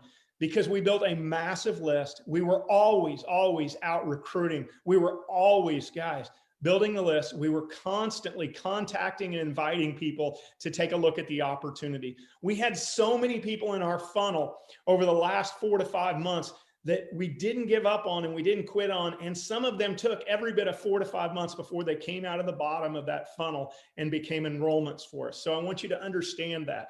You have to build that list. You will get good at contacting and inviting people to look at the plan if you do it. There's nothing better than doing it daily. And then don't forget, guys, to show the plan. Show the plan as much as you can. Make sure you're going through the PowerPoint. You're showing them how it works. Make sure you're getting with your upline and doing 3-way calls. This is, again, very important on our line of sponsorship. Don't be asking people that are not in your upline to do 3-way calls for you. Know who your line of sponsorship is so you can have them do 3-way calls, and then you edify them. So make sure they're the ones doing the Zoom. Now, big company Zooms are the ones Greg and Lori are doing and all that, or if a diamond is out there putting their presentations online, yes, absolutely attend every one of those that are in your dream team. But don't go jumping around looking at everything as you're trying to show the plan unless their diamonds are above and it's put on the company site and stuff. So make sure you're doing that, guys, showing that plan as much as you possibly can. And then remember, the fortune truly is in the follow-up. You want to be following up with people. Again, how did Holly and I get our 21 people? We built a massive list. We were constantly sharing the product. We were constantly showing the opportunity, and we became masters at the follow-up. We were constantly following up with people. Some people ghosted us. Hey, that's going to happen. So what? That doesn't mean I fire them. It means I go back to them at a later time, because you never know when they're going to join. I want to challenge everyone, guys. This is so important to get a lot of people in your funnel. Sometimes it takes 5, 7, 9, 10 exposures to the Viseo opportunity before they're going to say yes. And so you want to have enough people in that funnel, guys, where people are constantly coming out of the bottom. Guys, Viseo is primed and positioned for an amazing 2021 and beyond. Guys, we're going to be that multi-billion-dollar company, and you're going to be a big part of it as long as you don't quit. You follow the line of sponsorship. Don't be cross-lining. Don't be offering unsolicited advice to other teams. Stay plugged into the dream team, guys. Follow your upline, and let's go all diamond this year. Every one of you have the ability to go diamond this year. You got to go out and do the things that people are uncomfortable doing. If you want to become one of the tops in this industry, become a pro at this business where it can pay you 6 and 7 figures, you got to be willing to do the things that everyone else is not willing to do. That's why it is so important, guys, not to be cross-lining and knowing your line of sponsorship, because you want to be lockstep with people that are doing the same things that you are, that you know they're following the same systems that you are, and they're there to support and help you. So I want to thank Greg and Lori and all the dream team for asking me to be on here today and speak. Guys, I'm so fired up about the direction of Viseo. This can happen for you. You've just got to plant your flag today and say, we are going diamond in 2021. We're going to go out and share more. We're going to flip that chart more. We're going to follow up more. We're going to build a bigger list than everyone else out there, guys. Mark, set, go. Let's go diamond in 2021. Guys, I'm out of here. Thanks again so much. Have a wonderful, wonderful Dream Team University weekend. Woo! Thank you very much, Corbin. That was absolutely amazing, amazing information. You know, what I got out of what you just said was basically you're in charge of what you do. I mean, if it is to be, it's up to me. I mean, we have a tremendous opportunity here with Vaseo to go out and do something absolutely amazing. And I loved what, you know, when he was talking about, really, I mean, be careful who you take advice from. I mean, because the reality is this, I mean, you know, there's so many people that are out there that are, you know, willing to offer advice, but, you know, where do you get it from? And I'm very picky. I don't know about you, but I mean, I know about you. I was going to say, I think you do. But I'm very picky on, you know, who I take information from. And the only people that I take information from are those that are where I want to be, that have a direct, you know, direct influence on what my business is, because I want to get to where they're at, and I want to be able to go out and create that kind of business, and it's just so important. So I appreciate what Corbin, you know, went through there. Nailed it. Yeah, Corbin, you absolutely nailed it. And that's a subject that a lot of people don't understand. I mean, lots of people don't understand line of sponsorship or how it works or what it means. And I mean, Corbin just made it so clear, so simplistic, and it is hugely important in building your business. And if you want to get from start to diamond and beyond, you need to understand line of sponsorship, because it really is important. Yeah. Well, this next gal that's going to be speaking, obviously, is Corbin's better half, Holly Roush. What an amazing story. I mean, you know, what I love about her story is, you know, what she had to overcome. I mean, I remember Kimmin was talking about not everybody's going to believe in your dream. Right. And, you know, Holly's story, and she's going to share with you what she went through, but, you know, Corbin wasn't the most supportive in the beginning when they got things going, but she was determined anyway to go do it. And what an amazing story, you know, to be able to go out and bless so many of her friends. And, you know, I just have so much respect for what she's done. Absolutely. And there's a lot of people that are on this Zoom right now, and you know, they maybe don't have a supportive spouse as well. I mean, not always do we have, you know, a husband and wife building together, or even both supporting each other. Sometimes it's just one or the other building, and sometimes it's one building and one that's not so supportive. So I do love her story. And I mean, she really was against all odds, and she built it. I mean, she beat it. Not only did she build it, I mean, she killed it, and she helped create all these millionaires. I mean, it's a phenomenal story, but just because someone's not with you in the beginning doesn't mean that they can't see some results and go, maybe I should jump on this moving train. I want to ride that train with you. And that is what happened with Corbin and Holly, because it was just Holly in the beginning. And I love that story. Anyway, amazing couple. We're again so thankful to have them as friends, as mentors. And we're going to turn this over now to the beautiful and amazing Mrs. Holly Roush.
But just making sure that the right people are speaking into your lives with the right topics at the right time. And I know how much they poured into this, and not to mention just Greg and Lori, all the leaders in here that are going to be pouring over out everything they can to you guys over the next few days. And I know you guys are going to get so much from it. So I would just really encourage you, take notes, listen intently. And I'm sure they'll have recordings for you to go back, because you don't want to miss a single bit of it. I always learn so much at every single event, and learn so much from different personalities and different people that speak. So big shout out for putting together this amazing Dream Team University virtual event. Of course, we would all love to be around each other, giving big hugs. I can't wait for that day. It was great in Cabo getting to see so many of y'all's faces, and definitely can't wait to do it again. You know, I wanted to share a little bit with you today. I know many of y'all have heard my story, but I think it's important to hear it over and over again, because maybe it resonates with you, or maybe you can think of somebody in your team or that you can add to your list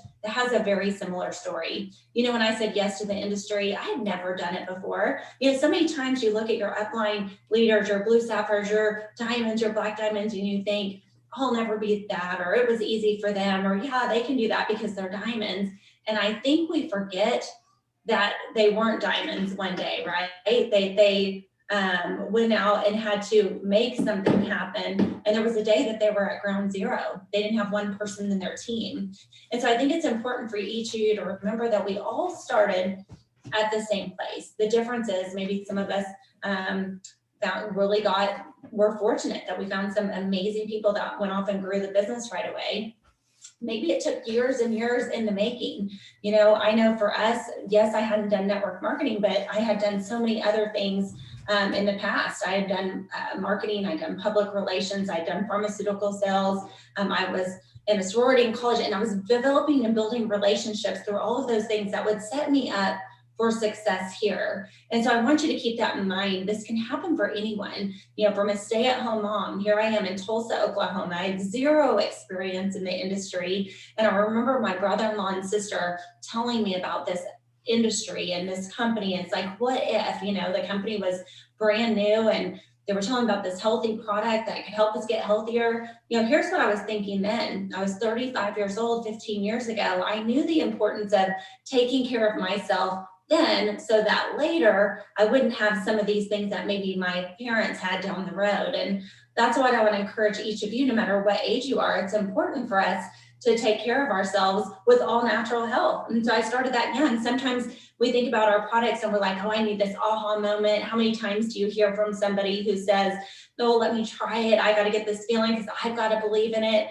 You know, my whole thing with that is, look, you may not have this aha moment. All of our bodies work different. And so for me, it was important to use the product because it was doing stuff internally that I didn't feel that was happening, but I also needed to share the products with people because they were getting those feelings. It was making a difference for them because every one of us reacts differently. So I remember getting in with that business and loving what I was doing and learning what I could. I didn't know what an upline was or a downline was. As a matter of fact, we were sitting at the kitchen table and my brother-in-law and sister introduced it to me, and they hadn't even signed up yet, but they're like, oh my gosh, Holly, there's this product. You can get healthy, make some money. You should really look at it. And I thought, I mean, how do I do it? Do I go to like Whole Foods? Do I go to the gyms? Do I go to chiropractors? I've got some free time, you know, that'd be kind of nice to earn a little extra money. And he said, oh no, Holly, it's one of those things. I'm like, what things? It's like, you know, network marketing. I'm like, yeah, that's what I want to do, right?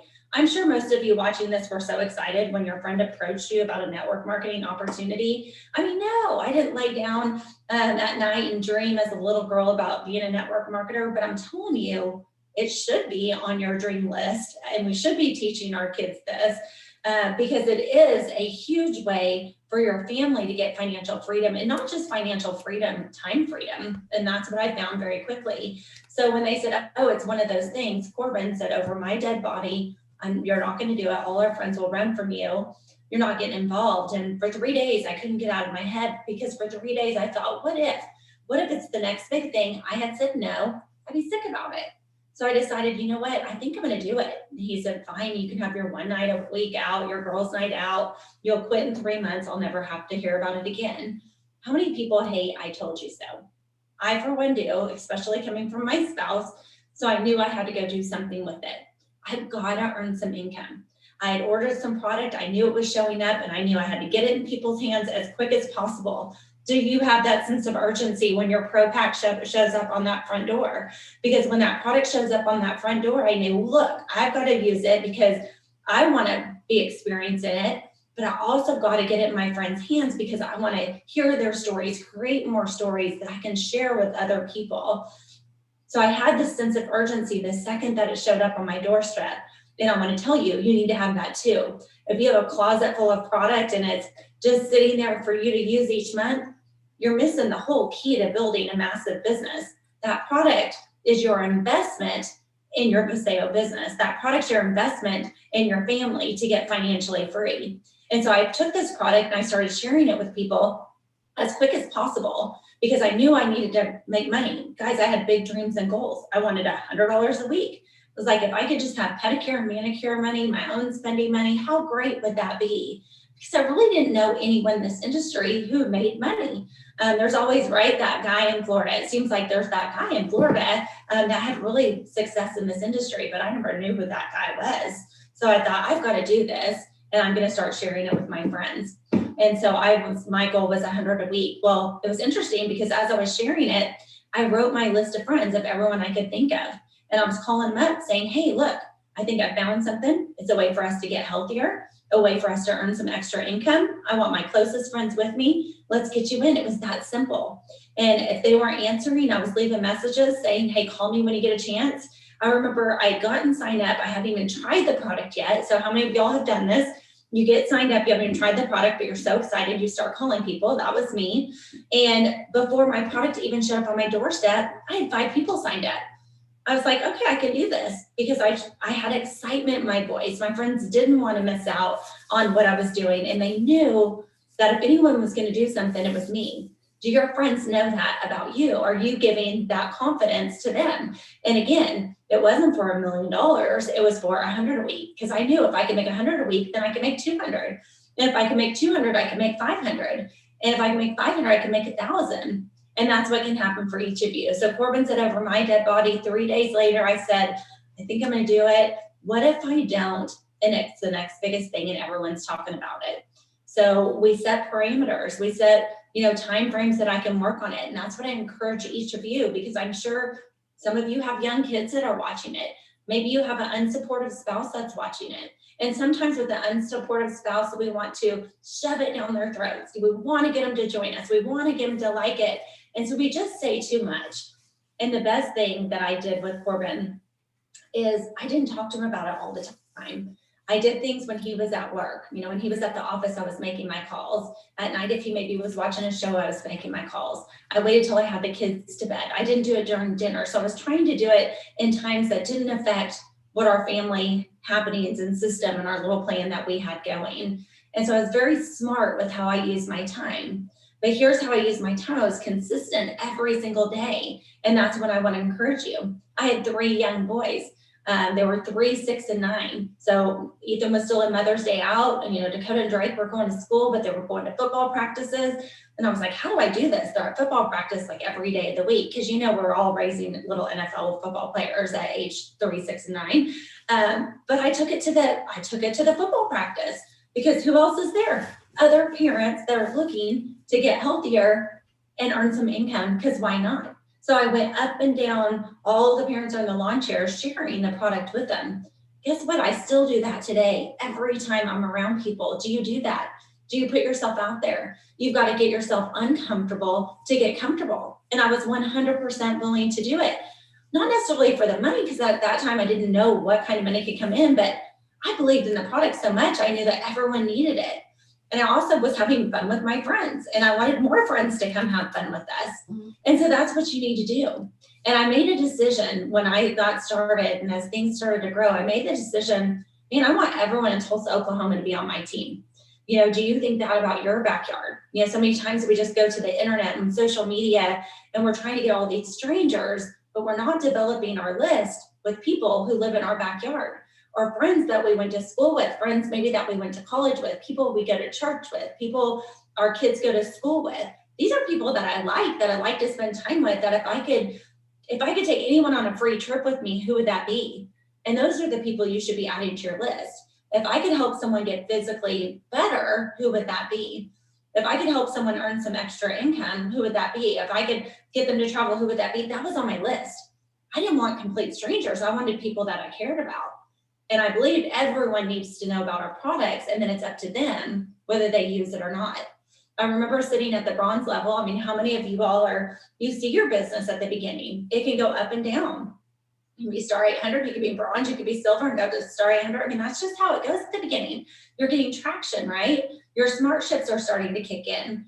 And I remember going, and I was sitting, I'll never forget, like where I was sitting. I was in a parking lot at a school. There was a craft fair. My mom was inside and I was going to meet her, but I was outside, I think, talking to my sister or someone on the phone. They're like, why are you doing this? You know, you chose to be a stay-at-home mom. You don't have to work. You've got it kind of made. Like, why are you doing this? Like, is it really going to go anywhere? And I remember laying down that night just thinking, Holly, are you crazy? Should you really do this? Is it really going to go anywhere? Are you really going to make something of this? Are you just wasting your time? Are you spinning your wheels? And I remember waking up the next morning and I got an email from a lady. And this is really important because this is my defining moment. I have no idea who she is. She has no idea that I feel this way. And it's because of her that I've really stuck this out. But I remember getting an email. I had shared the product with someone who shared it with someone who shared someone, literally like 5 people removed. And she sent an email saying how the product made her feel and that she hadn't been able to wear high heel shoes and her feet felt like boulders to rocks to pebbles, and she wore high heel shoes to her daughter's wedding. And thank you so much for sharing with so-and-so, who shared so-and-so, who shared. I mean, how many stories like that are out there? And that was my aha defining moment that I said, this is why I do it. I don't care about the mockers, the naysayers, the people saying it won't work, because somebody out there, it worked. And for me, if it was that product testimony, I was like, because I shared it with someone, this lady, it changed her life. And she was thanking me. I love that. And as the business grew, all of a sudden the stories were not just physical, but the stories became financial. Thank you for sharing with so-and-so, because now my kid's able to stay in their private school, or now I'm able to make my car payment. You know, we were able to move into a new house. We took a vacation for the first time. I flew on an airplane for the first time. I went to the beach. I've never seen the ocean before. I mean, these are all the stories that you guys are going to start to hear. And it's absolutely incredible. And that would not happen in any other industry. And so it's so important to share it. And I believe everyone we know and care about needs to know these products. Viseo is changing people's lives. We hear it every single day. And so I remember my goal was to get everyone in my backyard. I was like, I want everyone, when they talk about Viseo, they're in Holly Roush's team, you know? And then I wanted Oklahoma City. And I was like, hey, we're going to go get Dallas, because someone in Tulsa knew someone in Dallas. And I'm like, in Dallas, someone in Dallas knew someone in Austin. We're going to get Austin. And they knew someone in San Antonio, Houston. And all of a sudden, someone knew someone up in Des Moines, Iowa, and Minneapolis, and California, and the Northeast. And all of a sudden, we had business growing everywhere because of the friends and family I shared with right here in the backyard. And these are people I had a relationship with that I could get to, that I could talk to. And that's what I want to encourage each of you today. I think so many times we're overlooking those people that are right there. You probably haven't called them yet because for whatever reason, you're nervous about calling them, but they're probably waiting on your call. They might be on their knees praying for you to share this amazing opportunity. They might be on their knees praying for one of our products, because our products are life-changing, but they're so busy, they're not realizing what you're doing. And the problem is many of you are like, hey, they should know what I do. They'll call me. It's not how it works. So you need to pick up the phone. You need to start recruiting. You need to start calling them, and you need to work on your backyard. And it doesn't have to be your close friends. It can be acquaintances. You know, it also can be listening to people. You know, one of the most recent people that we sponsored, I was in Cabo. I was at the breakfast buffet line, and a girl was there wearing an Oklahoma State sweatshirt. And I started having a conversation with her because I'm like, I went to Oklahoma State. Is that where you're from? And she's like, no, my daughter, she's from Phoenix, just got a track scholarship, is going to be attending school there next year. We had a connection. We talked about that, how I could help her, you know, meet people there, that I was an hour away if her daughter ever needed anything. She was a chiropractor. I was able to bring up what I do because she asked. It was an automatic connection. And we were able to get her signed up, and she's put in several people since. You know, I was at my hairdresser. She was talking about Botox, collagen, these things. I'm like, you know, that's what I have, right? I've sat in her chair for about 6 years. She knows what I do. I've asked her before, but this time I did it in a different way because I caught her when she said that she's doing Botox and different anti-aging. I'm like, Amanda, you need to be doing what we have. You're going to get this Live Well pack and you're going to thank me for it later. Now, I sat down with some friends at dinner the other night and was talking about the Premier and the V-Mune and the Eternal. And I was like, guys, this product, this Premier product, people are so excited about it. I cannot wait. Here's all I can tell you. We might not feel what it's doing, but in 5 years when we're sitting here and I have still look like this and you've aged, like, mark this date down. I told you about it. This is how you have to be recruiting and talking to people. You've got to do it with confidence. You know, we used to worry about people running from us. When I was building, the kids were little at that school, there were 1,000 students at that school, over 50 families went gold and above. Can you imagine at your kids' school, if your team produced 50 golds or so, what can happen? It can change the whole dynamics of the school. Instead of running from us, they ran to us. How do you guys have this financial freedom? You're having so much fun. You're getting to design a life how you want to. And we completely live our life by design. How many people would like to do that? That's what this industry can do for you. Literally, because now everything is on our computer. Everything's at our phone. Everything's at our iPad. You literally can build our business from anywhere in the country. You can be skiing on the slopes. You can be at the beach. You could be in your backyard at the pool. You could be sitting in your bed on the phone with your pajamas on and a glass of wine, and you can build this business. How many businesses can you do that with the potential to make an extra 100 a week, 500 a week, 1,000 a week, 10,000 a week? Show me the industry. There's not one. And I've watched people get financially free. It's the power of a network. It's the power of word of mouth. All of you are out talking about different products, different experiences you're having, whether it's a restaurant, it's clothing, whatever it is. None of those places are sending you a check. How many people are out talking about Peloton right now? Look, I post about my Peloton treadmill every single week. Many of my friends are buying the treadmill. Peloton has not sent me a check. They've not sent me a check. They have not sent me a thank you, nothing. But with this, I get paid for sharing products I'm already using that I believe in and I think everybody needs. So it's amazing. So guys, you got to find what drives you. What's your why? What gets you out of bed? What got me out of bed from here forward is knowing I changed one life, and I can change one, I can change another. Because here's what I want you to really, really understand. It's about daily activity. You know, when you're excited for a couple days, your team's excited with you for a couple days. But when they don't hear from you for a couple weeks, then all of a sudden they're unexcited. They go out and you're having to start all over again. But imagine if you were consistently doing daily activities every single day to grow your business. You're reaching out to people, you're making the phone calls, you're sharing the product. If you have product at your house, get it out of your cabinets and get it on the streets in people's hands so that they can start experiencing the amazing benefits. It's so important to share. It's important to be consistent every day. And what is that consistent activity? Not staring at your Facebook page. Not staring at other people's Facebook page. Some of y'all are living your life through other people, but you're not living your life that you could live. I always tell people, get off reality TV shows. Create a reality TV show in your house that everybody would dream of. That's what Corbin and I have done. And that's what each of you can do because you have this opportunity. We have a founder, Dallin Larson, 30 years. This is how I call everyone. You need to look at what we're doing. We've joined a founder that has 30 years experience in this industry. He's taken 2 companies to $1 billion or more. Only 13 companies have ever done that in our space.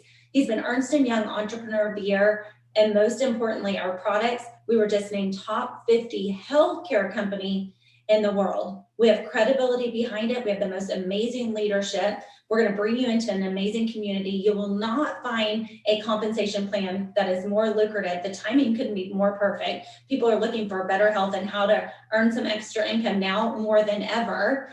And so we have a system that we're going to plug you into, and we're going to hold your hand and help you every step of the way. Guys, Dallin's taken 2 companies to $1 billion. Viseo, it's not a matter of if, it's when. We're going to $1 billion. We're not going anywhere. I know all the upline leadership that's watching this isn't going anywhere. You have to make the decision. Am I going to let someone else pass me by, or am I going to do it? You need to figure out why. Why am I going to do it? What's my big dream? What drives me to get out of bed every single day? And then I want you to remember that, whether you have to plaster it on your mirror in your bathroom, plaster it on the kitchen, refrigerator, whatever it is to remind, in your car, what gets you dreaming? Right now, Corbin and I's big dream is a beach house. Alice Beach, we always tell people 30A, that's the area that we love to go. That might be it, may not. But the most important is we have that dream. Every day we're researching houses, every single day. We traveled down there several times during COVID just to walk through houses. We're going to do it again and again and again because we can touch it, we can feel it, we can see it so close. And we want to get it, not just for us and our family. Our goal is to get it for all of you because we love to share it. We're going to be able to invite people in and entertain you. And that's some of our favorite things that we get to do. I mean, you've learned this about me. I told Corbin when we got married, we're going to have the house that all the kids want to be at.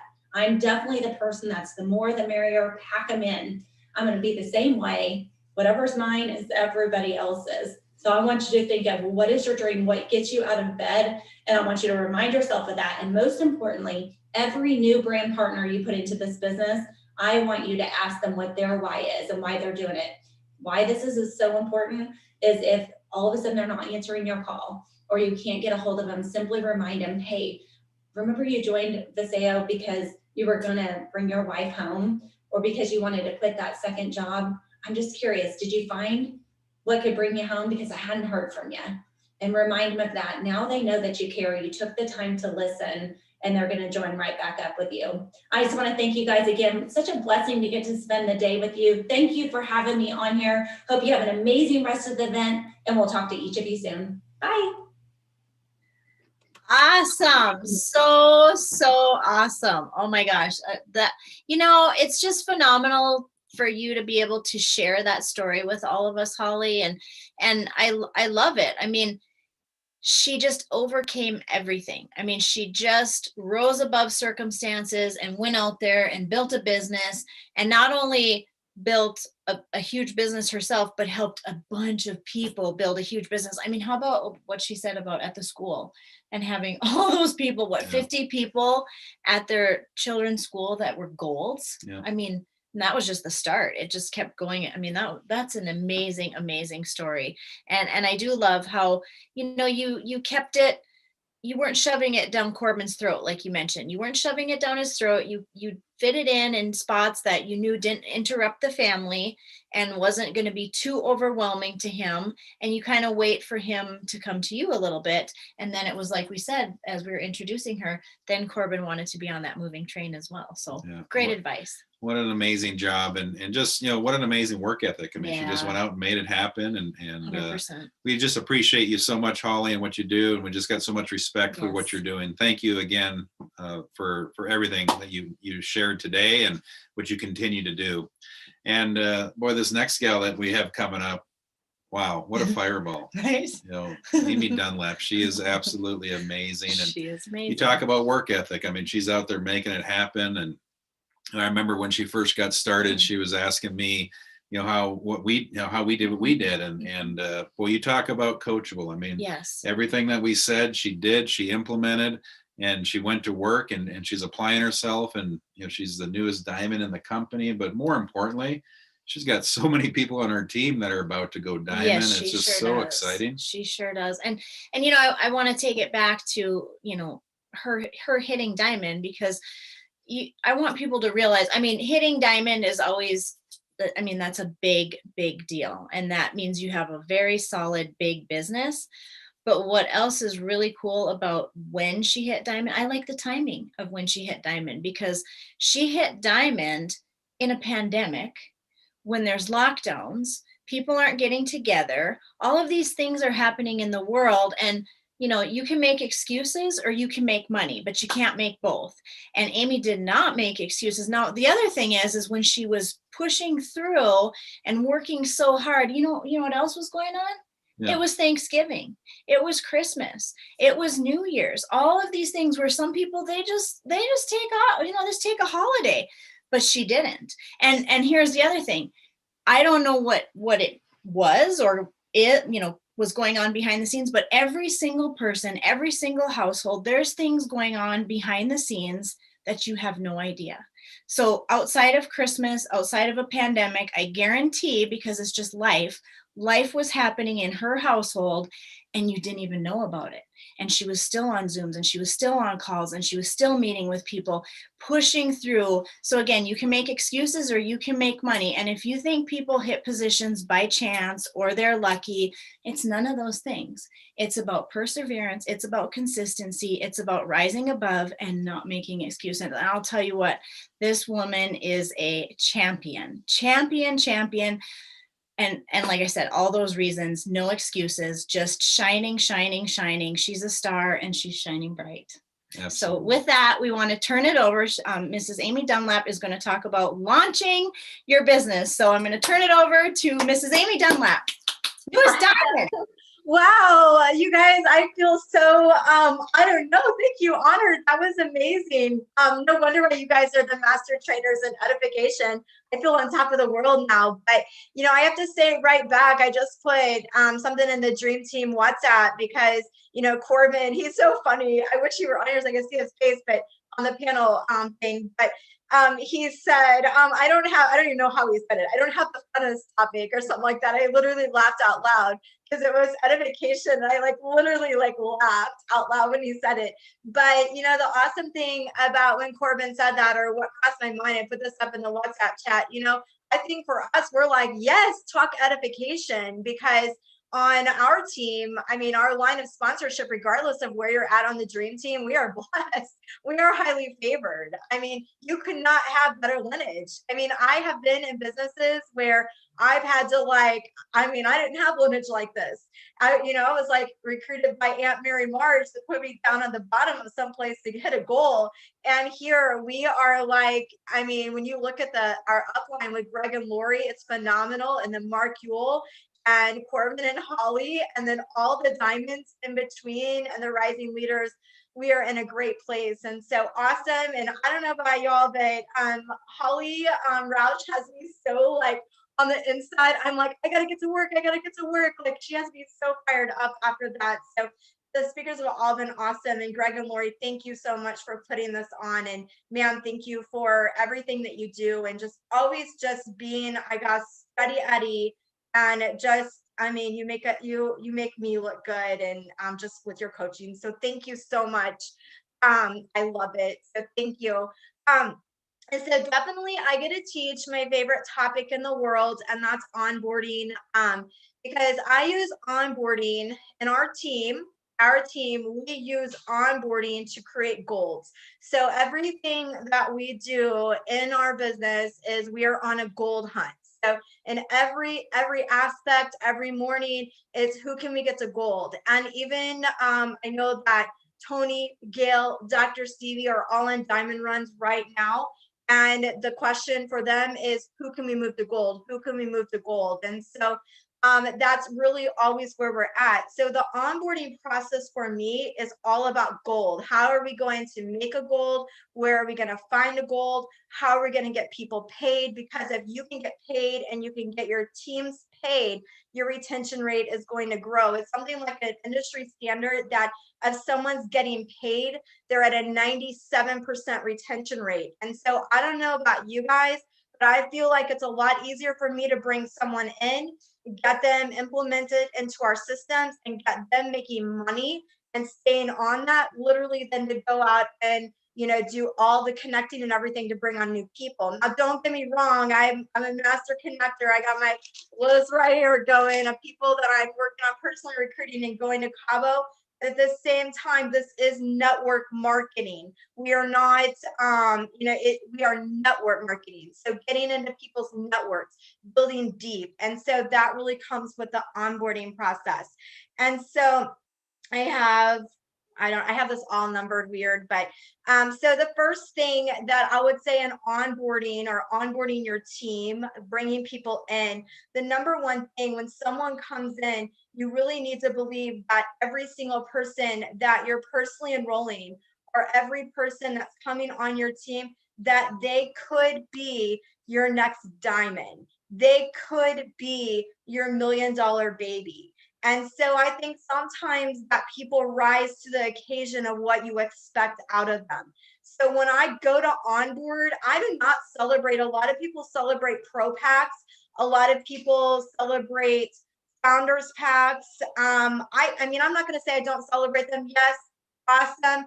But to me, that's not longevity in my business. I'm not here to make a $400 bonus. I'm not here for a 1 month wonder, meaning hitting a rank one time because I had a lot of founders packs. I'm in here for longevity, so that this week when my grandson was in the hospital, he's been in the hospital off and on for 2 weeks, I was able to take off, be fully engaged, and my check's still rolling in, volume still rolling in because we onboarded and duplicated. That's not founders packs, if that makes sense.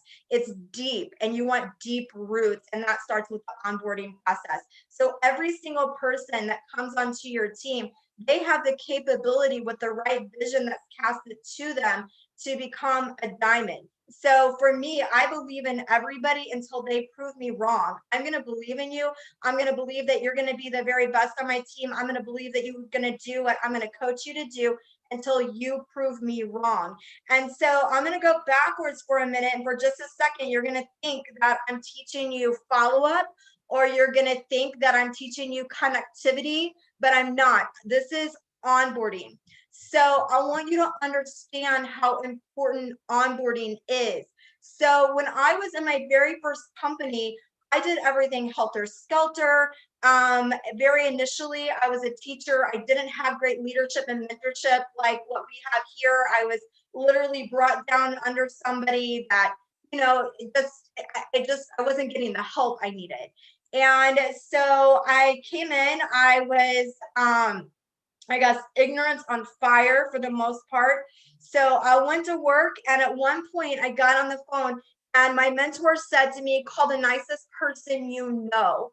And so I called the nicest person you know, and I said, hey, you wouldn't want to have an appointment with me, would ya? And she said, no. And I hung up the phone, and I literally cried. I'm not like, I was emotional. Like, I cried. I'm awful at this. Nobody wants it. This doesn't work. Like all of those things, because I was immature as a network marketer. And so I cried, but I just got back up because I was super determined. But that lady's name was Carolyn Shaw. And I want you guys to remember that name almost like an adjective for you. Like write it down, Carolyn Shaw, because your question's going to be, who's my Carolyn Shaw? Who is that person to you? Carolyn Shaw, I would not be, I swear, right here in Paseo today if it weren't for her. And so Carolyn told me no. I called her again later, and I said, Carolyn, I would love for you to do this. Would you just do it? And she said to me, would you just have an appointment with me?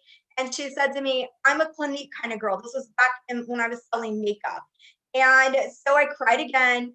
And then I ended up rank advancing in this company. So this, you guys, is like 2 years later, 2 years from the first phone call. I was sitting in an event, and I looked across the room, and I thought I saw Carolyn Shaw sitting there. It wasn't her. It was somebody that looked like her. And I thought, when I get back home, I am calling her.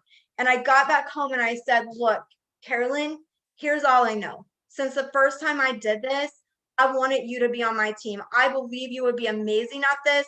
I want you to be that person. I want you to run with me. Would you just look at this? And she said, you were so annoying that I'm going to come and look at it just so you'll quit asking me. I was like, perfect. That's all I want. And she came over. I showed her all the information, whole facts, like what Gail was talking about, everything from beginning to end. She comes in. Now, here's the deal. I think that right there is where people celebrate. She came in on a big order. Whoop, whoop. I made great volume. Way to go. Boom, boom. She made me hit a rank. But here's the deal. There's a whole process of onboarding that's going to take her from where she's at to a network marketer, because potential is poof. Potential is poof. And most people, unless you are a lucky ducky and you know a bunch of network marketers, most people do not come to you with a big bow on their head ready to go. Most people have to be taught. There's going to be elbow grease. There's going to be frustration. There's going to be where you have to bring them in and show them the ropes. And sometimes you're going to feel like you're sticking a donkey's head down in water trying to get them to drink. But it's part of the process of getting people onboarded. I think, what if I had a major leader that found me? She taproot it down. This is what Greg talks about in my first company. She taprooted it down and found me. Like, she went and found me and developed me. And I think, what if that wouldn't have happened? I would still be saying to people, you wouldn't want to, I would be teaching. I would have quit. I would have already quit by now. And so your onboarding means a thing to everybody, because just because they could be the next diamond, they're going to have to be cultivated. They're a diamond in the rough. So how do I onboard? So number one, I'm going to treat them like they're going to be a diamond. That's what I'm going to do. And in my mind, when they come in, my number one thing is, how quickly can I move them to the level of star? How quickly can this individual get to the level of star? Now, I am not a mathematician. I'm not like when they go, oh, so-and-so's a genius at numbers. That's not me. I'm scrappy. Like, I am scrappy is what I am. I'm proud of it. I don't want to be a mathematician. I'm scrappy. So there's no rhyme or reason to this. I'm sure there is. Mark, you can come back, or Greg can tell you the rhyme or reason, but it's my feeling. It's ebb and flow. I work 3 levels deep when I onboard. And so I'm gonna share that with you in just a minute. But my goal is to move someone from brand new to star as quick as I can, because I can move them to star and they're making money. That's what's going to raise the retention rate. And then it's going to allow me to keep building deep. So how am I going to do that? My number one goal in onboarding someone is to transfer my skill. I need to transfer my skill off onto them. So I do that. We do that. We on our team through mentorship. So we're transferring our skills. Now, I've heard the statement that you're only as strong as what duplicates. So we're trying to duplicate our skill, because I want to work my way out of my job.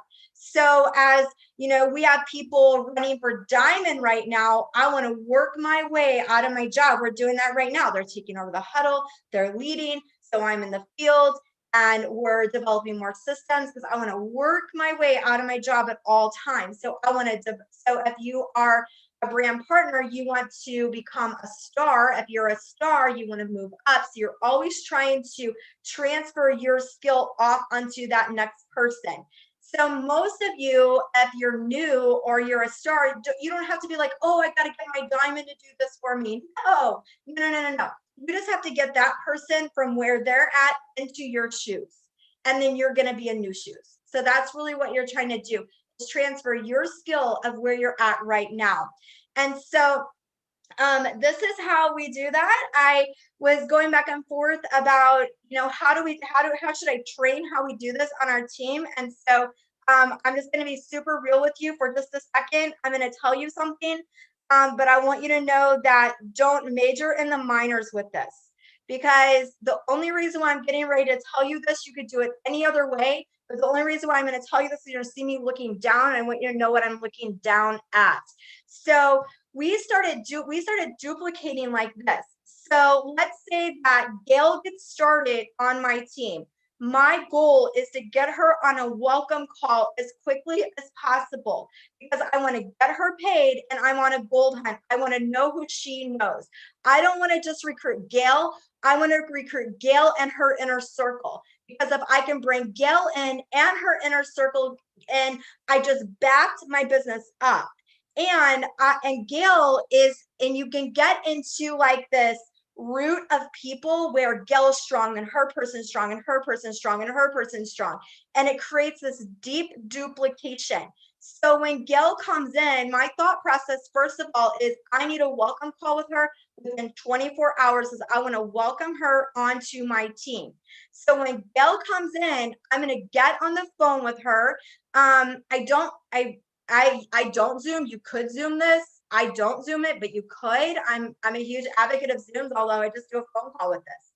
So with Gail, even if I personally enrolled her, I'm still going to do a welcome call with her. Even if I know these answers, I'm going to go back and I want to find out from Gail, what does she want out of this business? So Gail, when you came into Viseo, why? In your wildest dreams, what would you love to see happen with your health, with your business? Where would you love to see yourself go? I want to know that question, because I want to onboard her correctly for where she wants to go. So she may say to me, I want to, make 2,000 a week or 500 a week or whatever it is that she wants. I want to find that out, and I want to jot it down. Maybe she says to me, I just want to use product. I just want to get healthy. I'm going to say to her, awesome. We are going to get you in our systems. We're going to get you into the M3. We're going to get you moving forward on your health. I'm going to help you with that. But Gail, let me ask you this. Even though all you want to do right now is get healthy, if someone were to ask you about the product, would you want to be able to answer their questions so that you can get your product paid for, so that you don't have to keep paying for product? Most people will say yes to that. And that is a huge key. That is a big key, because what I want is I want to get in front of Gail's inner circle, and I want to get Gail paid. Because if I get Gail paid, my retention's going to go up. If I get in front of her inner circle, maybe Gail doesn't want to be a gold, but maybe somebody in her inner circle is going to want to be a gold. This is network marketing. Every single person, there's 250 people that you don't know. And somewhere in the last 3 or 4 years in network marketing, I think we've in some ways have lost that art where we're out. And I'm a huge personal recruiter. Don't get me wrong. I have, 115 personal recruits. I have right here a whole list of more. I'm on my 21. I'll hit that, like all of that. But somewhere we kind of lose sometimes that you're not actually enrolling just one person, you're enrolling them and who they know. So, and so that's really what I'm looking at. So I'm going to get her on the welcome call. I'm going to find out her goals, and I'm going to jot it down, because I have to remember her goals for when I coach her throughout the onboarding process. Then during my welcome call, I have this Google document. I can get it to Greg and Lori. If you guys are interested, you'll have to, you're going to have to design it for you. Or I used to just use a text message. Wendy Davis made this for me. I would have no idea how to make it myself. So I did this without a Google document until 6 months ago. And Wendy's like, let me make you this. And so basically I do the same thing every single time. I used to just send it in a text message. Here's your back office. Here's how you log in. I know the company sends it. I know they do. But I want to get them on the phone, and over the text message, whenever I'm on the phone with them, I want to go over this with them, because at the end of this call, I'm going to give them a challenge or an assignment. So I want there to be ebb and flow. So then the next thing that I'm going to do, I'm going to show them their back office, tell them how to log in. I do not do back office training. I don't go in and say, I just say, here's your back office and here's how you log in. And then I onboard them into all of our Facebook groups. So whether that's your Dream Team Facebook group, whether it's V-Success, whatever your group is, you want to get them onboarded. So I onboard it into our team group and into our 2 upline groups. I get them onboarded into those groups. So literally I have them click on the link. So if you text it, they click on the link right then and ask to join the groups. So that way they're in and they're getting communicated to. And then I get them into our ad tag message page. That's part of our system. So they're going to go in there right then. And then I believe that I go down to 2 things that I feel like make a major difference is I have them listen to a back office training. The company has one. I have a link. I don't do it. I don't do the back office training. I say to them, look, Deb, I'm going to assume that you're going to watch back office training, because if you're watching the back office, because as we go forward, I'm going to make the assumption that you watched that. And the other thing I want to make the assumption that you watched are the training systems. And these are just the systems that Mark Yule has up on the VAB, the Vimeo. So it's right here. So it's step 1, step 2, step 3. And I'm like, look, they're 4 to 6 minutes a piece. I'm going to assume that you watch them. So that's my assumption with those individuals. And then also I make sure they know where the app is. I tell them to watch the app training. Now, here's the deal. At the end of that, I believe is we give assignments on our team. And I'm going to tell you that this came from Mary Kay Ash. I've had a lot of people after our January event message me about this. So this came from back in my Mary Kay days, because what I ultimately want is I ultimately want that individual earning, and I ultimately want to know who's in their circle because I'm going on a gold hunt. So maybe I enrolled Mark and Mark goes, I don't want to do very much, but Mark brings me Shauna and Shauna goes, I want to make $1 million a year. Well, then I can tap root down into Shauna, right? And so when I'm doing these welcome calls, I do them with my 1, 2, and 3 PET until my 1 PET is trained and then they take over. So a lot of times people are like, whoa, that's a lot of work. I'm like, no, it's really not that much work at all. Like it's way less work than going out and connecting. And every welcome call that I get 8 3-ways booked off of it. Let me say that again. Every time I do a welcome call, I walk away from the welcome call with 8 3-ways booked. So it's well worth my time. For me to get 8 fresh new personal leads, I'm going to have to do a whole lot of Facebook work, a whole lot of Instagram work, get a whole lot of, all these other things happening. But if I can build and welcome people in, not only then am I building my cycling or my team commission, but I'm also then building my pets. And that's super important. So that when I go to rank advance from diamond to white diamond to black diamond, I've developed deep, and it all starts with the welcome call. Now, and so I get Shauna on, all right, let's say I get Mark on. I personally enroll him. I went through this little welcome document. I'm coming down to the end, and the end, ultimately, I'm looking for 2 things. What does he want? And at the end, I'm looking to give him a baby step or an assignment. So his assignment at the end comes from Mary Kay Atch. I'm not going to take claim for it. It's how she built her entire organization. It's how they still built. It's still the center of it. And that is, I went in front of 8 of his people. So I say to Mark, because my goal is to transfer my skill off onto Mark. He can listen to all of the training calls in the back training. He can listen to every single video that Eric Worre does. But when he gets on the phone with a real person, we're in a whole new ballgame. So what I want is I want the application of those videos that I'm expecting him to listen to. I want that application to happen via a 3-way. I don't care if it's a phone call or a Zoom. We do Zooms because we prefer Zooms. I know a lot of you prefer 3-way calls. It doesn't matter, but it's with an upline. So I want Mark on a 3-way Zoom with me and his prospects. So I say to Mark, here's the deal. I want to teach you how to give the information so that when you're out and about and somebody says to you, I have this question, you know how to answer it, Johnny, on the spot, and you're going to get into the position that you don't even need to ask me. Like, I'm just going to be there to help you follow up, but I want to teach that skill to you. So here's the question, Mark. I usually do this 2 ways. Usually people either get 5 people on a training call with me if they just want to get their product paid for and they don't really want to build a business. Just so you're in a position that if your sister says to you, how does it work? You know how to answer the question. Or B, if somebody really wants to do a business, typically they're going to do 10 training calls with me. So Mark, I want you to tell me this. Are you open to that? Does that feel good to you? Are you cool with that?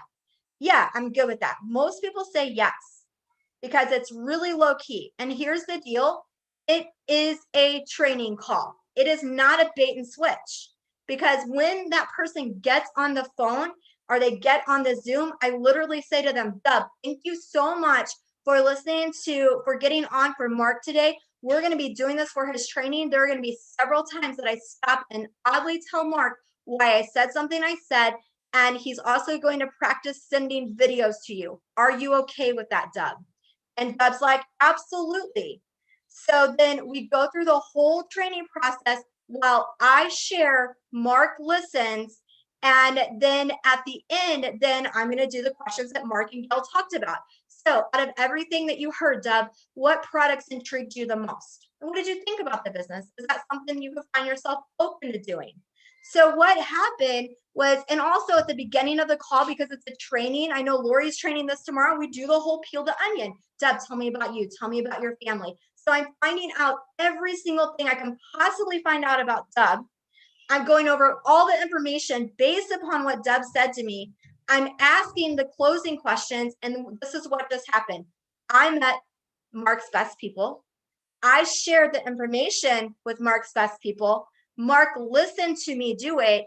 And when we go to follow up, it is so fast and easy. Like it's like boom, boom, boom, boom. And because Mark went through that training, when Dub comes in, guess what happens? I say to Mark, Mark, we need to do the welcome call with Dub because I need to train you how to do the welcome call.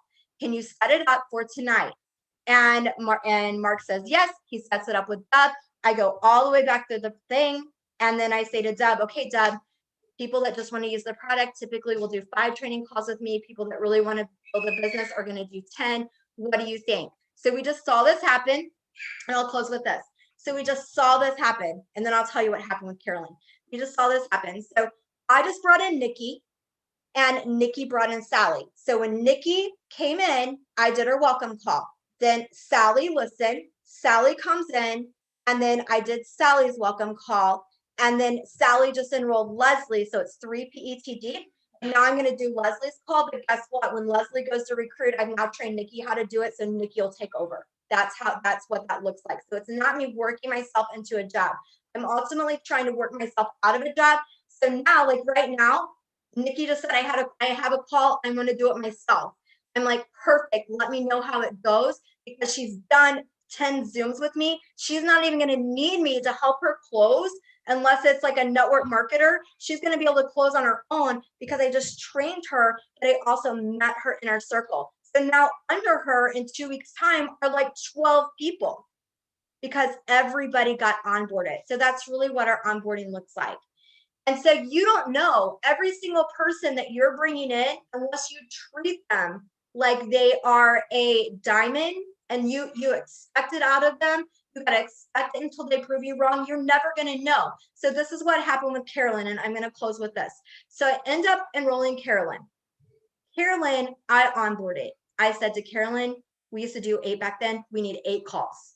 And she had Jackie listen. She had Lori listen. She had Jenny listen. Jackie and Lori both became major leaders in my last business. And Jenny ended up enrolling this lady named Hillary. Hillary was the only person that ever could match my work energy. Like I was like in that company on my team, but she matched my work energy. It excelled me all the way to the very top of that company. And then Hillary left. When things got rocky around the recession, she left and she went into network marketing, into Isogenics. And she called me on the phone and she said, Amy, I think you need to come over here. Just come take a look at it. I went and took a look at it. I got into Isogenics and I started building there, which is where I met George Ruiz and where I met so many people that I know now through the sale. I met them there. It's where I learned network marketing. So then I came over here with George. I felt comfortable that my connection to George was Hillary. My connection to network marketing was Hillary. So the only reason why I'm here today is because of that $1 million phone call to Carolyn. And because she got onboarded correctly. She did not come with a bow on. You would not have expected her to be a big old network marketer. She was a mom that baked cookies with a lot of personality. That's what she was.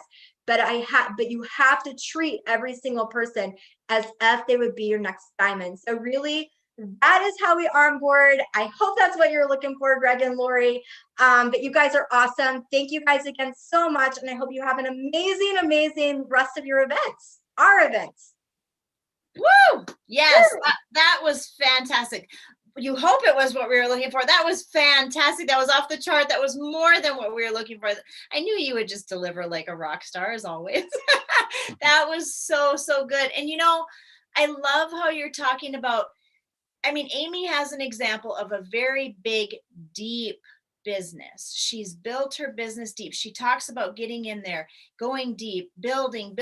You guys, you don't want to hit titles. You don't want to just hit something to get a title because you shouldn't. I mean, isn't this really truly about getting paid and making money and changing your life and changing your family's life, your immediate family, your grandchildren, all the way down?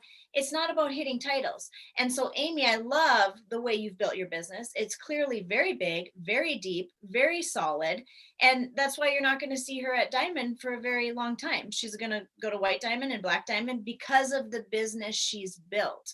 And so when you hear get in there, drive depth, that's huge key, you guys. Don't go for titles. Go for security, go for the money, go for the depth. That's how you have a big, big, solid business. And I love it. And it really is an adult game of tag. Yep. What Amy described is, you know, she's onboarding someone, she's onboarding the next person, and then it's their turn. It's an adult game of tag. Have you guys ever watched the Olympics where they have the baton and there's the relay race and somebody runs and then they get to the next person, they hand them the baton, and then they run, they get to the next person, hand them the baton. That's what it's like. Tag, you're it. Here you go. Tag, you're it. Tag, you're it. It's an adult game of tag, and Amy's gotten really, really good at it. Well, what I loved, Amy, is how you talked about helping people get to star, you know, going out and, you know, helping them get their first 2 people, because I mean, let's just be real. They're not going to join us in business if they don't know a couple people that would join. Right. Everybody, when they come into this business, they're thinking, well, I know some people that would do this. Otherwise, they don't join. You know, so let's go help them get those 2 people. And then, you know, those that want to go to gold, we'll help them go to gold. And that's why your team's exploding. And I'm just excited for where things are going. I mean, you know, you're just getting started. You're literally going to have hundreds, if not thousands, of people that hit Diamond on your team. It's going to be amazing. So thank you very much. Kudos to you. That was fantastic. So we have our final speaker of the day coming up, and I'm really excited because this woman is going to be talking about never give up. So before she comes on, I want to say a couple of things. So prior to Viseo, I want to let you guys know that her training has been in kinesiology. And so I wanted to make sure that I didn't give you the wrong definition, because some of you are probably going, wait, now what's kinesiology? Like, what does that mean? So I actually printed the definition and I'm going to read it to you, so we all know what kinesiology is, because it's important to know. She's also been a lifelong coach and educator, but here's the definition of a kinesiologist. Look for ways to improve the efficiency and performance of the human body while at work or at play by studying the factors that influence human movement.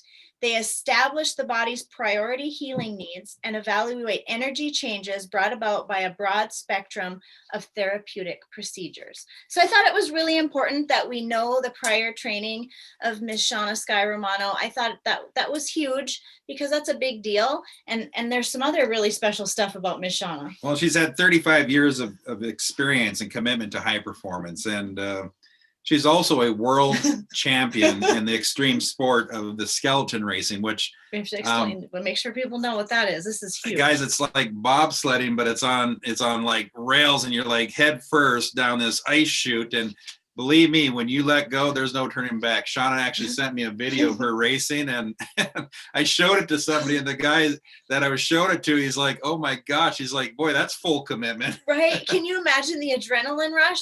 I don't know if it would be, I'd probably have a heart attack, honestly. I don't even think I could even lay on that and look at what was about to happen, because it's so fast, so much speed. But what Shauna's done. So, I mean, who better to have the topic of never give up? I mean, she's trained what? And she's an Olympic coach and trainer. I mean, you know, here's the thing, guys. Shauna knows how to get things done, and who better to not talk about giving up? And I joke with her, but she's just an all-around great person. She is a great person. She's a lot of fun. She's one of those people who's up for anything, and people love to be around her. I mean, she attracts people because of her personality, her fun, her zest for life. And I love it. Like, even when she was just in Kabul with all of us, and we were on the catamaran. And Shauna just makes friends with everybody instantly, whether she knew them, didn't know. I mean, she is just like life of the party. Everybody loves her. So you can see why she's blowing this business up. And sometimes she goes by Shauna, that is her first name. And sometimes we call her Sky. So I want to turn the call over now to Mrs. Sky.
Okay, everybody. So I just have to take a deep breath because that video just made my heart go, my heart rate go crazy. Thank you so much, Greg and Lori. What a day. And Amy, wow, I was taking notes like mad. Honestly, that video was skeleton racing, and that was my sport.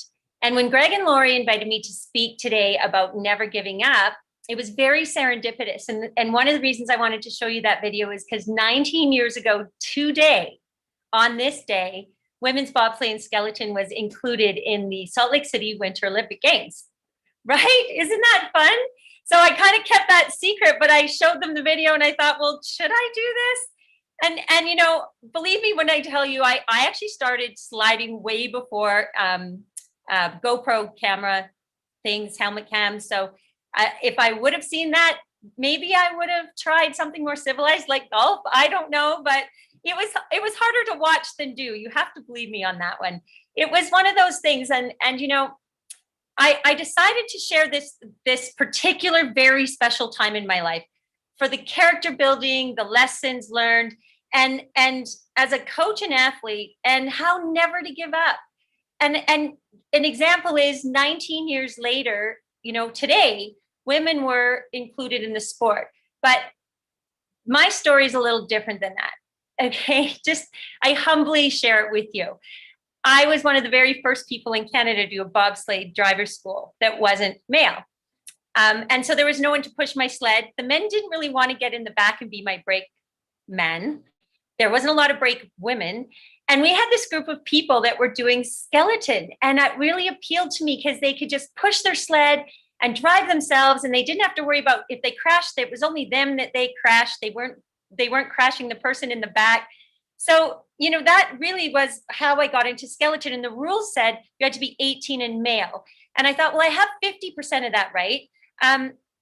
So I went for it. And here's the thing is a lot of people ask, why skeleton? Why? Well, it's an adrenaline rush, obviously. But for a lot of people, they take a driver's school, they get the adrenaline, and then that's the end of it. They very few people continue to challenge the track and challenge themselves to nail those corners. And it can be hard, but when it gets in your blood, there's some little place in your heart that knows this is for you. It's intrinsic motivation. It comes from within. And I'll tell you something, it cannot come from outside yourself or you don't get through the hard stuff. You have to find your inner warrior, your scrappy Amy. I love that, Amy. You have to access that inner warrior for you, because in order for you to stick and stay and get through the challenges, and there will be, I mean, I was called crash for at least one season that I know of by the track workers. And I broke lots of things, and I have 8 stitches above my eye right here from from inside my helmet. That's how hard I hit. And it was cold and dark and your feet are frozen and you're bruising on top of bruising, but there has to be something that makes you, that makes you move forward, that makes you keep going. So that is the hard stuff. That's that inner light that you have to access. We had world championships. Gilbert will love this. We had world championships on our home track, and I wrote down every possible training session I could do before our race in Calgary. And my goal was to make 80% of those sessions. And I actually finished 90%.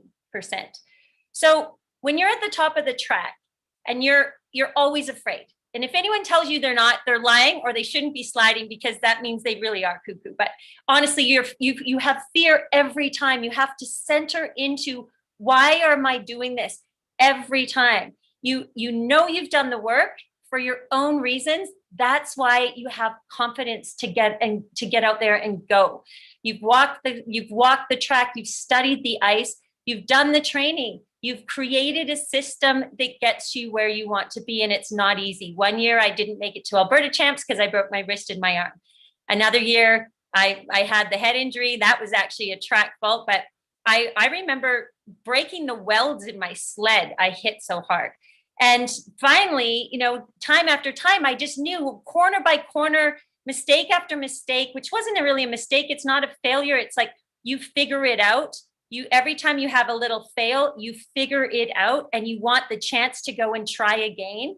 That's that, what would I call that, is how to persevere That's how you get past your fear and past all those challenges, is you have to be your own champion.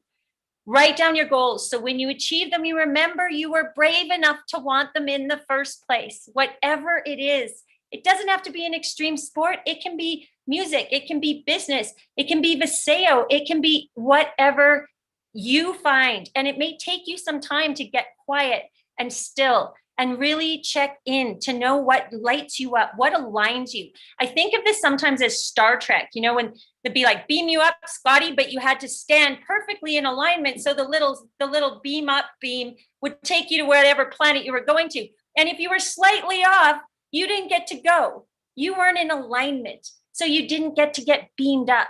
That's how I think of it. I know I'm a bit of a Trekkie, but I hope there's a few of you out there. So you need to be able to celebrate when you actually have that achievement in your goals. So how do we become resilient and tenacious and determined, committed, motivated, etc.? All those words, all the qualities we need to get us through to not give up. How does that happen? Well, I believe in my experience and in the experience that I've had watching others who have different personalities than me, is we have to reach beyond our grasp. So your bigger why. All the trips and stuff are fun. Oh, it's great. But there's got to be something that really fires you up when the hard times and the times when you feel like you really don't want to go and slide in minus 15 with your toes frozen and so many bruises that you're crying. So you have to reach beyond your grasp. For me, personally, we have an immortal finish line. It's between you and whatever your belief system is, your God, your creator. It's an immortal finish line. There's no one else. You have to turn off the noise, any negative motivation, because negative motivation will create a ceiling effect. Oh, I have to do better. I have to do that. A ceiling effect is, it will put a ceiling effect on your potential, on your high performance, on you reaching the really big, audacious goals that you have for yourself, because a roof, a ceiling is a man-made thing. So you have to remove the ceiling. Find that quiet inside voice of your own truth. Listen to leaders who speak to that. Have mentors that hear you and see you and work with you. I believe you become a strong leader and coach when people feel safe around you. Safe to be true to themselves, their dreams, their visions. And then you find systems like Amy.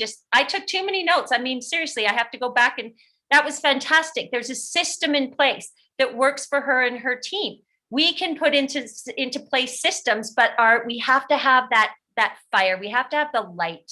We really do. So this is how you go from good to great and great to awesome, in my opinion. Good to great requires discipline. It's like the iceberg that you see only the top. There's so many things underneath: commitment and hard work and heartbreak and just all, but also love and joy and friendship and teamwork and oh my gosh, all the things that are underneath you to push you up. When you see athletes standing on a podium, oh my gosh, the amount of just everything that they've been supported in to get them there is massive. So you see the result, but the hard work is that deep, that what they're standing on is all that hard work and belief and commitment. That's good to great. Now, great to awesome. What does that mean? That is that little bit of something that, the greatest athletes in the world, the Tom Brady's, a rising tide raises all ships. The Tom Brady's lift everyone on the team, not just himself and his game, but everyone. Great to awesome is listening, finding that tiny voice in your heart, the bigger why. Find that thing. It's your journey. I call it maximum moment potential. I teach this maximum moment potential, MMP. Honor each moment, the good, the bad, the ugly. It doesn't matter. Be present. You can't just take the good and feedback and expect to get anywhere. You have to take it all. Be present, learn, move forward, fall forward, crawl forward. It doesn't matter. Just move forward, because it truly is the journey, not just the destination, right? It's the journey, and it's worth it. For me, Viseo also speaks to that little voice within. Why? Because it's pushing me to learn and grow in areas that I didn't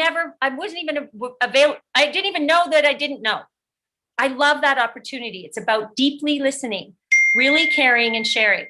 And I believe if you're speaking your truth, the phone isn't going to weigh 200 pounds. I know we say that, but it should be a feather because you should be excited to share.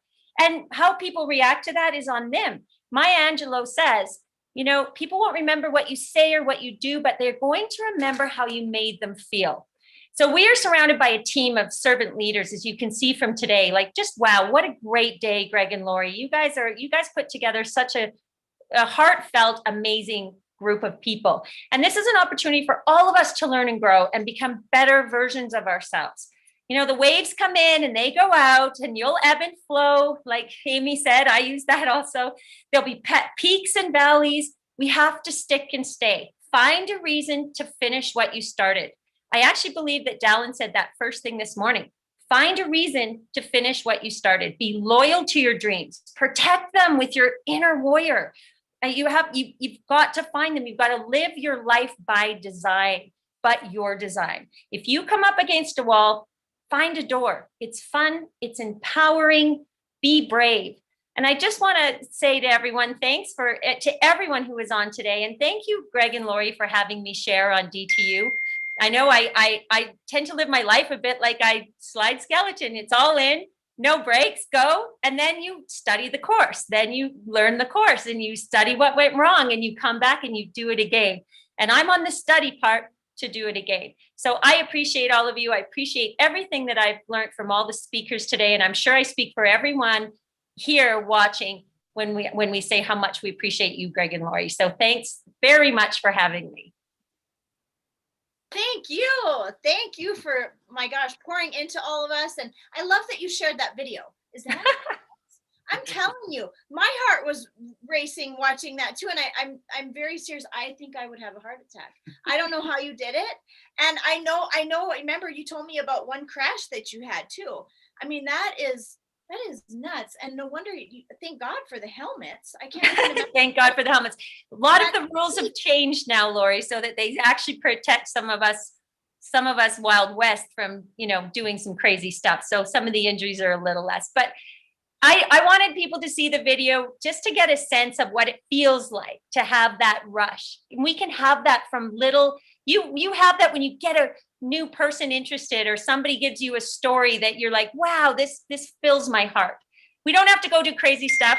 I'm hoping I don't have to for long anyway, because I'm past that in my life, but thank you. I wanted to share with you. It's a special day. Women in sliding sports. In San Moritz, 1948 was the last time that skeleton was in the Olympics and that women were in the Olympics in skeleton. So that is incredible. What a special day. Yeah. Congratulations on that. Congratulations to you. I mean, I love how you broke the barrier and were one of the first women. I mean, that is powerful.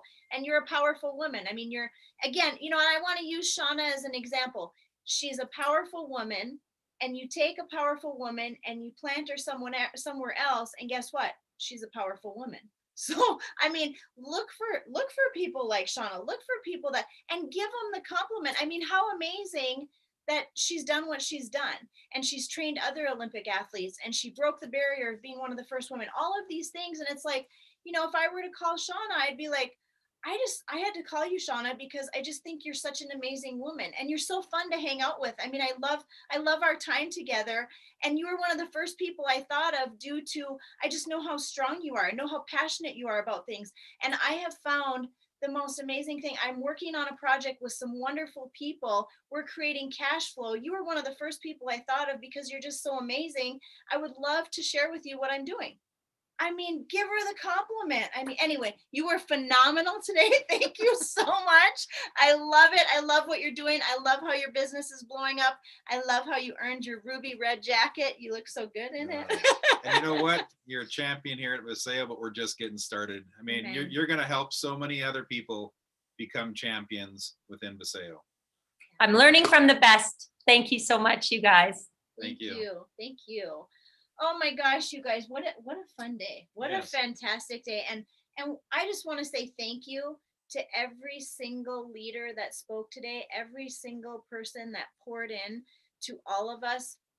It was a phenomenal day. I mean, again, we are so blessed as a team to have all these wonderful leaders. Not only do we have them, but they're so willing to give of their time and to pour into all of us. And I'm just really thankful. And tomorrow, I mean, we're going to have another very power-packed day. And I also want to give a shout out and a big thank you to Mr. Lorenzo Hickey. He is our co-producer for Dream Team events. He's done all the behind the scenes stuff. You guys, there's just a lot that goes into putting on an event like this.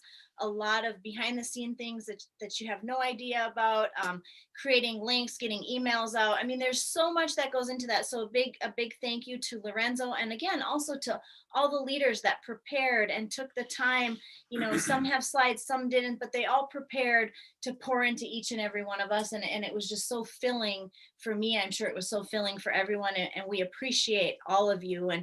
And tomorrow we have another, oh, look at that. Just show it, just flash it up. I'm quick. looking at this agenda for tomorrow, and it is going to be another power pack day. I mean, obviously, I mean, I'm sure there's not a person on this Zoom that isn't thinking, man, I wish I would have had another couple people on here. Oh, for sure. And for sure. This is going to be no exception tomorrow. It's going to be a power pack day. And my recommendation, guys, is, you know, you got the rest of the day today. Yeah. Think of the people that you would love to surround yourself with. I mean, who do you want to go out and win with? And do what you got to do to get them on this Zoom event. I mean, that's the one thing that I got good at, Lori, was I just got really good. I mean, Dallin talks about me dripping on people. I'm pretty persistent. I'm very relentless. And I just figure out ways to get people to do things. And you know, one of the things that I tell people is just trust me on this. You got to check this out. You got to do this. And, you know, and I would, you know, do whatever I had to do to get people in front of the information. I mean, I'd do some crazy things in the past. I literally would fly people to go see the information. Guys, it's a Zoom. Get them on the Zoom. Let them hear your heart so that they can see what this is all about. Because once they see what this is all about, they're going to want a piece of this. It's the big picture. I mean, people need to see the big picture. And, you know, Mrs. Amy Dunlap pointed something out. You don't know who your next diamond is. You don't know who the next rock star is. I am going to guess that you would have never picked me for sure. Maybe you would have picked Greg. I doubt you would have picked me. I mean, but what was inside of me, in my heart, the drive, the ambition, the dreams that I had, you shouldn't have skipped over me, but you might have. And so you never know. You've heard people say it a billion times, don't judge a book by its cover. You don't know what's inside of somebody. So don't overlook people. Don't make a decision for people. Someone else mentioned that today. Don't make a decision for people. Share the information. Let them make a decision for themselves. I mean, that's a powerful thing. And, you know, you have time today to go ahead and invite for tomorrow, because I'm sure, like Greg said, you're thinking, oh my gosh, I wish so-and-so would have been on, or I wish so-and-so. And here's the beautiful thing. When you have all these leaders that are pouring into you, all you have to do is invite people, get them to take a look, and you get to sit back and just enjoy your hot chocolate or your coffee. You can be in your jammies, whatever. And all these other leaders are going to pour in for you. So we also got really good at inviting to events. I mean, when you promote events and you get good at we used to say having people in the seats, you want the most real estate in the room. Now we're not as gathering like we used to be. So you want the most people on a Zoom. You want the most people at an event online, because again, it's all about the real estate. It's all about numbers. It's all about hitting the masses. And, you know, there's a couple things when you do invite or you do talk to people, just real quick, because I want to save you some pain. There's some red words that you don't want to use. Don't say business. People are afraid of that word. They don't like hearing the word business because it scares them, and they're thinking, business? I've never been in business. I don't know how to own a business. Or I've been in business and I about lost my business due to things going on. Business is kind of a red word. Opportunity is a red word. It says network marketing all over it. People are like, opportunity, is this another MLM thing? Try to stay away from business. Try to stay away from opportunity. Try to stay away from talk to. I want to talk to you about something. You know what? People don't like to be talked to, but you know what they do love? We know what they love. They love to be shared with. I want to share something with you. It's a whole different thing than I want to talk to you. I want to share with you. All those things matter. So if you say, well, if I can't say business and I can't say opportunity, what can I say? That you're working on a project. People love projects. I'm working on a project. I've partnered with some amazing people. They like hearing partner, because again, people don't like to do things alone. And I found a way to create cash flow. Who in their right mind doesn't like cash flow? So if you want to use some words that are going to get you some traction, project, partnered, cash flow. I'm working on a project. I've partnered with some amazing people. I found a way to create cash flow. You were one of the first people I thought of. Compliment because of such and such, because of your great personality, whatever it is.